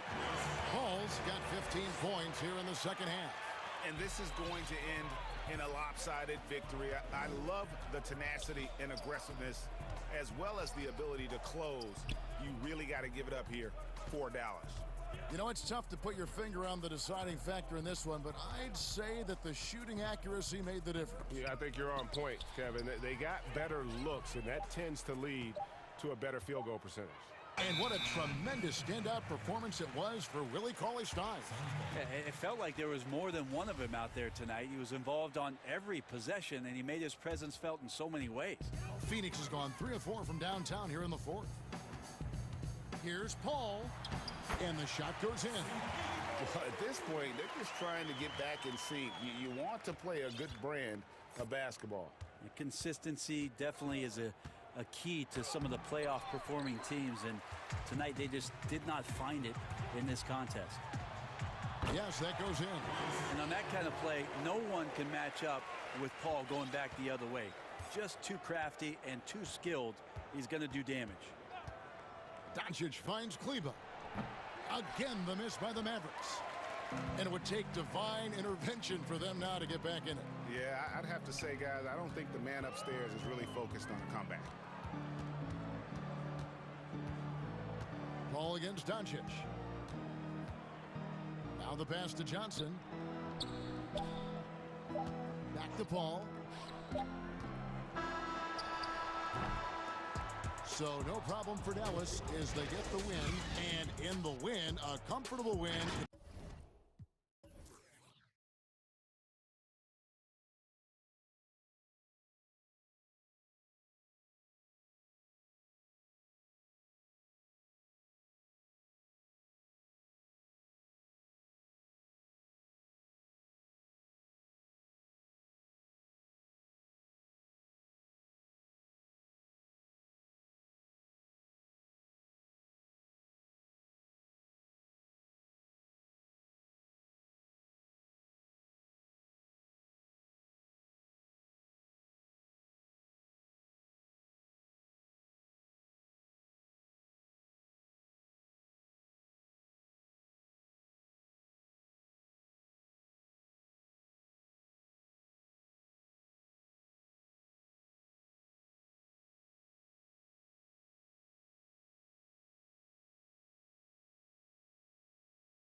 And it's Ayton in at the 5, roaming the paint. And for the Raptors, Anunoby and Siakam in at the forward slots. Then it's Fred VanVleet. Then there's Chris Boucher. And it's Trent in at the shooting guard. All teams tonight, Greg, love to push the ball up the floor, even off made shots. You know, trying to find an opening before the half-court D can set up. I think you're going to see more and more of that every year. I agree. Shot by Crowder, no good. Here's Trent, defended by Paul. Trent passes to VanVleet. And there's the pass to Boucher. Here's Trent, just 5 on the clock. Takes it up with both hands and rips it down. Okay, 2 hands for safety. That's what they say, right? That's right. He was ultra safe with that dunk, no question. Paul passes to Ayton, and it's denied. And that's out of bounds. Phoenix will retain possession. An outstanding defensive play to earn the Mobile One block. And early in a game, these sorts of plays really can set the tone. Here's Paul, and the layup's good off the glass. Here in the first, a little over a minute played so far. Siakam against Crowder. Siakam kicks to Boucher. Here's Trent. Carter pulls it in. And up the court come the Suns on the break. Paul with the ball. Carter with it. Picked up by VanVleet. Out to the right wing. Paul looking over the floor. And it's denied. Sent back by Siakam. And there's the foul on Jay Crowder. That's his first foul. And about 2 minutes played here in the first quarter. VanVleet passes to Boucher. Back to VanVleet. It's good. He makes his first shot of the game. Just setting the tone with an aggressive move to the rack. And where's the help defensively? No excuse. You have to be aware. He should be on your radar all the time. And it's the way Ayton uses his body inside. It's what allows him to get so close to the basket. Gets the three-pointer to fall. And they don't want to get in a habit of giving him open looks from 3. First quarter still, but not who you want to leave open. Paul passes to Ayton, and Ayton throws it down. CP3 is a nightmare in pick-and-roll situation. Toronto, they've gone 3 of 5 shooting the ball so far. VanVleet attacking. That's his second shot and his second basket. He's 2 for 2. Now, I'm not sure who was supposed to be on him that possession. I mean, apparently neither did the defenders. Anunoby against Paul, and it goes down 2 points. 6 points for DeAndre Ayton. For Toronto, they've gotten 4 of 6 field goal attempts to drop in the first quarter. Out left to the wing, Boucher off target with his 3. And here's Ayton. He'll bring it up for the Suns. They trail by 1. Paul passes to Ayton. Suns moving the ball around. The drive by Paul, and the wide open shot from Crowder, and no good. Had a chance to take the lead there. Okay, that's frustrating. You work hard to get these open looks. You know he liked that one back. Passes it to Boucher. Siakam against Crowder. Siakam, that's good. Oh, great concentration from Siakam. Takes the hit, yet his eyes never leave the rim. And first time out of the game called for Phoenix. And Pascal Siakam can absolutely score in bunches. Put up 25 in a quarter last season, and when he gets going, look out. GA, when Pascal Siakam is on, it seems like he's involved in every play. Must stay consistent. But you know what? He's a special player who can carry a team to win on any given night. And the Suns with a completely new group on the floor. And the basket by Johnson. Sweet find there by Booker. All eyes on him with the ball, and Devin understands that. That has a nice feel for giving up the rock. Van Vliet kicks to Boucher. Van Vliet wide open, and he buries that one, drilling the rim on the way down. Van Vliet's got 6. The Suns have gone 5 of 9 from the field here in the first. Poked away, stolen by Van Vliet. About 7 seconds separating the shot and game clocks. Back to Siakam. And that's okay. Even though you missed, you had the right guy taking the shot. Booker the pass to Johnson. And so they choose to intentionally foul. Really no idea why you're fouling in a situation like that. You know, maybe there's some bad blood between those two. Johnson outside. Here's Galloway. That's good, and Johnson with the assist. Langston Galloway maneuvering himself around the painted area. It's all tied in Toronto. And back in a moment as we'll get underway.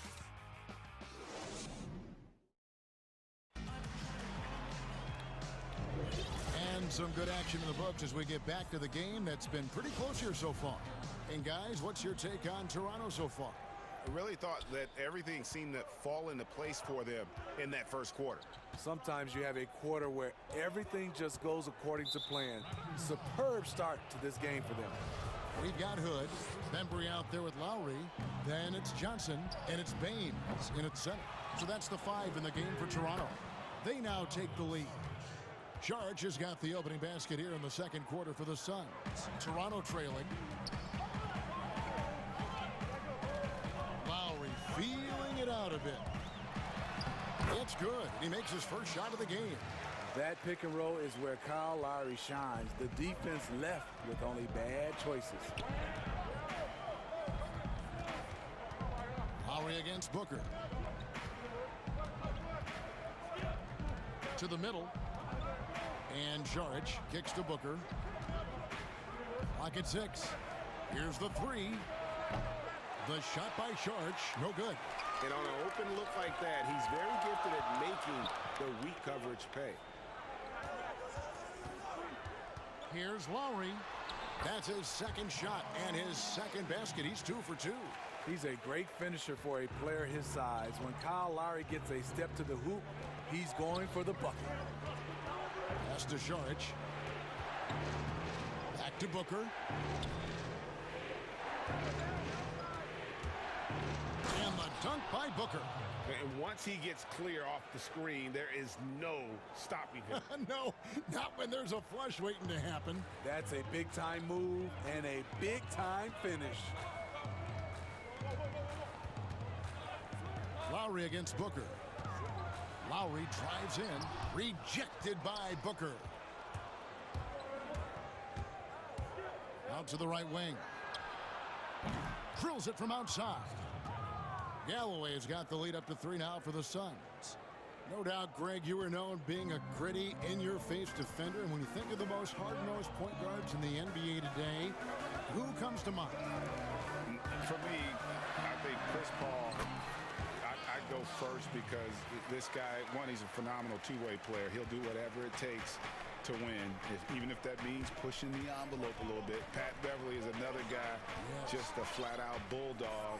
Marcus Smart, I think, falls into that category. Again, it's not always about being the most talented, but if you bring an edge about you, that really permeates throughout your team. So those are some guys. Drew Holiday is another guy I'd throw into that mix as well. Yeah, they all lock in. You're right. Johnson down low, defended by Booker. Hood gets the bucket. Hood is great at getting into the paint, using that high release point of his to get his shot off. And so Booker will bring it up for the Suns. They trail by 1. And now we've got the intentional foul. And the Suns with a completely new group on the floor. So timeout called here, the first for Toronto.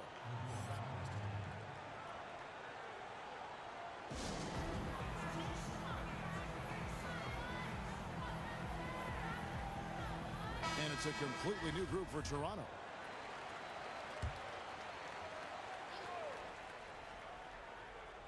About 3 minutes played so far in the second quarter. Ayton, the pass to Paul. Back to Ayton. And Ayton throws it down. The eyes of Chris Paul. He's always had tremendous vision. Here's Trent. Pass to Boucher. Van Vliet with it. And he finishes nicely on the layup. Van Vliet's got 8. The defense not putting up any fight on the inside. They've allowed 10 straight points in the paint. Ayton, good, and Paul gets the assist. Paul's got 5 assists in the game. How many times have we seen a possession like that from them today? Ending with a basket, coming off a pretty pass. Van Vliet passes to Siakam. Rejected by Crowder. Siakam kicks to Van Vliet. Goes back up. And that's good off the glass that time. Van Vliet's got 4 points in the quarter. I don't know what's happening defensively, but they're not putting up any resistance. The drive by Paul. The pass to Ayton. Now here's Crowder. And a miss there on the triple. This is the shot they wanted to get. Right guy, right spot, wrong result. Here's Van Vliet. Misses from close range. That's not the type of opportunity he fails to convert very often. Here's Paul. Lays it up and banks it in. Paul's got his second bucket tonight. Good job of stepping up to the plate there, seizing back the momentum for his team. That's the competitor in him. Close game. Let me have this one. Here's Trent, defended by Carter. Passes to Boucher. Here's Trent. Three-pointer. Offensive rebound. Tries again. And stolen by Ayton.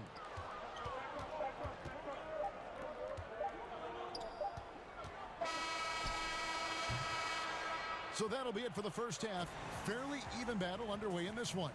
Suns lead by 1. It's time now to go courtside as we send you over to... Thank you, David, for that interview, and we'll see you back here after the break for third quarter basketball. It's the 2K Sports Halftime Show. Welcome back. For the Suns, the first quarter was pretty even. The period wrapped up with the teams on level ground, and that should...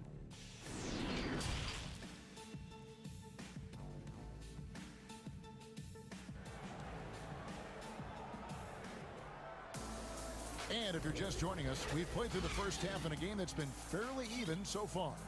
DeAndre Ayton has been sensational. Well, we'll find out if they were able to find an answer for him over the break. He was scoring with ease in that first half. I think both sides probably adjusted a few things. The key for him is to bring the same level of energy over these last 2 quarters.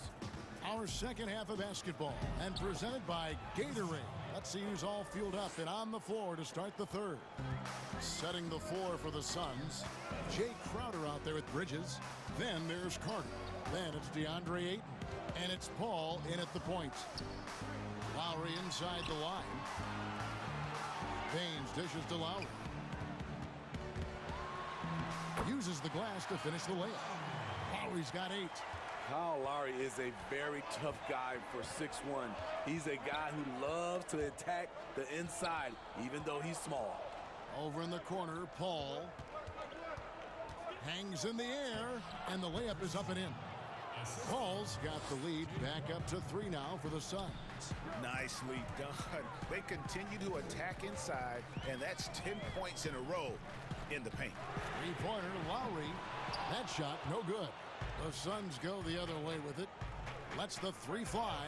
That's good from Paul on the assist by Bridges. Paul's got 7 points for the quarter. Raptor shooting percentage, 59%. The offense is running smoothly. Stolen by Carter. Outside Crowder. Kicks it to Paul. Just a little over 90 seconds gone in the third quarter. Ayton, the pass to Paul. Shot clock at 6. Phoenix needs to get off a shot, and the ball goes out of bounds. Last touch by Baines. You love the pressure he's putting on them. Almost had that steal.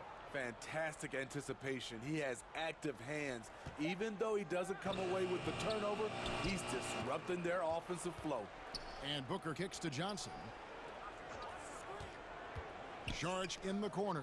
A second chance effort. That one wide left. And I was sure that was money on that one, but everyone is afforded an easy miss or two. Yes, let's look on the bright side. You got a great look. It's a play that you might want to go back to again. And the call will be against Langston Galloway. That's his first foul.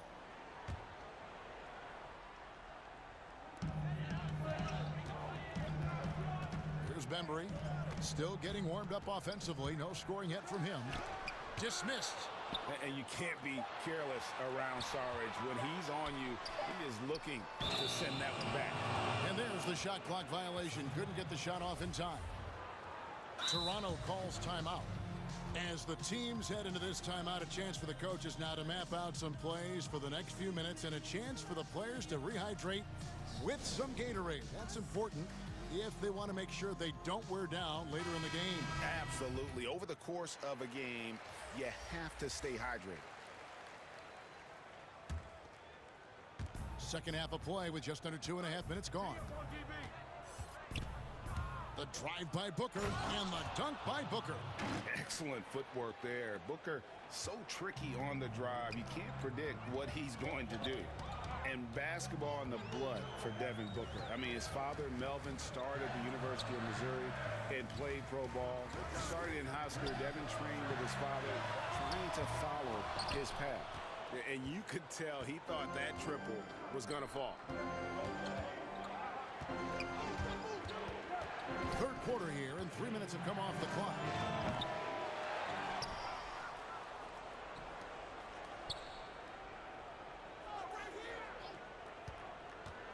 Shot clock at 5, and the dunk by Booker. The D just kind of stepping aside and letting him get to the rim. There's a reason, GA, the lead is what it is right now. It's a backbreaker for your defense, giving up easy buckets like that. And we know the story. Booker moving from Michigan to Mississippi to live with his father and develop his skills. And 4:30 a.m. alarms to train on the beach before the summer sun, getting to practice 2 hours early and staying late. Booker, not a freak athlete, so he had to work harder and drill the fundamentals. Okay, well, let's check in with David Aldridge, who's reporting from the sideline. Kevin, thank you. Now, we have seen continued growth with the NBA's affiliated leagues the last few years. Think about the explosion in popularity of the WNBA, the Basketball Africa League, expansion of the 2K League, greater pay in the WNBA and the G League pathway, along with the unionization of G League players. The league continues to show its commitment to expanding opportunities on multiple levels. Guys, back to you. Thank you, David. Oh, great ball movement there. Raptors trail by 12. 46 seconds left to play in the third. Kicks it out to Van Vliet. It's good again, and an excellent 7 for 8 shooting night so far. Beautiful call that time up the floor. The hard screen frees him up for the bunny. Booker outside. And contact on the shot, so he'll be shooting free throws here. Such an active shooter. Love how Booker gets defenders to try and be physical with him. This is his first chance at the line tonight. And over the course of last year, he was up over 90%. And with a stroke like that, you see why. Toronto's gone 0 of 2 from deep to start things here in the second half. 1 second separating the shot clock and game clock. Pass to Boucher. Now, here's Anunoby. He's been quiet so far. Still no points in the game. 6 on the shot clock. Pulls up on the elbow. Can't hit that one.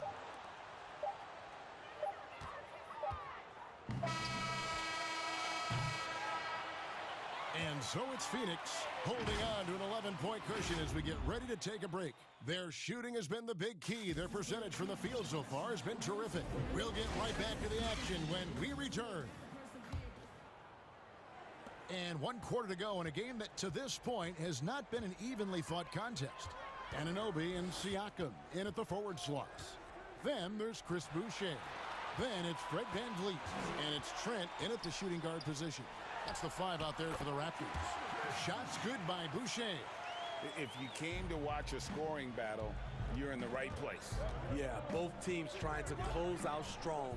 These are the fireworks that fans came to see. Booker with it. Now guarded by Siakam. To the paint. Here's Trent. That shot missing. Good D by Johnson. He liked to have that one back. That's easy money. Pass to Craig. And they call the foul, so he's got the and one chance here to make it a 3-point play. When you look at the balance of power between players and teams, Greg, does it feel like the players now have more say, more control than they used to? No doubt. We're seeing more players demand trades, sign shorter contracts with opt-outs.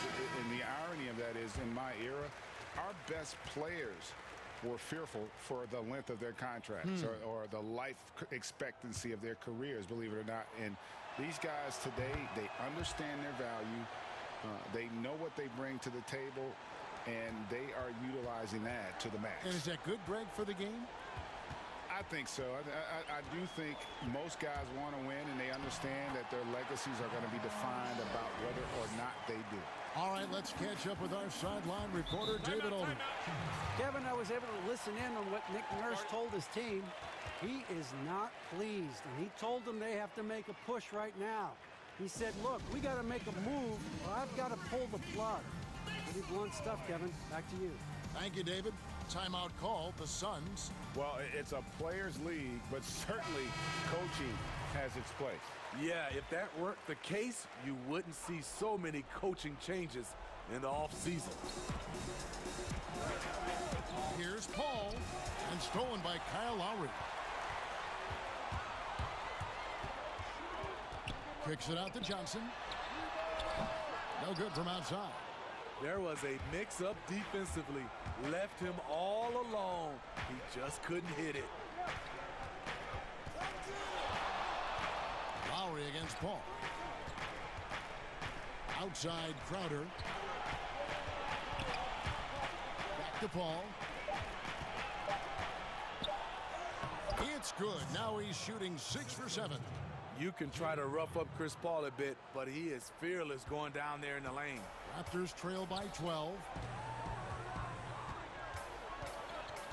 Outside Lowry. And the layup falls. Efficient performance from him. Not the case for everyone else on his team. Paul outside. To the middle. Here's Ayton. And Ayton throws it down. Just such strength on these finishes. When you foul Ayton, you really have to hit him to prevent the basket.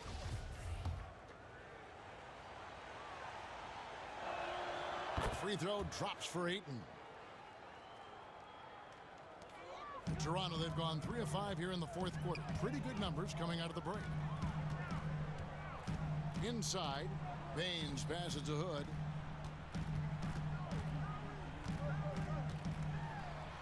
Laid in with a nice touch off the glass. Suns leading by 11. Paul outside. It's good. Paul's got 11 in the second half. What can you say about Chris that hasn't been said before? A two-way Hall of Fame talent. Toronto calls timeout.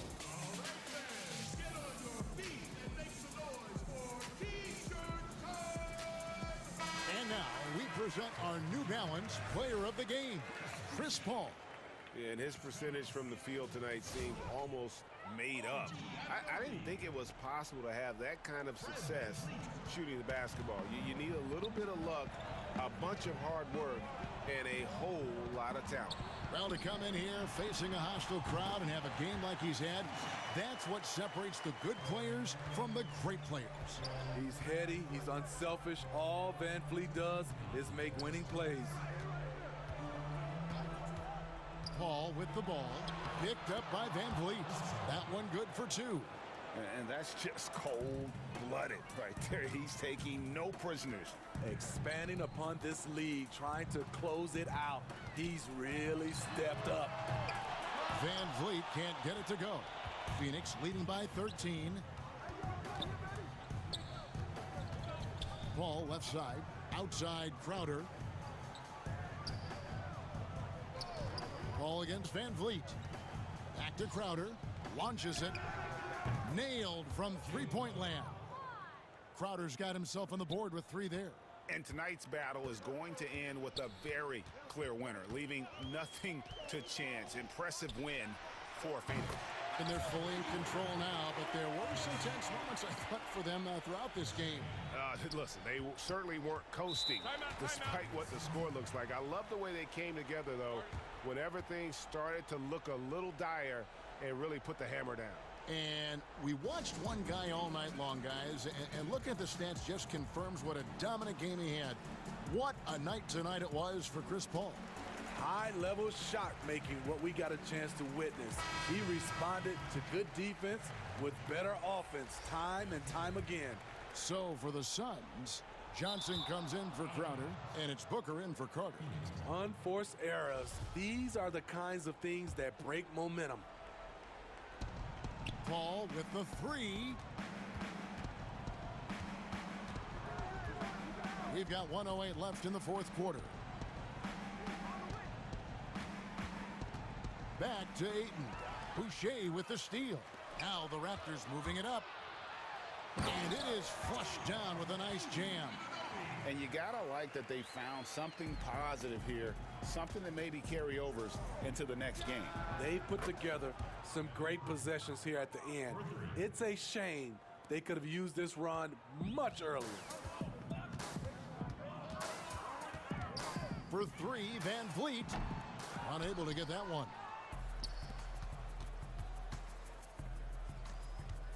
The drive by Booker. Got a piece of it. There's 31 seconds left in the 4th quarter.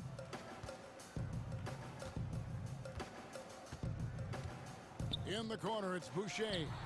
Connects from three-point range.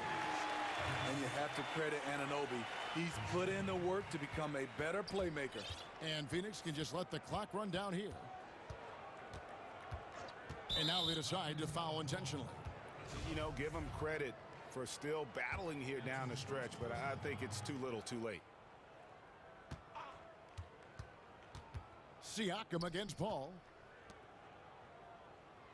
And that's an intentional foul.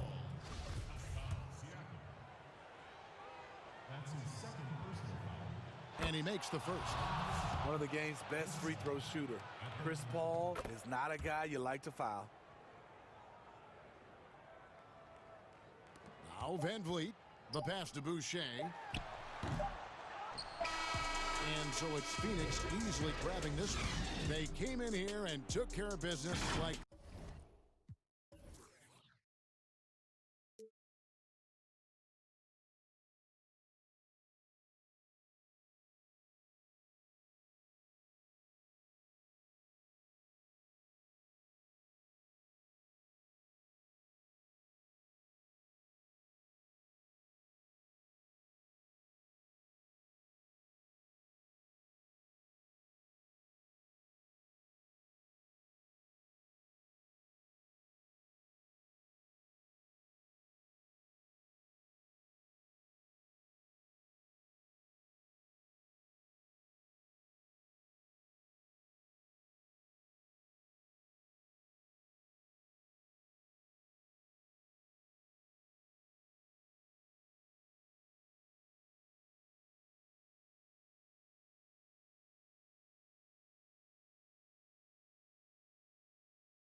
capable, DA. Thank you.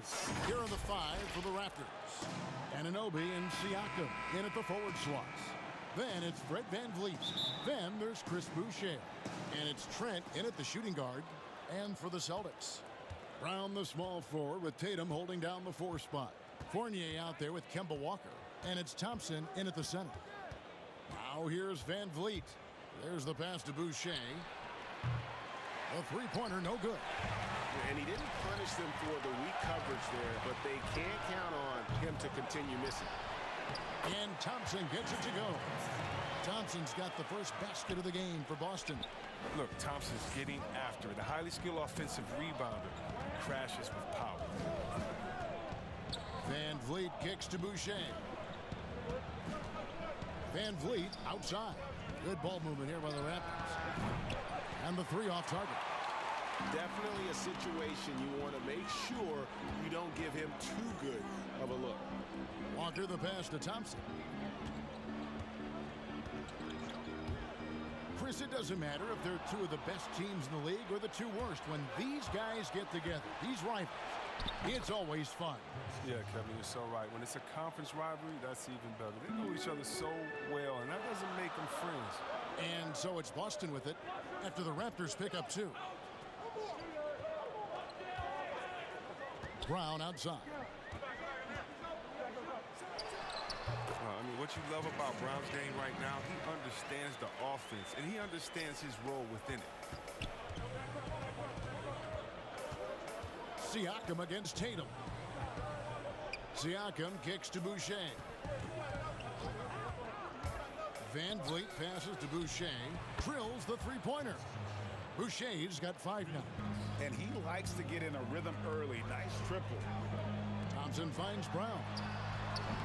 Boucher with the rebound. You expect him to make those. They've got to do more to get a hand in his face next time. The alley-oop layup. Very well done. And what an alley-oop. Those 2 read each other so well. It's a play I'm sure they love to run. Brown wide open. He fires. Hangs home the trifecta. Oh, you love to see Brown knock down the 3 ball, showing great strides in improving his range. VanVleet up top. Guarded by Walker.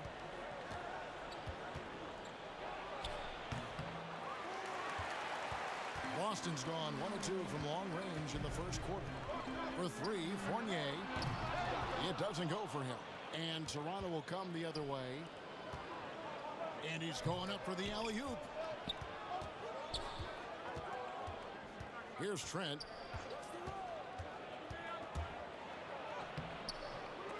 Fournier pulls it down. Oh, that's terrific defense there. That's how you protect the rim. There's Brown with the 3. It's good from long range. Brown's got a pair of 3s now in the first quarter for Boston. Here's Trent. He's guarded by Fournier. Here's Boucher. And they come right back with their own three-pointer. Boucher's got his 3rd basket of the night right there. Walker dishes to Fournier. The 3 from Tatum. Tatum on the wing.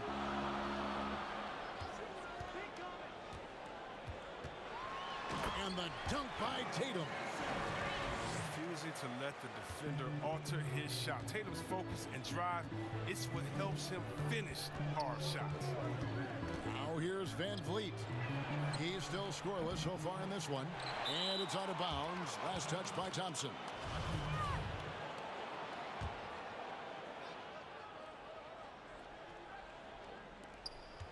We've got 1:08 left to play in the first quarter.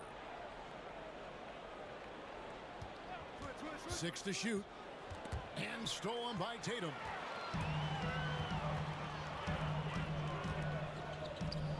And here's Brown outside. And the Celtics hit again from deep. Well, how about the quickness of that release? Brown just draining that catch-and-shoot jumper with ease. VanVleet with it. Working on Walker. Count that one from VanVleet. And they've scored several times already here in the first quarter on the inside. Siakam against Walker. Right side Fournier. There's the dish to Tatum. Tatum draws the double. Makes it off the glass. Tatum's got 6. What I like about Tatum, he moves his feet well, understands angles. He plays more physical than advertised. Van Vliet kicks to Boucher. A three-pointer off the mark. Brown drives in. Here's Thompson. And oh, he hits the buzzer beater.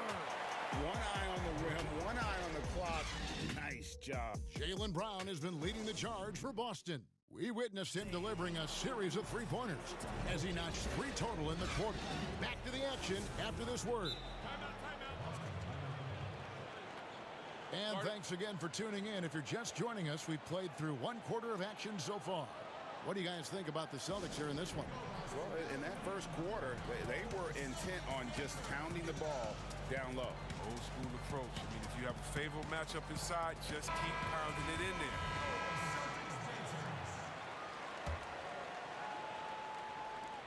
And so it's Boston with it. 7-point game, the biggest lead in the game. They've got Smart. Ojale is out there with Williams. Then it's Neesmith. And it's Pritchard in at the point. That's the 5 to begin the second quarter for the Celtics. And taken away by Johnson. Oh, and here comes Johnson all alone. Misses from short range. Boston leading by 7. Smart finds Williams. The Celtics working the ball around now. Outside, Smart. They get it back. And Williams throws it down. Yeah, hard trying to keep Williams off the boards. He makes it a mission to keep possessions alive. And Aaron Neesmith gets the whistle that time. That's his first foul. And here are the Raptors now. And the shot goes down. And the lack of effort to fight over the screen there makes that an easy shot. We see this all too often. You have to be willing to put in the work. Stolen away. Fast break. Here come the Raptors. On up the court. Good work there as it goes. The timing, the execution. Nice job by Hood. Not hesitating. And instead taking and shooting right away. Williams. And he can do a lot more damage to the rim than that when he wants to. Oh, you're right. And with the lead they're enjoying, I'm surprised he didn't put a little something extra on that one. Lowry deciding where to go with it here.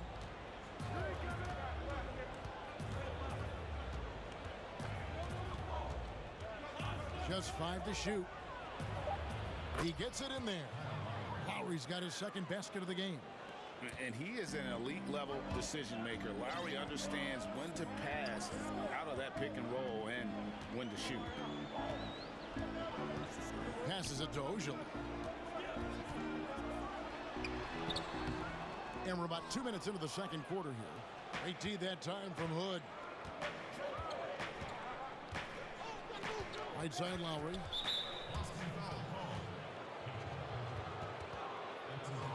Now a timeout called by Boston.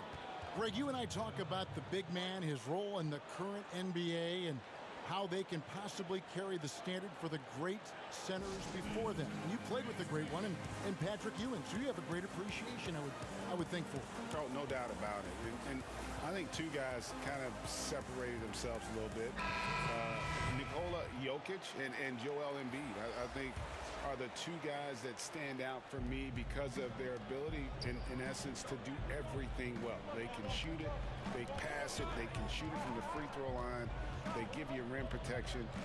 I'd throw Rudy Gobert up there as an elite center as well. Doesn't have the offensive impact that those guys have, but he does impact the game as well. 3 young, dynamic centers. Those are good names. It's stolen by Lowry. And oh, here we go. Lowry's got the fast break chance. And the shot goes in. Lowry's got his 3rd bucket of the night. I mean, it took him a long time to get into the flow of the game, but the points are starting to come for him. Outside Fournier. Latre gets it to go from beyond the arc. Fournier's got his first 3 points of the game. His offensive skill set is off the charts. He has more than a few ways to punish. Lowry Lowry against Walker. And it's Lowry penetrating. He makes another one. That's 4 up and 4 in to start his game. And they're beginning to just flat out fall apart defensively right now, especially on the interior. Outside Fournier. That one falls. Fournier's got 5 points now in the quarter. I like that pick play. I mean, you can see how easily it makes it for him to get to the cup. Three-pointer, Lowry, and stolen by Wagner. And here's the break. Here's Walker. Terrific assist, a nice finish. Solid play all around. And that's the kind of play you just do not want to give up defensively. You lose the possession and give up a quick 2 at the other end. So, timeout called here, the first for Toronto. Every timeout, a chance to review the lineups, matchups, or call a play. You know, that's what coaches are paid to do, right? I mean, curious to see what they go with here. And it's a completely new group for Toronto. 1:16 left here in the second. On a team filled with big wings last year, Walker gave the Celtics a guy with Greg's supreme quickness who could break down the defense when nothing else was there. And he's that rare commodity, an elite catalyst who doesn't have to dominate the ball to make an impact. That allows room for others to feel empowered out on the floor. It's just one of the many ways Walker makes his teammates better. Clock at 6. Brown the pass to Wagner. Over Boucher. Off the left rim and out. His interior scoring is one of the things that drives their offense. Don't expect him to miss many of those. Down low. That one's in there. The Boston lead is cut down to 4 on the bucket from Van Vliet. That's the 10th straight point they've given up in the paint. 23 seconds left in the second quarter. Now, Anunoby. Here's Boucher. Oh, good on the triple. He's cooled down a little bit after draining those 2 3-pointers in the first quarter. Tatum, no good. You know, they say there are no easy finishes in the NBA, but that should have been easy. And some good action through the first 2 quarters. And now, the 2K Sports Halftime Show. Hey, everybody, welcome back. It was a big-time first quarter for Jaylen Brown. He had 9 points, 2 rebounds, and 2 assists. And taking a... And that should...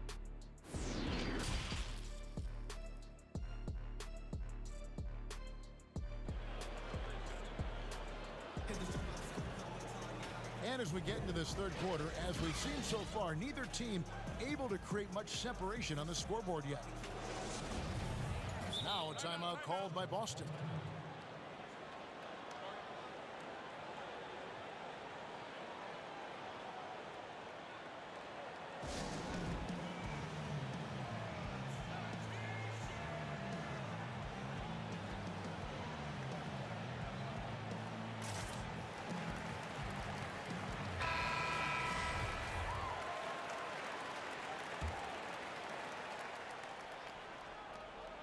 Boston leading by 4. And on the floor for Nick Nurse as we get into the second half. Anunoby and Siakam in at the forward slots. Then there's Chris Boucher. Then it's Fred Van Vliet. And it's Trent in at the 2 guard. Well, given Wagner's size and strength, he has the appropriate build to succeed above the rim. And so Van Vliet will bring it up for the Toronto Raptors. The Raptors shooting their first free throws of the game. You throw good, Van Vliet. He hits both from the stripe. His free throw shooting is something they never need to worry about. He doesn't even know how to go through a cold streak. To the inside, Wagner, and he drops in the layup off the glass. Wagner's got 4 points this quarter. Oh, impressive ball handling from Tatum. I mean, attracts the other team's focus and then finds the open man. Here's Van Vliet. Count the basket. It's a great move, and he catches the defense completely off guard. You'd like to see a little more energy coming out of halftime on the offensive end. Oh, inflicting some punishment with the 2-hand flush. They're going for the throat. kicks to Boucher. And it's off from three-point range. Celtics leading by 6. There's the three. And the layup is good after a nice lead pass. And 10 of their last 12 coming off assists. Third quarter of basketball, about a minute and a half in. Anunoby with it. Pass to Trent.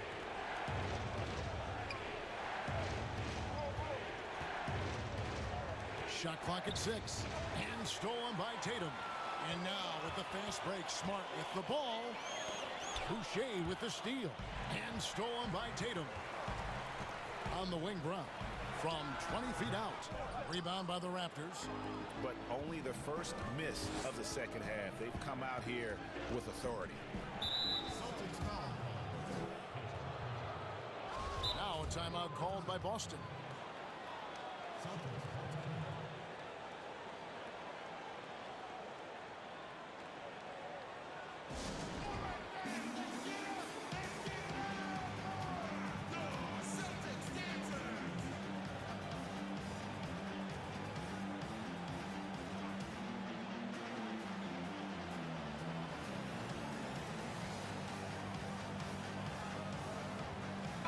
New group in for the Celtics. Robert Williams, he's checked in for Mo Wagner. Shemi Ojeleye comes in for Jason Tatum. Neesmith, he's checked in for Jaylen Brown. And it's Edwards in for Smart. Siakam kicks to Boucher. 5 on the clock to the left wing. Here's Trent. Off target from three-point range. And the great shooters know when they've got enough opening to go for the three. I didn't think it was a bad choice on that possession. Williams looking over the floor. Pass to Neesmith. The kick out to Williams. The 9-foot shot. A nice shot by Neesmith. Neesmith has got his first points of the game. Fantastic ball movement. They're picking them apart with their passing. Van Vliet outside. And the pass to Boucher. And again, Toronto no up. And out of bounds as the Raptors gain possession.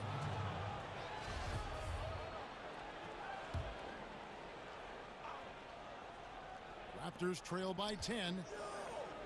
For 3, Van Vliet. And the Raptors miss again. Just a solid performance on the interior. The rebounding has been off the charts. Great teamwork punctuated by a strong finish. Perfect example of how to run the break the right way and get a great look. And Van Vliet, here we go. Boucher passes to Trent. Back to Boucher. Some nice ball movement here by the Raptors.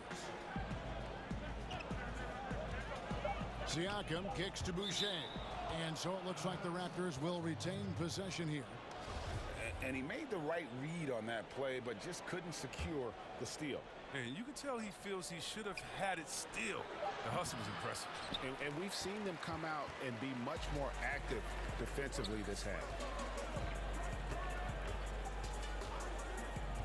1:07 left in the third.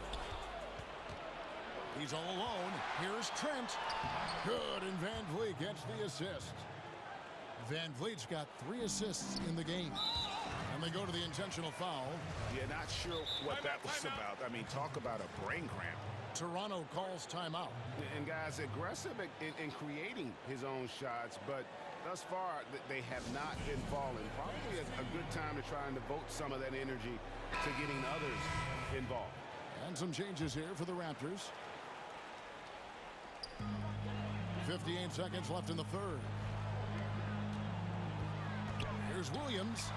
And the layup's good off the glass. Williams has got 6. You know, when Williams gets positioned inside, he just looks to dominate physically, and then he shows you the skill set on top of it. Johnson finds Baines. That shot off. Williams with the defensive effort. Down low, here's Edwards. To the wing right side. Shot clock and game clock separated by less than 6 seconds. Here's Hood. Nice pass. Led him to the rack perfectly for the layup. Oh, look at the playmaking ability of Johnson. Just such a gifted passer. Boston leading by 10. Now here's Edwards. No points in the game yet for him. A shot by Pritchard, no good. And if you ask me what percentage of the time he's making that shot, my answer would be in the single digits. Yeah, that's not his spot. Plain and simple. He's trying to force something that's rarely a good idea. Well, through 3 quarters of play, down double digits, it may be difficult to overcome. Celtics lead. And with 3 quarters behind us, let's see what this 4th period holds in store for us. Time called here. The Celtics decide to talk it over. And during this timeout, I'm sure they'll be hydrating themselves with Gatorade. All the effort out there on the floor, and these timeouts can be such a huge factor in getting a short rest and recharging the battery. And we've got an update here, so let's catch up with David Aldridge. Hey, Kevin. Well, look, here's what Brad Stevens went over with his guys during the break. He wants them to maintain their balanced attack, but he told them they're doing a great job of finding space out on the perimeter, which has led to all those good shots. He likes the rhythm and the flow of this offense. He just told them, keep shooting it with confidence. Kevin? Thank you, David. All fueled up and ready to go. Let's reset the lineups courtesy of Gatorade for the 4th quarter. On the court for the Celtics, Brown the small forward with Tatum holding down the 4 spot. Kemba Walker is out there with Evan Fournier, and it's Thompson in at the 5, down low. Walker dishes to Fournier. Tatum with it, and it's Johnson picking him up.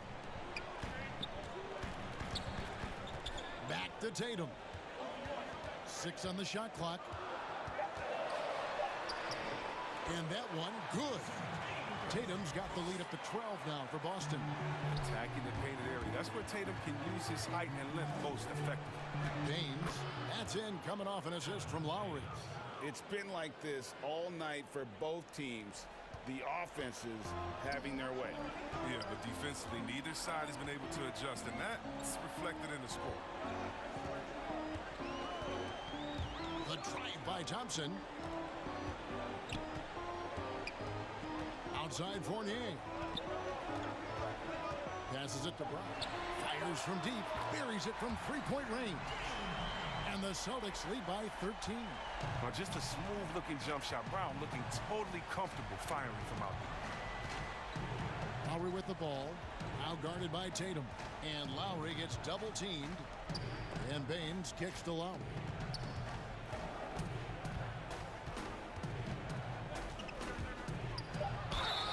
Fouled on the shot and picks up 2 points. So 1 free throw coming up.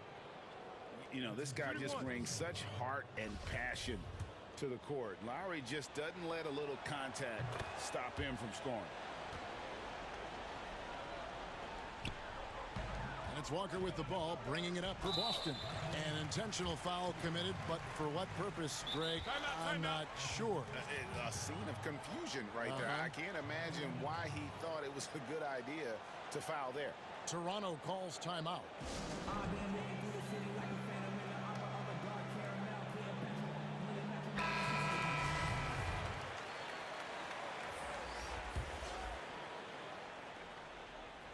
Last quarter of play, about 2 minutes in now.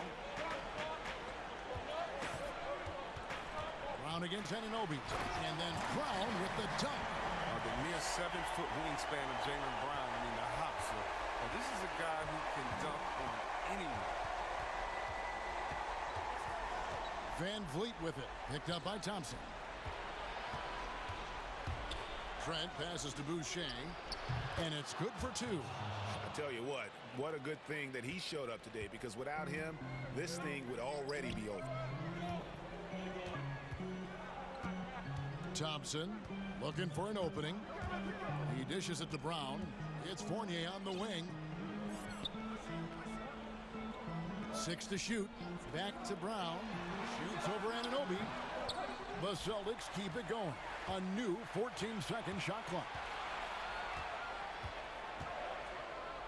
And here's Thompson. Boston needs to get off a shot. Oh, what a beautiful point. Intensity, did you see that? Great. You can't teach that. Brown just showing off his incredible dunking ability. Van Vliet kicks to Boucher. It'll go. The Boston lead is cut down now to just 10 points with that basket from Van Vliet. No, but sometimes you don't need a haymaker, just a jab.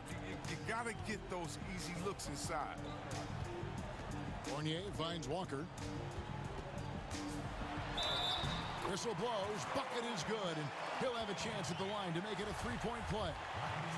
Greg, not all drafts are the same in terms of talent, but 2019 was a year to remember. No doubt about it. I mean, transcendent talent at the top. You think of Zion and Ja, both could be future league MVPs. And the irony is that those two guys were teammates in high school. Go figure. Yeah, go figure is right. Good on the three-point shot. Yeah, clearly a defensive lapse there. He is automatic from deep if you're going to leave him that wide open. Big-time mistake. Outside Fournier. This one for three, and the Celtics hit again from deep. And so only one team answered the bell tonight, guys. Not a monster blowout by any means, but still a double-digit victory for Boston. They really had it going, guys. Their offense propelled them. In this case, it was the higher shooting percentage that made the difference and earned them the W. The one player that really stands out, of course, in this one, it was a dazzling game for Jaylen Brown. They needed someone to do the heavy lifting tonight, and he was their man, scoring every way he knows how. Fast break, Toronto. And finished off by Siakam. Look, it's always great to get into a rhythm, but do it when it matters. Yeah, it has to be frustrating to catch fire when the game is already over. I mean, this is not the outcome they wanted. Here's Walker.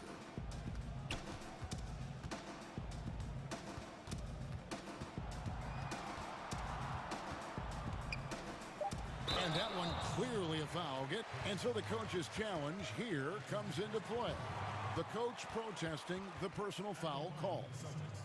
And I think when it comes to some of the more difficult calls to make, personal fouls can be tough. The action is so fast that it's really tough to catch everything in real time. The wonders of technology, Greg. We've seen replay reviews so effectively, and involving the coaches by being able now to challenge like this is something a lot of people have been hoping for. And the announcement on the review is that the foul was called in error. So they have determined, Greg, to overrule the original call. And guys, this is what it's all about, getting the call right. And I think in this case, the video review showed that while it was a tough call to make on the floor, they got it right with the review. Shot from the wing. So it's the Celtics picking up the win. Even early on in this one, it seemed like they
again, it's Luke Kennard.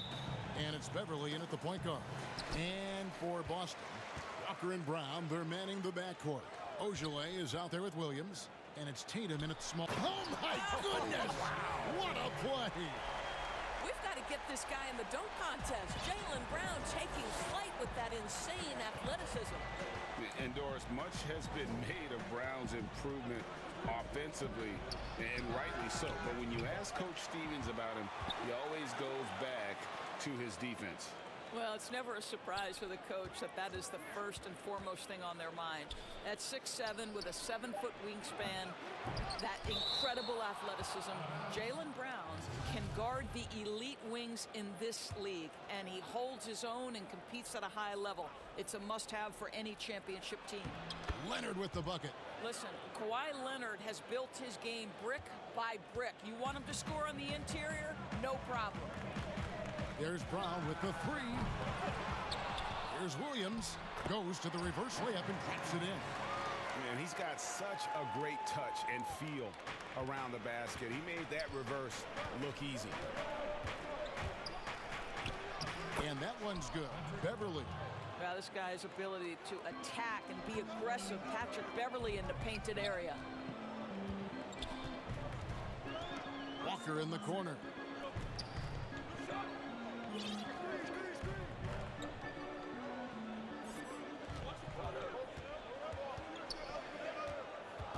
Feeds to Williams. Back to Walker. The kick out to Brown. To the middle. Batum with the steal.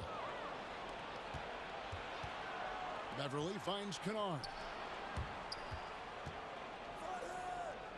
Outside Batum. Brown against Kennard. Ibaka, the pass to Kennard. Down to 5 on the shot clock. Outside Leonard. And they turn over the 24-second buzzer, signaling the shot clock violation. Now about 2 minutes gone here in the first quarter. Walker against Beverly. Stolen. And he could not get that one to go. And here we go with the coach's challenge. Not surprised in a competitive game like this. And he's disputing the personal foul call. And this is the time now where the officials can review in closer detail what constituted the original personal foul.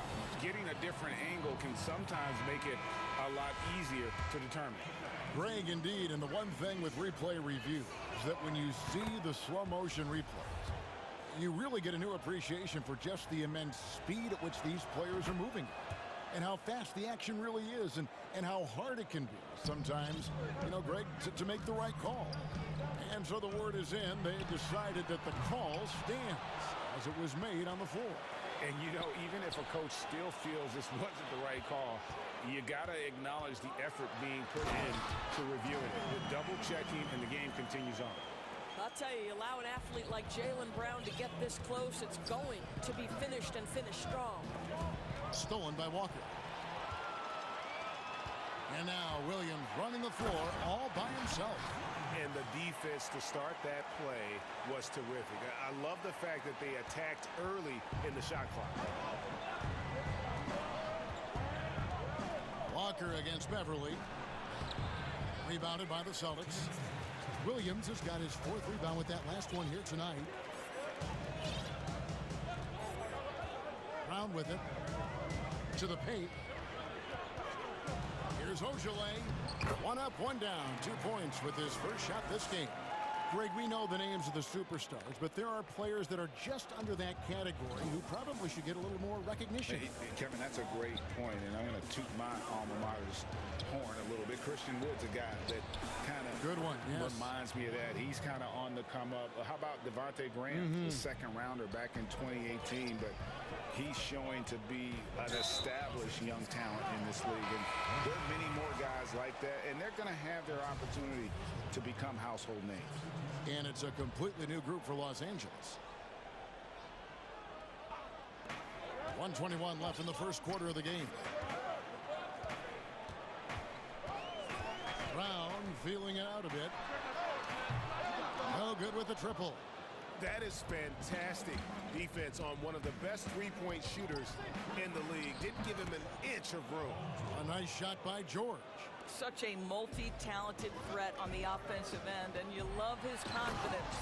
And the dunk by Tatum. Well, how about the awareness of Kemba Walker? Make your teammate feel good with a pretty pass, Kemba. And George, here we go. No good that time. And it's Boston the other way. Inside. Shot's good by Walker.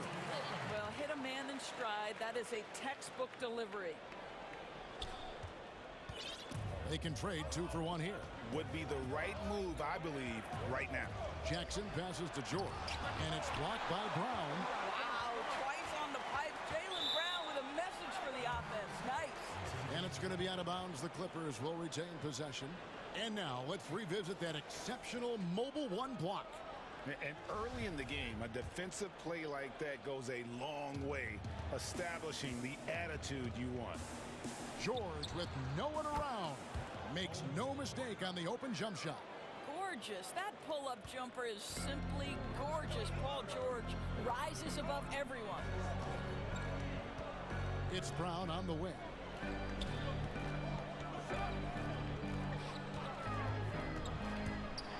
Floats one up, and that's 2 points on the layup. Brown's got 6. Don't you love how Brown just barrels into the teeth of the defense? This is a shifty forward who knows how to get to the rack. George, that's a 2-pointer, and the last shot at the buzzer doesn't go in for him. Oh, we've seen some great shots in the first quarter. No shot.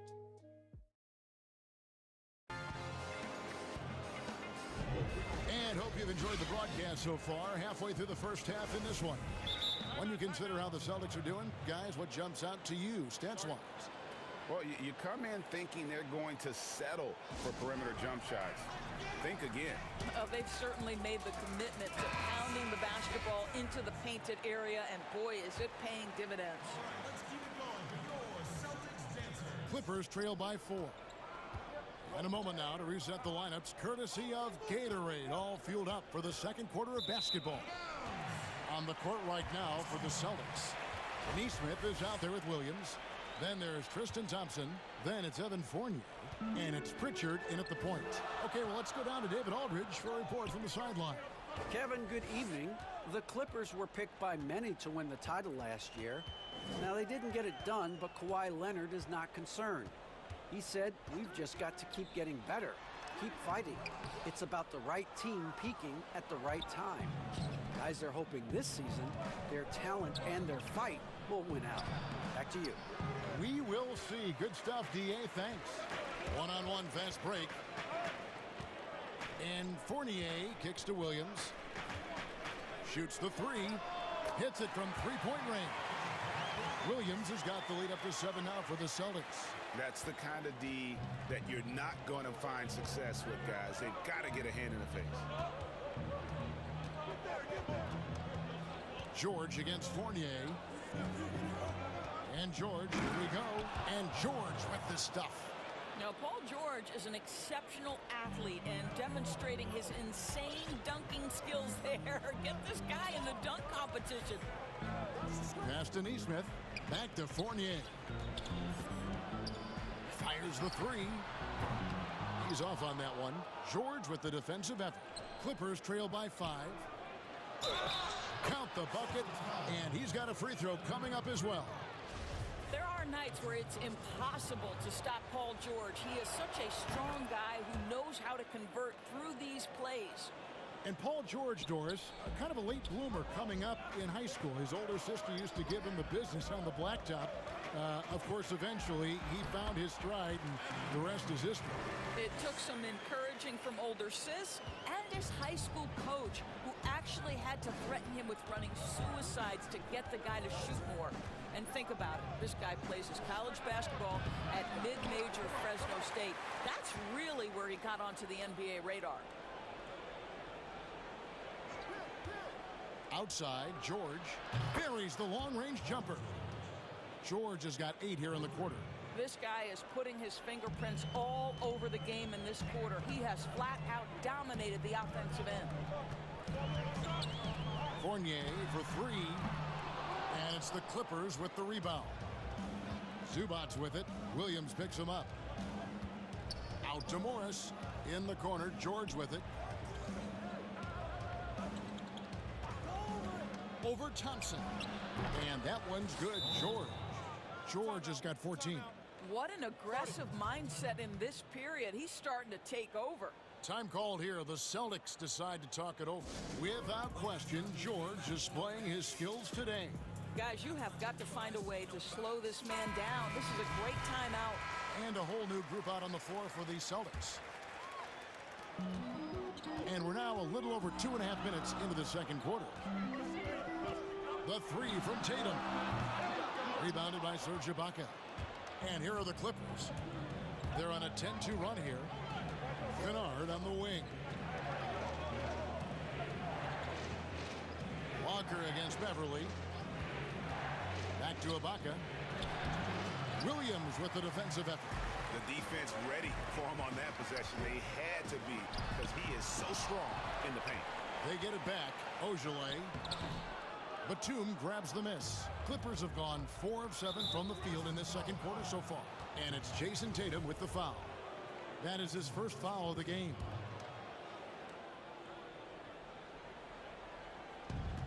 And there's a minute 45 left in the first half of the game. Leonard on the wing, guarded by Tatum. Lets it go from deep, and another three for the Clippers. I don't think there's anything Leonard can't do on the basketball court. He can score inside, the mid-range, long range. He'll hurt you from absolutely anywhere. Oh, and he got fancy with that one. Yeah, maybe trying to give them the momentum boost they need to break this game open. The Celtics shooting their first foul shot of the game. And as a team, excellent. A season ago, about 80% when they got to the line. Leonard against Tatum. And the rejection by Tatum. Well, really improving as a defender. Jason Tatum has those long arms to redirect shots. Brown against Kennard. Jacks up a three. And it's Brown missing. And he didn't punish them for the weak coverage there, but they can't count on him to continue missing. Leonard with the bucket. Oh, good luck stopping that. Kawhi Leonard, huge, strong hands, in total command of the basketball. Go ahead. Here's Ojale, defended by Batum. Pass to Brown. Shot clock at 5. And the dunk by Brown. Oh, my goodness, Brown finishes off the drive, not simply laying it in, but a message of authority on the dunk. There's a 4-second difference from the shot clock to the game clock, and that one's good. Beverly. And the D has gotten a little bit laxed here defending the triple. They can close out the quarter if they want to. It's all about patience right here. Patience and execution. Get a good look. You gotta love his aggressiveness to finish inside. Well, his leaping ability gives him a great advantage. To the paint. And foul on the shot. He'll shoot 2 at the free throw line. What you have to love about Patrick Beverly is the long road to the NBA and his commitment to getting there.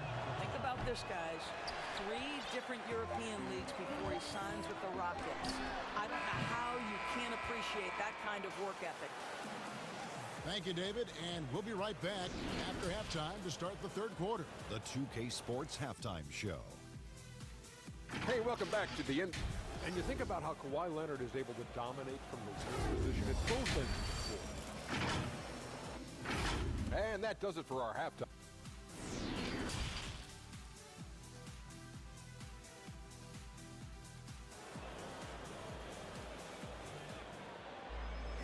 We've got second half action for you, and if the next couple quarters are similar to the first, this one could go down to the last possession.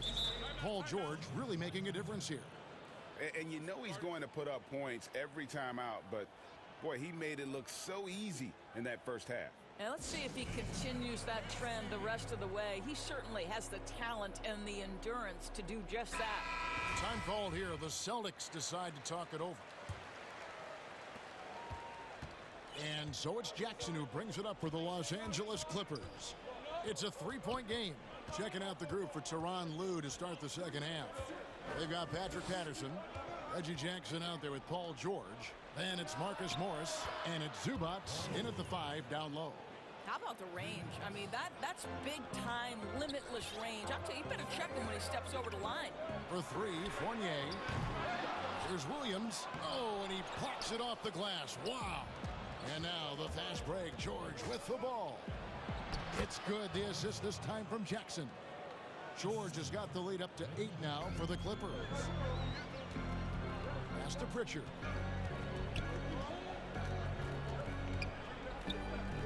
Back to Fournier.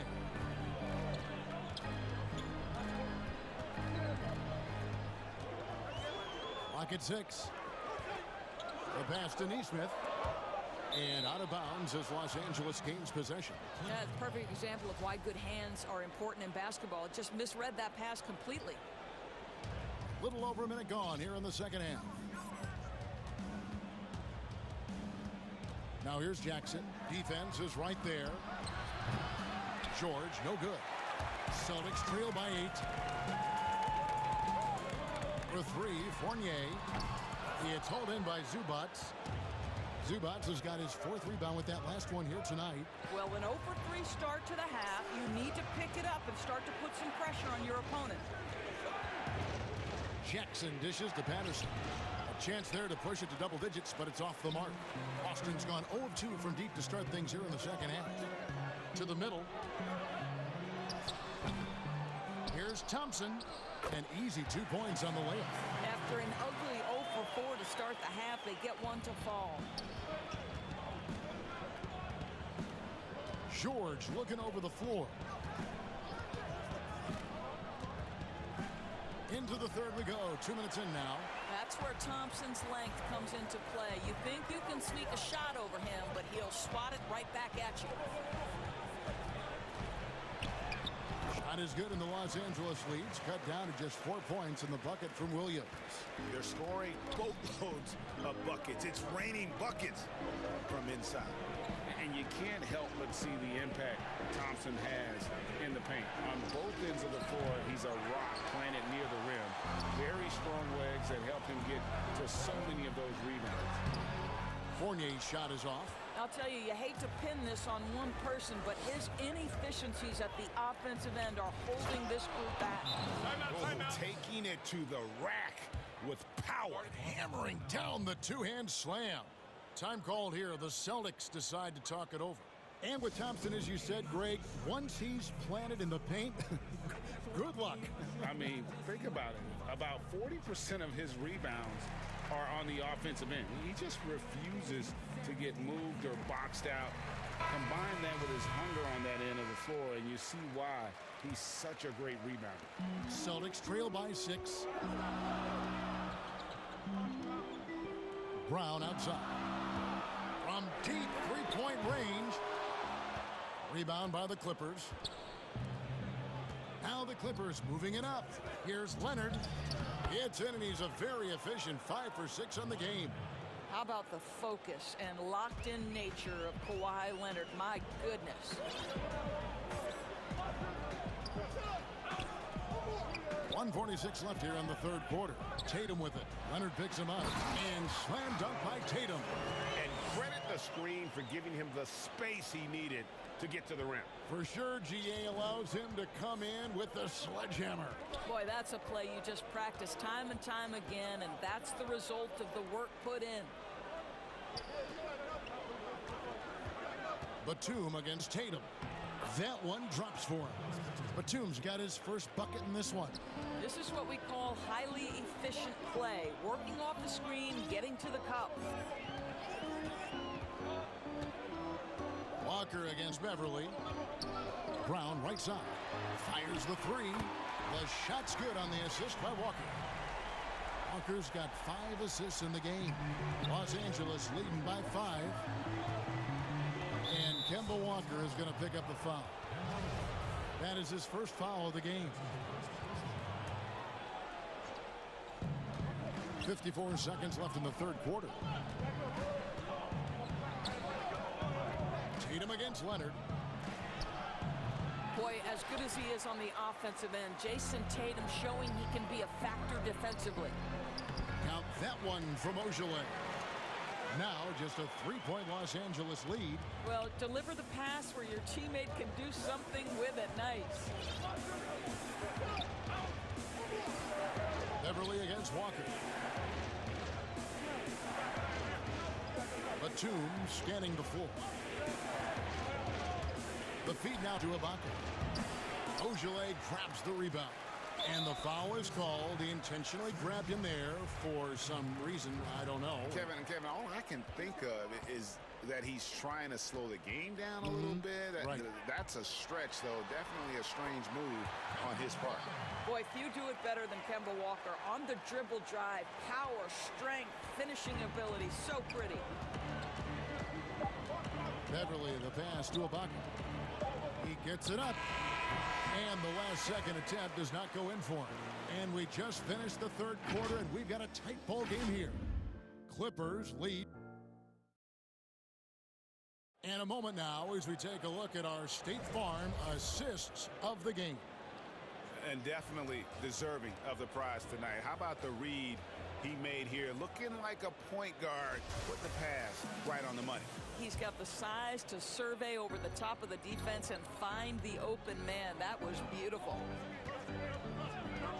Well, this has been a great contest so far, and I imagine the fourth quarter could have even more action in store for us.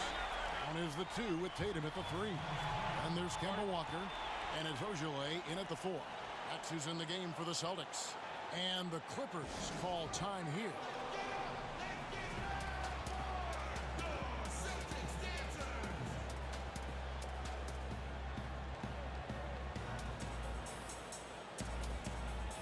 Williams is checked in for the Celtics.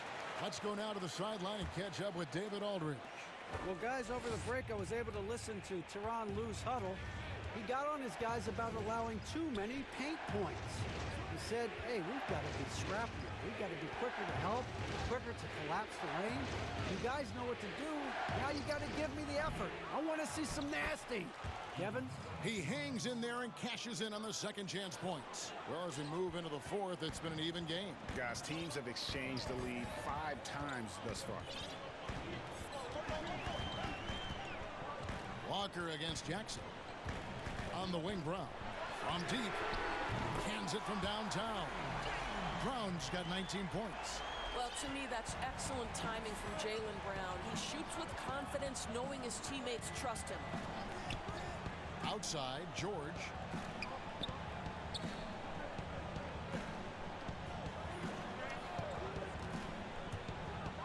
And George with the stuff. You can see there's complete trust in Paul George in pick and rolls. Fantastic at taking advantage of the defense and the separation they give him. George against Brown. About a minute and a half into the fourth quarter now. No coverage that time. Brown's got 9 points here in the second half. Clippers trail by 3. Here's Jackson outside. George. And it's George again missing. They came close there to tying it up. Oh, he had it in his sights. He wanted it. That bucket would have been huge. You know, I think Williams has a terrific future. A charismatic, likable kid who can be unselfish to a fault. From deep, George. George missing again. Boy, a really tough quarter for this guy. Just struggling to make shots right now. Brown, good. The ball movement on this run has been fantastic and is a big part of why they've been able to get these good looks. George against Brown. To end the run. Shooting foul as the whistle blows. He'll shoot 2 free throws. See, I don't think you could teach that. Paul George going right into contact. You love that aggressiveness. Now a timeout called by Boston.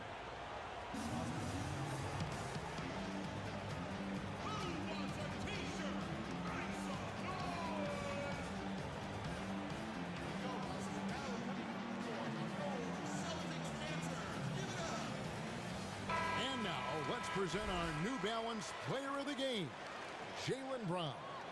And it's been a ridiculous performance in the best sense possible. I mean, everything about his game has been working. And no matter what they've thrown at him, he's had the answer. The better he played, the more these fans got revved up. And that continued to play out over the course of his amazing performance. Well, to me, Paul George exemplifies what a leader should be. This guy does not look for his personal stats. He just wants to make the guys around him better. And how big was that? He is just so reliable, so confident at the free throw line. Back to Brown. The shot's good on the assist by Walker. Brown's got the lead up to 8 now for the Celtics. Yeah, this is the very definition of feeling it. Jaylen Brown taking smart shots and playing perfectly within the team schemes. Jackson passes to Zubac. Feeds it to George. It's stolen by Brown.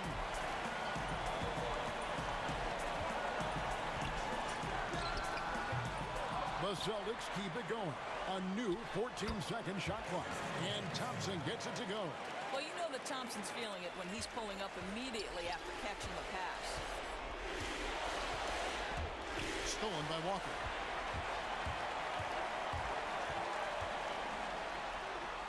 Goes up and lays it nice and easy. Walker's got 4 points this quarter. Big miscommunication on defense. He recognizes it and quickly takes advantage. And that's typical of this guy. He's always reading the situation, reacting quickly, and capitalizing. And the Clippers call time here. They're behind by 12. 1:32 left in the fourth quarter.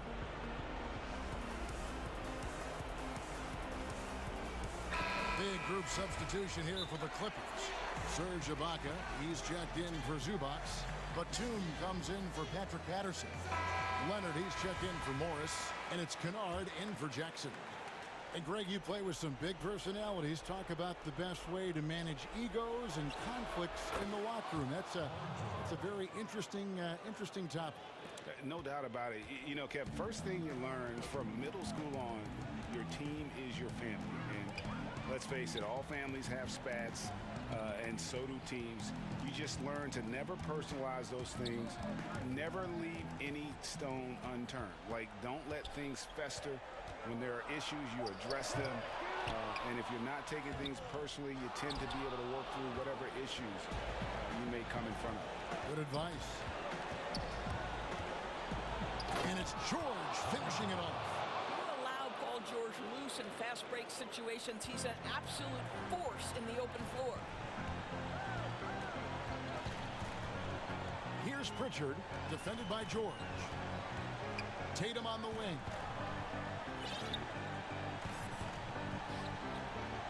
Six to shoot.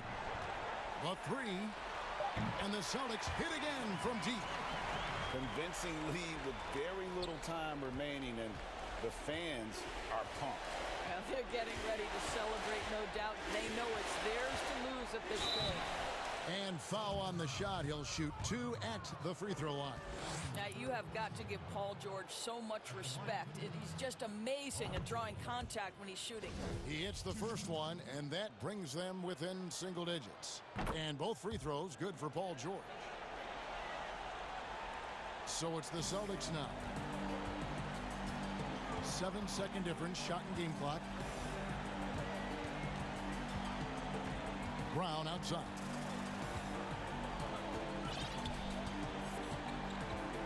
16 seconds left to play in the final quarter. And here's Tatum for 3. It's hauled in by Los Angeles. And pushing it up, here's Los Angeles. Leonard with the ball. Some solid defense from Brown. So it's the Celtics picking up the win. Some good competition, but the hometown advantage and the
Dallas' starting lineup.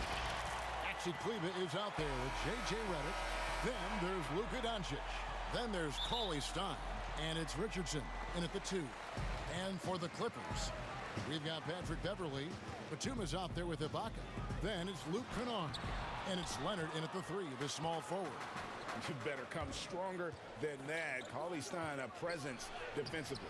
Doncic with the bucket. One of the things you've got to admire and respect about him is his aggressiveness at the offensive end, always in attack mode. Beverley against Doncic. Batum with the 3. It's tipped. And it's the Mavericks on the break, moving it up. It's good. Yeah, the shot from Richardson looks smooth and effortless. This team did a nice job setting him up there. Beverley against Doncic. Now here's Beverley. Not a lot of room. Kennard kicks to Beverley. Shot clock at 6. It's rebounded by Dallas. That is some tough defense there against one of the better finishers in our game. And it's Richardson slamming it down. Tell you what, for a young player, Doncic has already shown tremendous skill and feel for the game. Beautiful floor awareness there. Now here's Beverley. Right side Leonard. Good for the basket. Starting off 1 for 1 with that shot. And, you know, it took them a while to get going, but they finally connected now on their 4th shot of the game. Offensive rebound. Outside for Redick.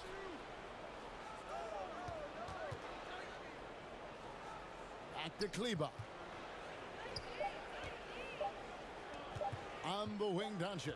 He's covered by Leonard. And there's the shot clock violation. Couldn't get the shot off in time. How about that strong defensive performance for this half's Mobile One block? Some intimidation right away. Got to show those shooters you're going to be there all night long. Doncic against Beverley. Outside Leonard.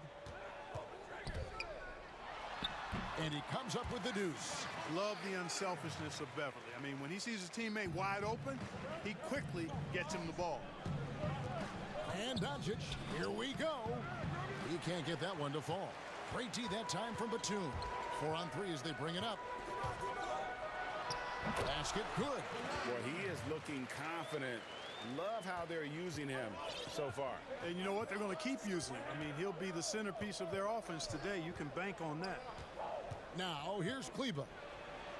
And he takes it in for the layup off a very nice feed. Greg, who are your favorite players to watch in the NBA? Boy, that's a tough one. You know, you got to like the guys that have changed the game in some regards, right? Steph, KD, and Giannis. Those are 3 guys that are just doing things that don't seem normal. True. Then others who remind you of past greatness. You know, Jason Tatum with Kobe, or maybe an Anthony Davis with the King. And those are guys that I love. And then the other guy, listen, LeBron James. I could watch him play basketball every day. You know, to do what he's done at this stage of his career, I just think it's incredible. And I think our game is in great shape. Agree on all counts. Here's Ibaka, and Ibaka slams it in. So agile, Ibaka, able to quickly come up and set the screen, then quickly rolls into position for the score. And Doncic, here we go. That's in. He's got 2 made now, and he's shooting 2 for 3. And really, it's been a major aspect of their offense in the early stages here. Their success working the ball inside and getting points from close range. Now, here's Kennard. Nothing yet on the scoreboard for him. The offensive rebound. Kicks it out to Leonard.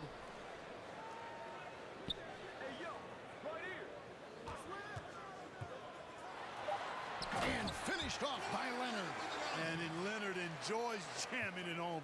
Got to keep him as far away from the hoop as possible. Doncic against Leonard. But they recover it. And Doncic throws it down. taking matters into his own hands. Yeah, we didn't expect to see that kind of finish. And you know, guys, when your point guard is making explosive plays at the rim, I really do think it sets the tone for the rest of the team. Leonard, no luck. Mavericks leading by 4. And the wide open shot from Redick drains the three-pointer. And the story here, Kevin, early on is how well they've shot the basketball. Very high percentage so far, and if you want to start a game hot, that's the way to do it. Here's Leonard off with the layup. He got it up, and he was able to put it up in time, but doesn't fall. And so it's Dallas heading to the bench with a 7.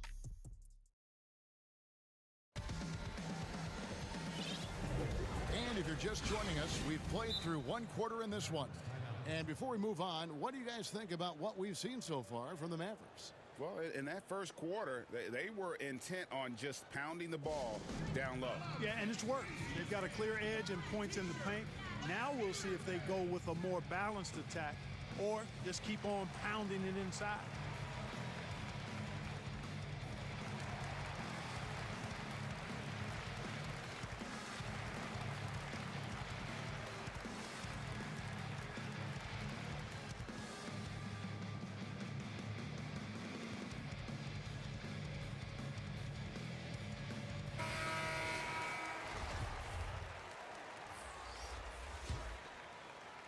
Mavericks leading by 7.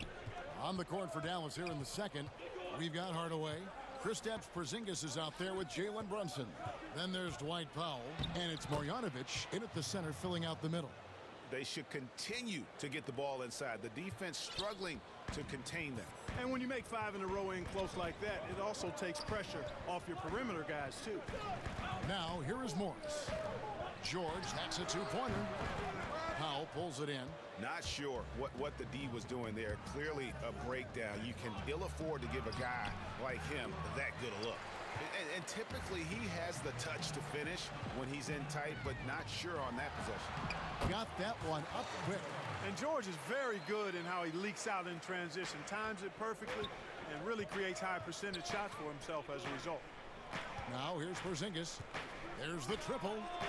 Drops in the tray. Porzingis has got the lead up to 10 now for the Mavs. Unwilling to let up even for a moment. That's his killer instinct, just fanning the flames. Yeah, I love the fact he doesn't play the score. He just keeps coming, attack mode. He doesn't know how to step off the gas pedal. Here's Hardaway, and then Hardaway with the dunk. A prolific slasher with some serious bounce. Hardaway Jr., fun to watch. And a 5-star recruit coming out of high school. Powell had an excellent college career, yet he fell to the second round of the draft. Didn't even hear his name called as he was selected during a commercial break. Now here's Porzingis, and the ball travels out of bounds. It was last touched by George.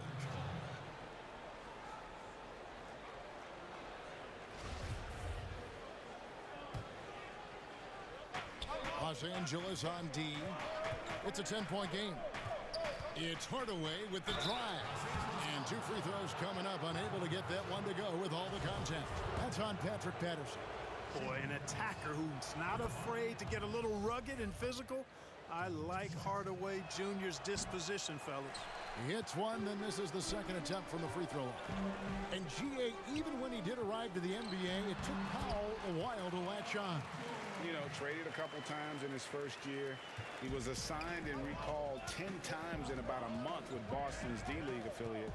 Finally found a home in Dallas. Everything turned around from that point forward. Porzingis finds Powell. Basket counts. And the Mavericks lead by 11. Assists like that have typified their effort today. Terrific ball movement. Really a prime example of the difference in how these teams have operated offensively. Much more individual play at the other end. Now here is George. He's got 6. Zubac's no good. And they've got a big lead, not just on the scoreboard, but really in the rebounding numbers as well. And what I like about it, it's been a physical brand of basketball. It's had a little sandpaper element to it. Gritty and rough, but that's how you win games. Great positioning on the putback. Boy, intensity always a good thing, and Powell brings it solid. and getting after offensive rebounds for his team. Stolen by Brunson. Fast break Dallas. Here's Powell. Second shot opportunity. Brunson, good. You've got to be aware of him at all times. He's a bully on the backboard. And so George will bring it up for Los Angeles. Down by 15. And George with the stuff. Boy, George so long in all limbs, arms and legs. And he covers a lot of space in short bursts of time because of. And good that time. Howell's got 6 in the quarter. Big miscommunication on defense. He recognizes it and quickly takes advantage. Boy, the defense looks shell-shocked. I mean, they're on the ropes right now, on their heels. Great quarter for him at the offensive end, trying to will his team back in the game. Outside, Porzingis misses the 3. Clippers trail by 13. And George, here we go, and it's George finishing it off. Great speed displayed by George on his way to the bucket. Devastating to the defense with those dunking skills of his. Brunson the pass to Hardaway. He kicks it to Powell. Hardaway against Morris. Over in the quarter, Porzingis, 6 on the shot clock, and the 3 ball is good. And they're right around 50% for the game on their threes, and they've only gotten better as the game's gone on. George against Porzingis. Pass to Morris. George from deep three-point land, trying to answer back, but that 3 is off the mark. +8 in the rebound differential. One more reason why they're in control. Yeah, double-digit advantage on the scoreboard. They've taken the initiative. They've played, I think, with more purpose so far. And George, here we go. And it's George finishing it off. Hey, and George really is one of the better dunkers in the league. Actually, one of the best. He's creative. He's got great bounce, excellent length, and pretty creative every time he gets a chance to throw it down. And stolen by Patterson. And the rejection by Marjanovic. And now, the 2K Sports Halftime Show. Hey, welcome back to 2K. Right out of the gates, it was Dallas setting the tone. They launched into a 6-0. Thanks for joining.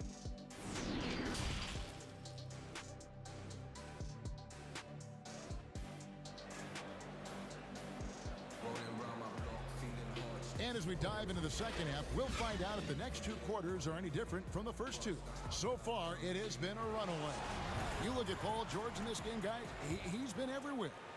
In that first half, he was a hot knife, and the defense was butter, sliced right through them. Well, you know what, guys? My question is this. Who's he going to posterize in this half? You know, we've already gotten a number of filthy dunks out of him. All fueled up and ready to go. Let's reset the lineups courtesy of Gatorade for the second half of basketball. Taking a look at Los Angeles. Patrick Beverly out there with Kennard. Then there's Batum. Then there's Kawhi Leonard. And it's Ibaka in at the pivot spot, manning the middle. Here's Doncic after the basket by Los Angeles. Kleba with the bucket. And the Mavericks lead by 17. Second chance points always hurt. Just not enough effort to block out. Hey, guys standing around spectating, I mean, you got to get in there and get tough. Now, here's Kennard. To the inside. Here's Ibaka, and foul on the shot, so he'll get a chance. And here we go, coach's challenge happening right now. This one in regards to the personal foul, seeing if that was the right call. And this is the time now where the officials can review in closer detail what constituted the original personal foul. Getting a different angle can sometimes make it a lot easier to determine. Greg, indeed, and the one thing with replay review is that when you see the slow motion replays, you really get a new appreciation for just the immense speed at which these players are moving at. And how fast the action really is, and how hard it can be sometimes, you know, Greg, to make the right call. And the announcement on the review is that the foul was called in error. So they have determined, Greg, to overrule the original call. And guys, this is what it's all about, getting the call right. And I think in this case, the video review showed that while it was a tough call to make on the floor, they got it right with the review. Now, here's Richardson. 19-point lead, which is the largest margin in the game. And really the story of this second half, one team getting the shots they want, the other not so much. And that's why you have such a huge gap in the shooting numbers between the teams. Ibaka against Cauley Stein. Kicks it out to Leonard. Back to Ibaka. Knocked loose and stolen by Cauley Stein. And Cauley Stein throws it down. How about that? Redick showing the same kind of accuracy on that pass as he has on his three-point shots, which is quite remarkable. That's how you drop a dime, though. Now here's Beverly. Still looking for his first bucket in this one. Shot to stop the run. In deep. Leonard drops it in. Not afraid to get physical there. Leonard makes the shot in spite of the contact. Here's Doncic. That's good. He's 5 for 9. So good at getting to his spots and then cashing in, making the game look easy. And it was interesting how the Dallas franchise sold its fans on Doncic. Ownership told them, think of a 6'7" Steve Nash. Isn't quite the shooter Steve was, but is only a teenager. Great vision where he can really pass it. And it turns out Doncic is all of that and more. Doncic kicks to Cauley Stein. Richardson trying to break loose. And it's Cauley Stein. That time on the assist by Doncic. Doncic has got 3 assists now in this one. And even Nash himself called Doncic a dream prospect. Yeah, it said Luka was big and mobile enough in the modern game, can guard multiple positions, has a skill set, a winning mentality, and those leadership qualities. Steve Nash sounding like a future GM. Beverly, the pass to Ibaka. Batum wide open. He fires. Hits the three-point bomb. The outside stroke of Batum, too nice. He knocks him down in bunches. Doncic against Leonard. 1:02 left in the third quarter of the game. And yes, it's good. And you're not going to pass up that kind of play. And Beverly kicks to Leonard. Up again. It's good on the putback. Yeah, you can't forget about the long arms of Batum. I mean, I want to see him be more active on the offensive glass because he's capable. On the wing, Doncic. 13 points in the game. Count it. Good. Well, he's just zoned in. I mean, in most cases, taking quality shots very much within the flow of the offense. Doncic against Beverly. From 15 feet away, Cauley Stein grabs the board. Cauley Stein's got his 4th rebound in this one. Dallas moving it around. Kleba lays it up off the glass. Kleba's got 4 points this quarter. And I need to see some more assertiveness out of these defenders. Beverly, the pass to Kennard. Leonard inside, covered by Redick. Oh, and the jam by Leonard.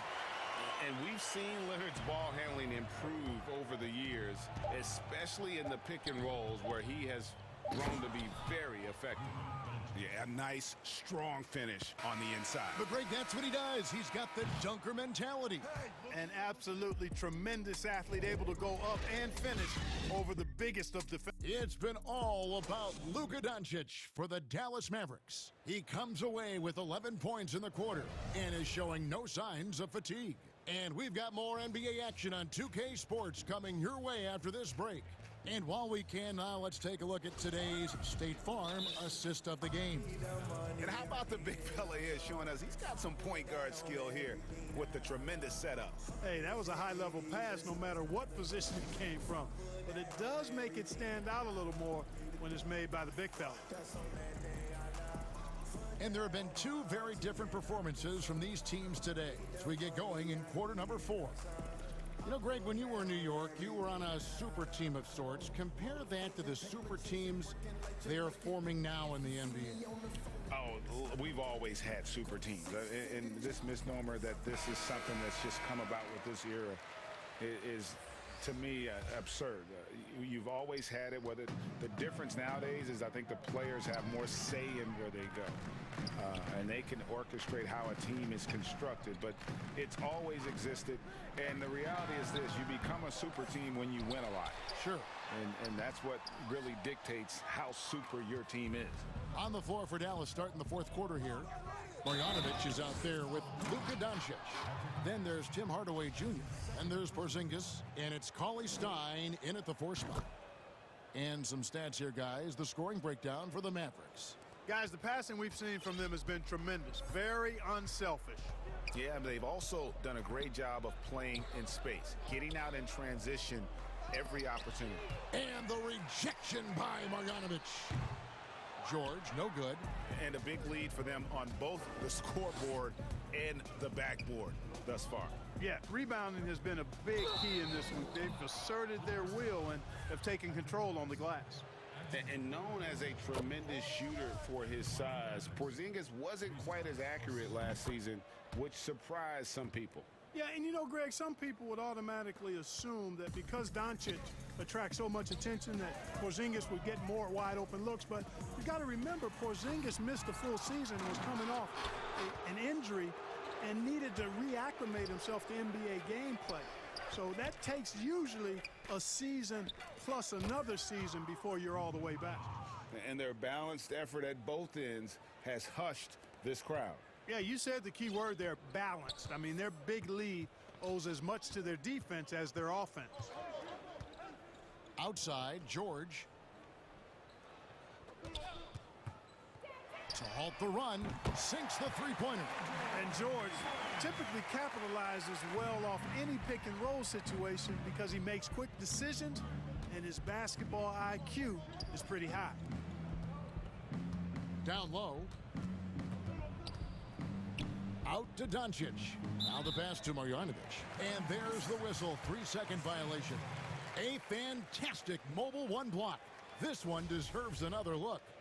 The defensive awareness, the timing, when you have to face a defender that can reject you like that, it can alter your approach. George, that's a two-pointer. Misses off the left iron. And he's been way off the mark this quarter. It's been ugly. And Cauley Stein throws it down. Porzingis has no problem giving the ball up. This is just the kind of unselfishness you like to see. And George, here we go. And it's George finishing it off. Oh, big finish, emphatic. He hangs on the rim just for good measure. Wow. Well, I guess there's nothing wrong with a little bit of showboating here and there. Another bucket down low. They've been the aggressors, taking the ball inside and attacking at the rim. You're exactly right. It's been all good at one end, and let's be diplomatic and just say not so good at the other end. And George, here we go. The rebound by Marjanovic. And you're just not going to see him do that very often. Usually when he rises up, there's a guarantee it's going down. And the shot goes in from Kristaps Porzingis.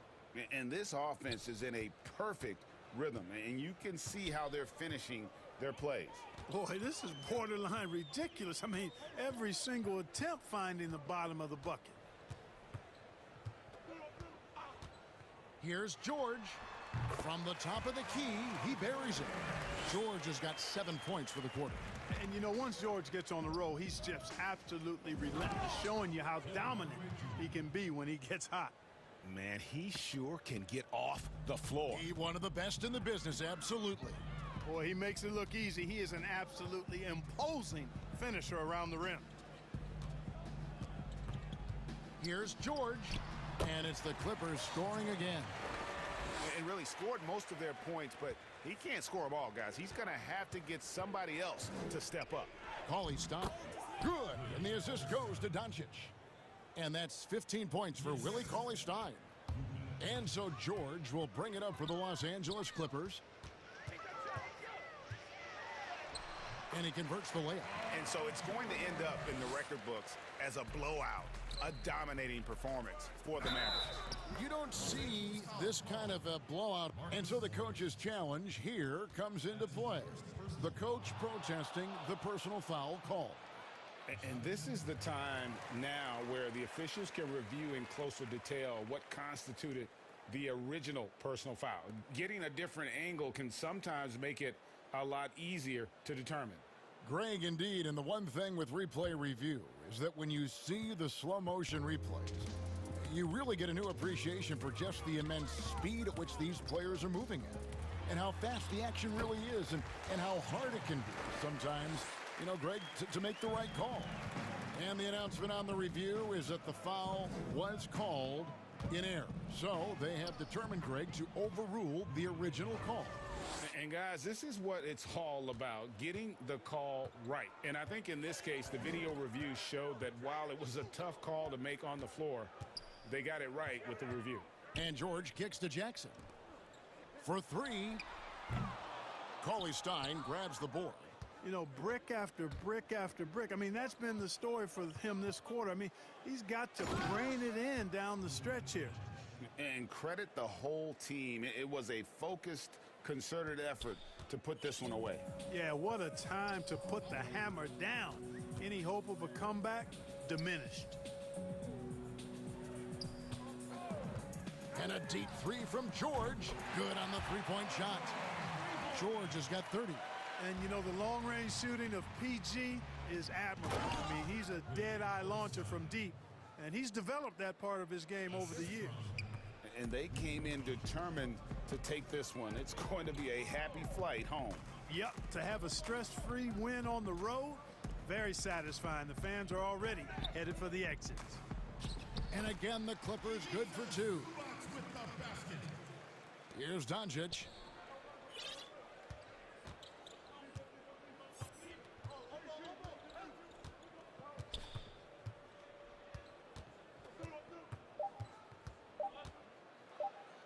And the rejection by Zubac. So we see the Mavericks taking the win here.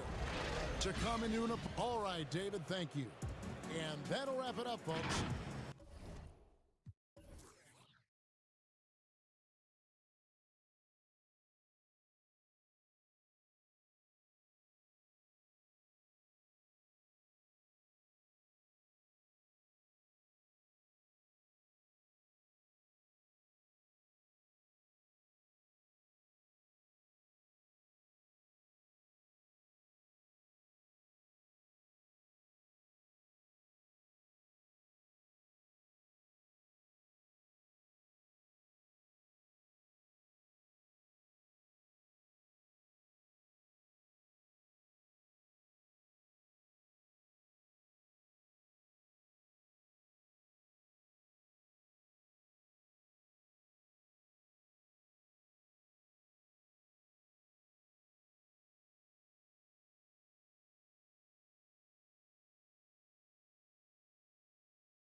Thank you for that report.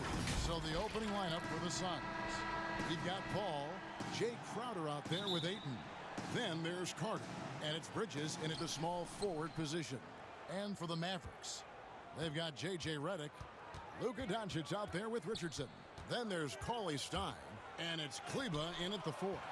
Cauley Stein in great position to reject that shot. Shot by Crowder, no good. The drive by Doncic, rejected by Crowder.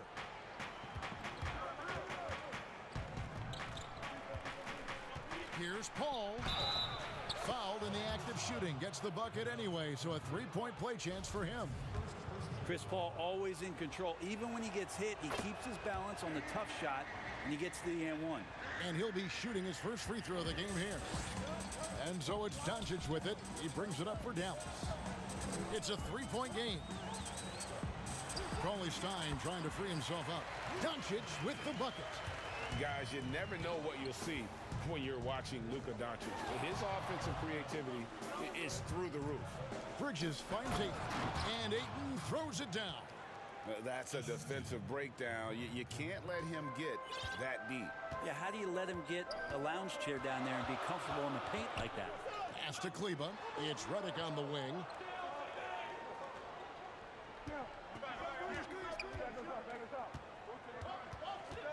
Back to Kleba. Got a hand on it.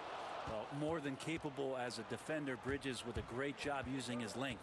Paul passes to Crowder. The shot's good. Uncovered at the rim, finding cracks in the defense here early on. Just really smart basketball and exploiting whatever holes that he's seeing right now in the defensive squad. Here's Kleba after the made shot from Jay Crowder. Kleba kicks to Redick. Carter pulls it in. For Phoenix, they've gone 3 of 5 shooting the ball so far. A shot by Paul. Nobody around. Drills the three-pointer. Paul's got 6 points. And their offense already in a flow. Some stellar shooting to jump out to this lead. Doncic. And he gets the whistle. 2 free throws coming up. That one on Ayton. And what's so impressive about Doncic, the maturity. Yes, he's polished, but he's got a completeness to his game at such a young age. And he's good on the second.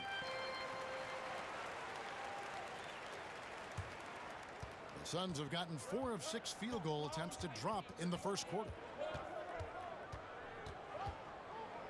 Paul against Doncic.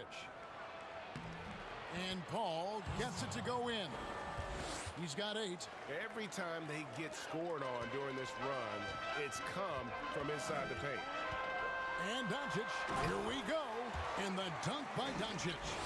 And when you want Doncic, he's one of those guys who kind of just slithers around until he finds an opening, and then bam. Now here is Carter. Back to Paul. That one falls, coming off Carter's feed. 10 points for Chris Paul. Today, Greg, we see a lot more friendly rivalry.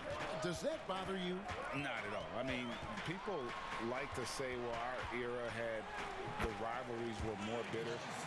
I disagree with that. I think guys are every bit as competitive today as they've ever been. That's good to hear. They just also have more exposure and opportunity to be around one another. Kids today growing up, they've been playing against each other since the 5th, 6th grade in national tournaments. When we played, we didn't get to see the other top players around the country. So I think that was one reason why you didn't have a closeness with guys that unless you were on the same team. The shot's good from Paul. And now you see them starting to really work the ball inside. Pass to Redick. Just over 3.5 minutes gone here in the first. And Cauley Stein throws it down. Well, this is when you start to talk about Redick not just always looking for offense, clearly looking for teammates there. And first time out of the game called for Phoenix. Whether things are good, bad, or indifferent, coaches will have adjustments to make throughout the course of the game.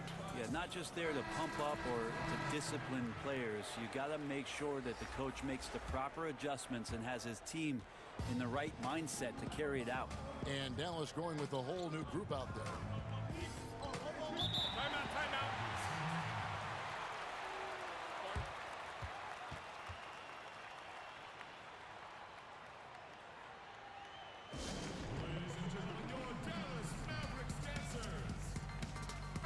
the Suns with a completely new group on the floor.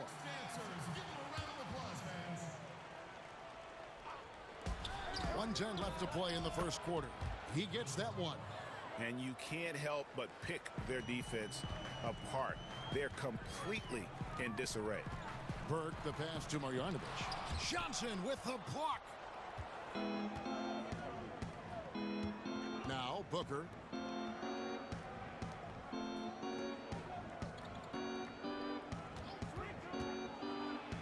And the dunk by Booker. Their play on both ends has been superb. We'll see if they can maintain the momentum. Like tonight, that all the hustle plays have meant so much to this team. Now just sustain some of that energy and keep comfortable. And it's the Mavericks with the ball. The Suns getting the bucket. And the shot goes in from Kristaps Porzingis. They're going to take a little bit more to get Porzingis off of his sweet spot and his offensive game now. 3-second difference between shot clock and game clock. Booker the pass to Craig. Back to Booker. It's stolen by Marjanovic. Here's Brunson. And contact on the shot, so he'll be shooting free. And it looks like, yep, it's a coach's challenge on the personal foul. That triggers a replay review by the officials. And this is the time now where the officials can review in closer detail what constituted the original personal foul. Getting a different angle can sometimes make it a lot easier to determine. Greg, indeed, and the one thing with replay review is that when you see the slow motion replays, you really get a new appreciation for just the immense speed at which these players are moving and how fast the action really is and how hard it can be sometimes, you know, Greg, to make the right call. And so the word is in. They've decided that the call stands as it was made on the floor. And, you know, even if a coach still feels this wasn't the right call, you got to acknowledge the effort being put in to reviewing it. With double checking, and the game continues on. A big-time effort for Chris Paul, providing a lot of energy for the Phoenix Suns. That quarter had to take a lot out of him. He racked up 12 points. And don't go away. We'll be right back. And welcome back to the second quarter of action. Plenty of basketball left to play, but this one has been one-sided so far. And from what we've seen, guys, from the Suns, what are you thinking so far? Boy, their offense looks really good when everyone's in sync. Terrific first quarter. I couldn't ask for a better one right now. Just a complete rhythm by all the guys who got some minutes. Wonderful start. On the court for the Suns, Johnson is out there with Dario Saric. Then there's Devin Booker. And it's Galloway in at the shooting guard position. Porzingis against Booker. Saric outside. Three-pointer. Shot clock at 6. Galloway, the pass to Saric. And slam dunk by Saric. The defense not putting up much of a fight as Saric gets to the rim. Porzingis looking it over. The pass to Brunson.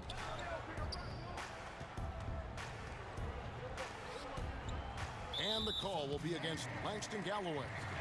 That'll be his second foul of the game. Another foul would give him 3 before the half. Something to keep an eye on, guys. Passes it to Melly. A 3-ball. They get it back. Controls the rebound and puts it back up and in. Oh, great timing. He is one tough customer on that offensive glass. You know, it's like he has a sixth sense of where that rebound is going. And the dunk by Booker. Booker showing some speed, excelling there, and blasting right through the defense to get to the rim. Burke kicks to Brunson. Out of bounds. It'll go to the Suns.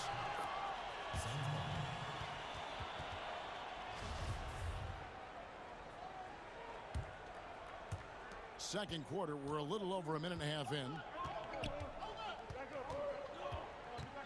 Booker outside.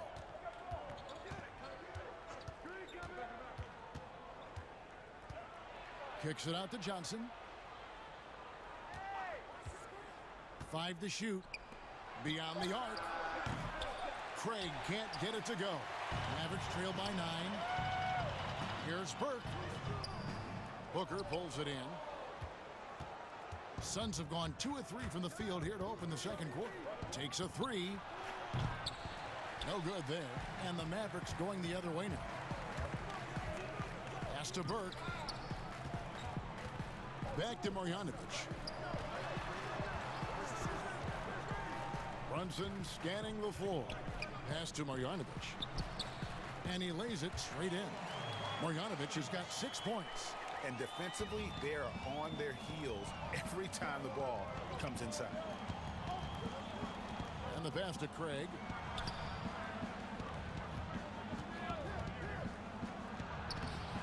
And he banks in the layup. Craig's got his first 2 points. Well, that's how you draw it up right there. A screen to shed the defense, a quick move to the bucket, and you get the lay-in. And the shot is good. The Phoenix lead has been cut down to 7 points thanks to the hoop from Maley. Booker against Porzingis. Booker the pass to Šarić. And Burke has it in the corner. Off target from outside. And they had some botched coverage that turned into no coverage. Porzingis against Booker. Out to Šarić. Lets it go with a 3. A shot, no good. So the Mavericks will take it the other way. And Marjanovic with the slam. At 7-3, Porzingis with no trouble seeing over the defense. Excellent pass and a very unselfish play. To the paint. Šarić outside. Shot is good off the back rim and in. Šarić has got his second basket. Well, you like guys who can work that in-between area. Really keeps the defense honest. Oh, man, that is just easy for him out there. At his size with that kind of touch, that is money. And Dallas going with a whole new group out there. And that'll be 2 free throws coming up. Officials on the call with the foul. That one on Ayton. You just never know what Doncic is going to do. I mean, which is one of the reasons he gets the defense to foul. 54 seconds left to play here in the half. And here is Paul. 12 points for him.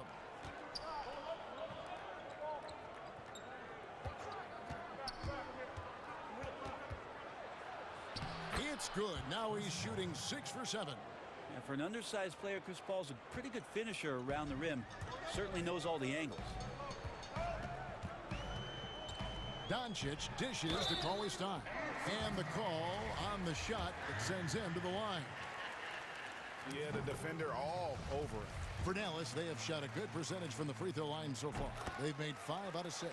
Yeah, a year ago, though, Kevin, 78% conversion rate from the free throw line. So that's a nice all-around effort. The shot and game clock separated by 4. Passes to Bridges. Off the mark there with the 3-point shot. And the rebound battle split evenly thus far. Redick finds Doncic. And he makes that one. Doncic has got 4 points in the quarter. And with good length and athleticism, Doncic not only gets to the rim, but boy, can he finish.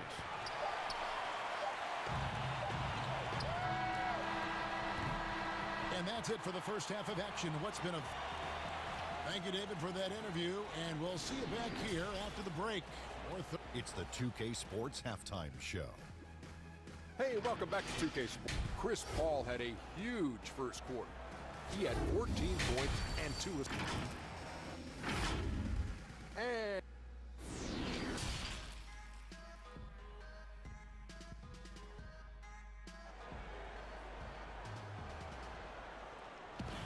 And if you're just joining us, we've played through the first half in a game that's been fairly even so far. It's been a clinic by Chris Paul. Yeah, it's been a great performance from him, really staying focused on quality shots. Yeah, this is showing that they're not going to play at anybody else's pace but their own. Josh Richardson out there with Doncic. Then there's J.J. Redick. Then there's Maxi Kleber. And it's Cauley-Stein in at the center, walking down the middle. That's the lineup out there for the Mavericks. They should continue to get the ball inside. The defense struggling to contain them. Paul against Doncic. Goes up to the stripe, and he nails the jumper. Paul's got 16 points. That's why Chris Paul is so special, is because he can just navigate around pick and rolls, find open areas, and there's just no defense for that. And sometimes as a point guard, you gotta take things into your own hands. Yeah, right. It's okay to be selfish when you have a chance like that. Well, if he's calling his own number, there's a reason for it. There you respect the decision-making from him out there. And if you're just joining us, we've played over a minute here in the third. Doncic. It's in, and he's a very efficient 5 for 6 on the game. And how about that? Coming out to start the half, a perfect 3 of 3. Paul kicks to Ayton. Yep, that one goes in there. DeAndre Ayton happy to shoot at that range. Nice stroke. And so Doncic will bring it up for the Mavericks. Trailing by 4. Outside, Redick. Good. And the assist goes to Doncic. Redick's got himself going there. His first points of the game on the deep ball. Doncic against Paul. Now, here's Bridges. Guarded closely. Back to Paul. Takes the 3. It's hauled in by Richardson. Richardson's got his 4th rebound with that last one here tonight. And Doncic throws it down. And it just seems when Doncic turns it on, it's a sight to see. Incredible at scoring in a variety of ways. Paul finds it. Back to Paul. A little under 2.5 minutes gone by here in the third. Shot by Crowder, no good. He's not the guy that you want to give a wide open look from 3-point range. They're lucky that that one doesn't cost them. Beautiful transition offense there. That's execution at its best. Yeah, once you burst through a seam like that, you got to look right towards the rim. Sweet play. Here's Carter. Ayton trying to break free. Drops in the layup for 2. That's the kind of aggressive and assertive play they need as we get closer and closer to crunch time. Doncic passes to Cauley-Stein. Rebound by the Suns. That's the only kind of defense that's going to cut the mustard here tonight. You got to stay on top of a guy like that who can play at such a high level offensively. Boy, shot out of a cannon on that possession. Good look up court. The drive by Doncic. Lays it up and banks it in. Doncic has got 8 here in the quarter. Yeah, that's the 3rd bucket in a row from the paint. This defense needs to clog those lanes in the middle. Phoenix calls timeout. In addition to going over the game plan and making whatever necessary adjustments have to be made, Greg, this timeout also the time for players to get rehydrated or hydrate for the first time with some Gatorade. Plenty of basketball still to be played here, and they have to get recharged. That's a great point. Without proper hydration, a player can completely run out of gas down the stretch of a game. And that's something that none of these guys can afford to have happen. If you're going to battle all the way to the finish, you have got to be hydrated. He made a great decision there to push the basketball up. Excellent teamwork. Suns trail by 3. Booker left side. Bucket is good. Booker's got 8 points. And Booker does not lack confidence when it comes to his ball handling. Wow, sensational there. The bucket is good. He'll have a chance for one more. It's going to be on Sharch. The plan of attack is obvious. Get the ball inside and go strong to the rim. For Dallas, they have been good at the free throw line. This one, 7 of 8. The Suns have gone 6 of 9 from the floor here in the second half. They've got to be happy with that. Booker outside. Pass to Galloway. Launches a 3. No good that time. And it's Dallas the other way. The Mavericks have knocked down 8 of 9 free throw attempts. I'd say those numbers read pretty well. First one falls for him. No problematic or an Achilles heel for a lot of young bigs. His consistency from the free throw line really hasn't been a problem for Porzingis. And you can tell he's feeling confident right now at the line, and when he's on, he can be lights out. And Booker kicks to Sharch. Some nice ball movement here by the Suns. Booker the pass to Šarić. Just 5 on the clock. Here's Brunson. Pass to Melli. Now Marjanovic. Here's Melli from the arc. Bangs home the trifecta. Burke's got the lead up to 9 now for the man. And really the story of this second half. One team getting the shots they want, the other not so much. Well, this team did something in halftime, going from a mild-mannered half-court executing team to some heroic shooting in the second half. The fourth quarter has arrived. So good to have you with us.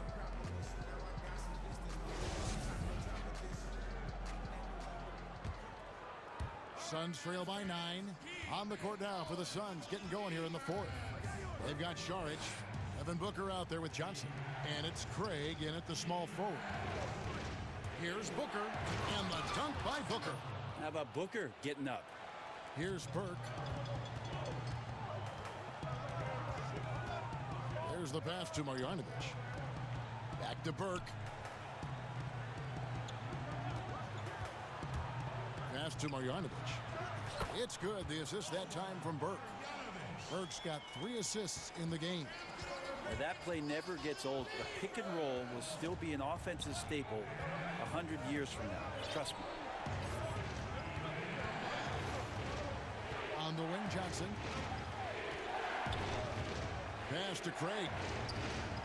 Shot clock at 5. Out to Šarić from downtown. The rebound by Marjanovic. And battling hard on the glass, they hold the advantage here so far. And that one's good. Burke. And now it's an 11-point Maverick lead. Some tough offensive sets. They want to turn it around. Yeah, right now you just need a bucket to get some momentum. A nice shot by Booker. Well, finishes like that are pretty impressive from Devin Booker, who we know is a great outside shooter. And the Mavericks call time here.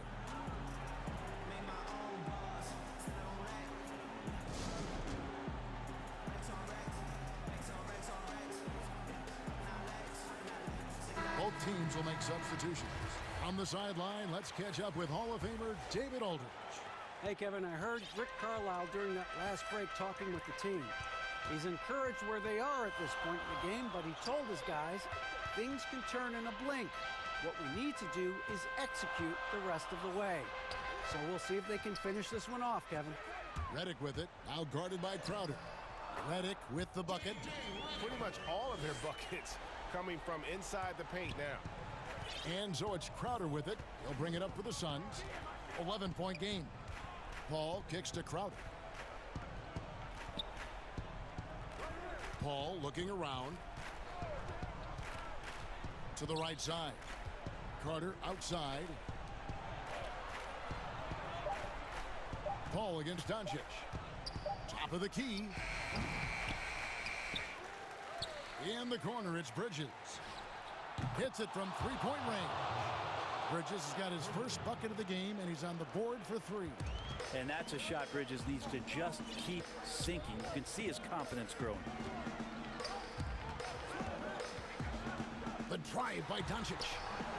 Some solid defense from Ayton. Suns trail by 8. Here's Carter. Finished off the break. That's a good find from Ayton, understanding the defensive scheme, and he just waited for his teammate to be open. Doncic with it. Now guarded by Ayton. Yep, it counts. Doncic has got 10 points in just the second half. And that's just cold-blooded right there. He's taking no prisoners. Confidence is sensational, and it feels like no one is going to stop him tonight from scoring. Here's Ayton. Here's Paul. And it's Ayton missing. Those are chances almost always you can rely on him to get you 2 points, but the D just enough to keep him out of rhythm. Cauley Stein's shot is good. Yeah, the reach a factor there for Cauley Stein. I'd love to see him hit the boards a little bit more often. Phoenix calls timeout. They're down by 10. There's 1:38 left in the game.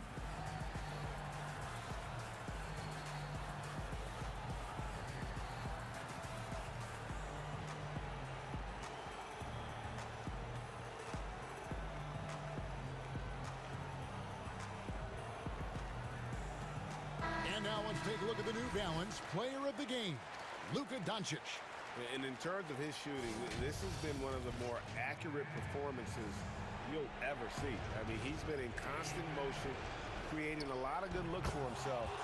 But still, even when you're wide open, you expect to miss some of the time. That has not been the case here tonight. This guy has made everything. He sure has given this crowd a treat tonight. This kind of performance only cements his status as a fan favorite. Here's Doncic. It drops. That's his 9th field goal of the contest. A blistering hot 9 for 11. The defense tried, but Doncic gets through. Luka able to put a smooth release on the shot despite the contact. And that's a foul called on Porzingis. That is his first foul of the game. That's good from Johnson.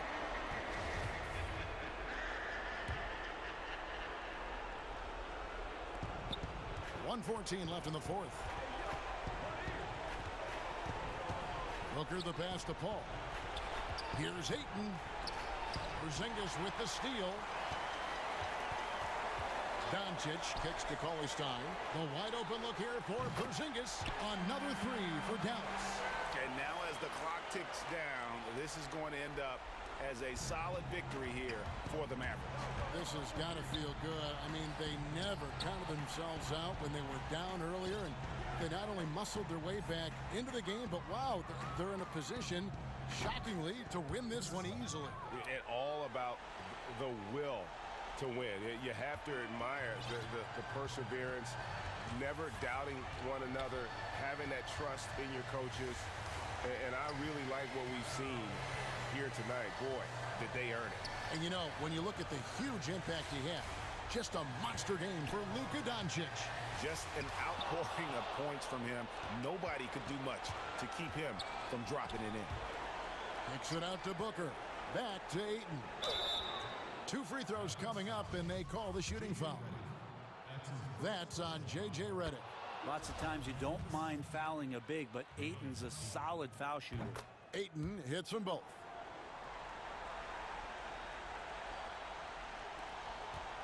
Guys, some great passing from him. Yeah, everybody's touching it, and you're starting to see the assists pile up because the rhythm is on display offensively. Out of bounds, Phoenix will take possession. And the Suns call time here. They're trailing by 7. 3 seconds left in the fourth quarter. Guys, what do you think?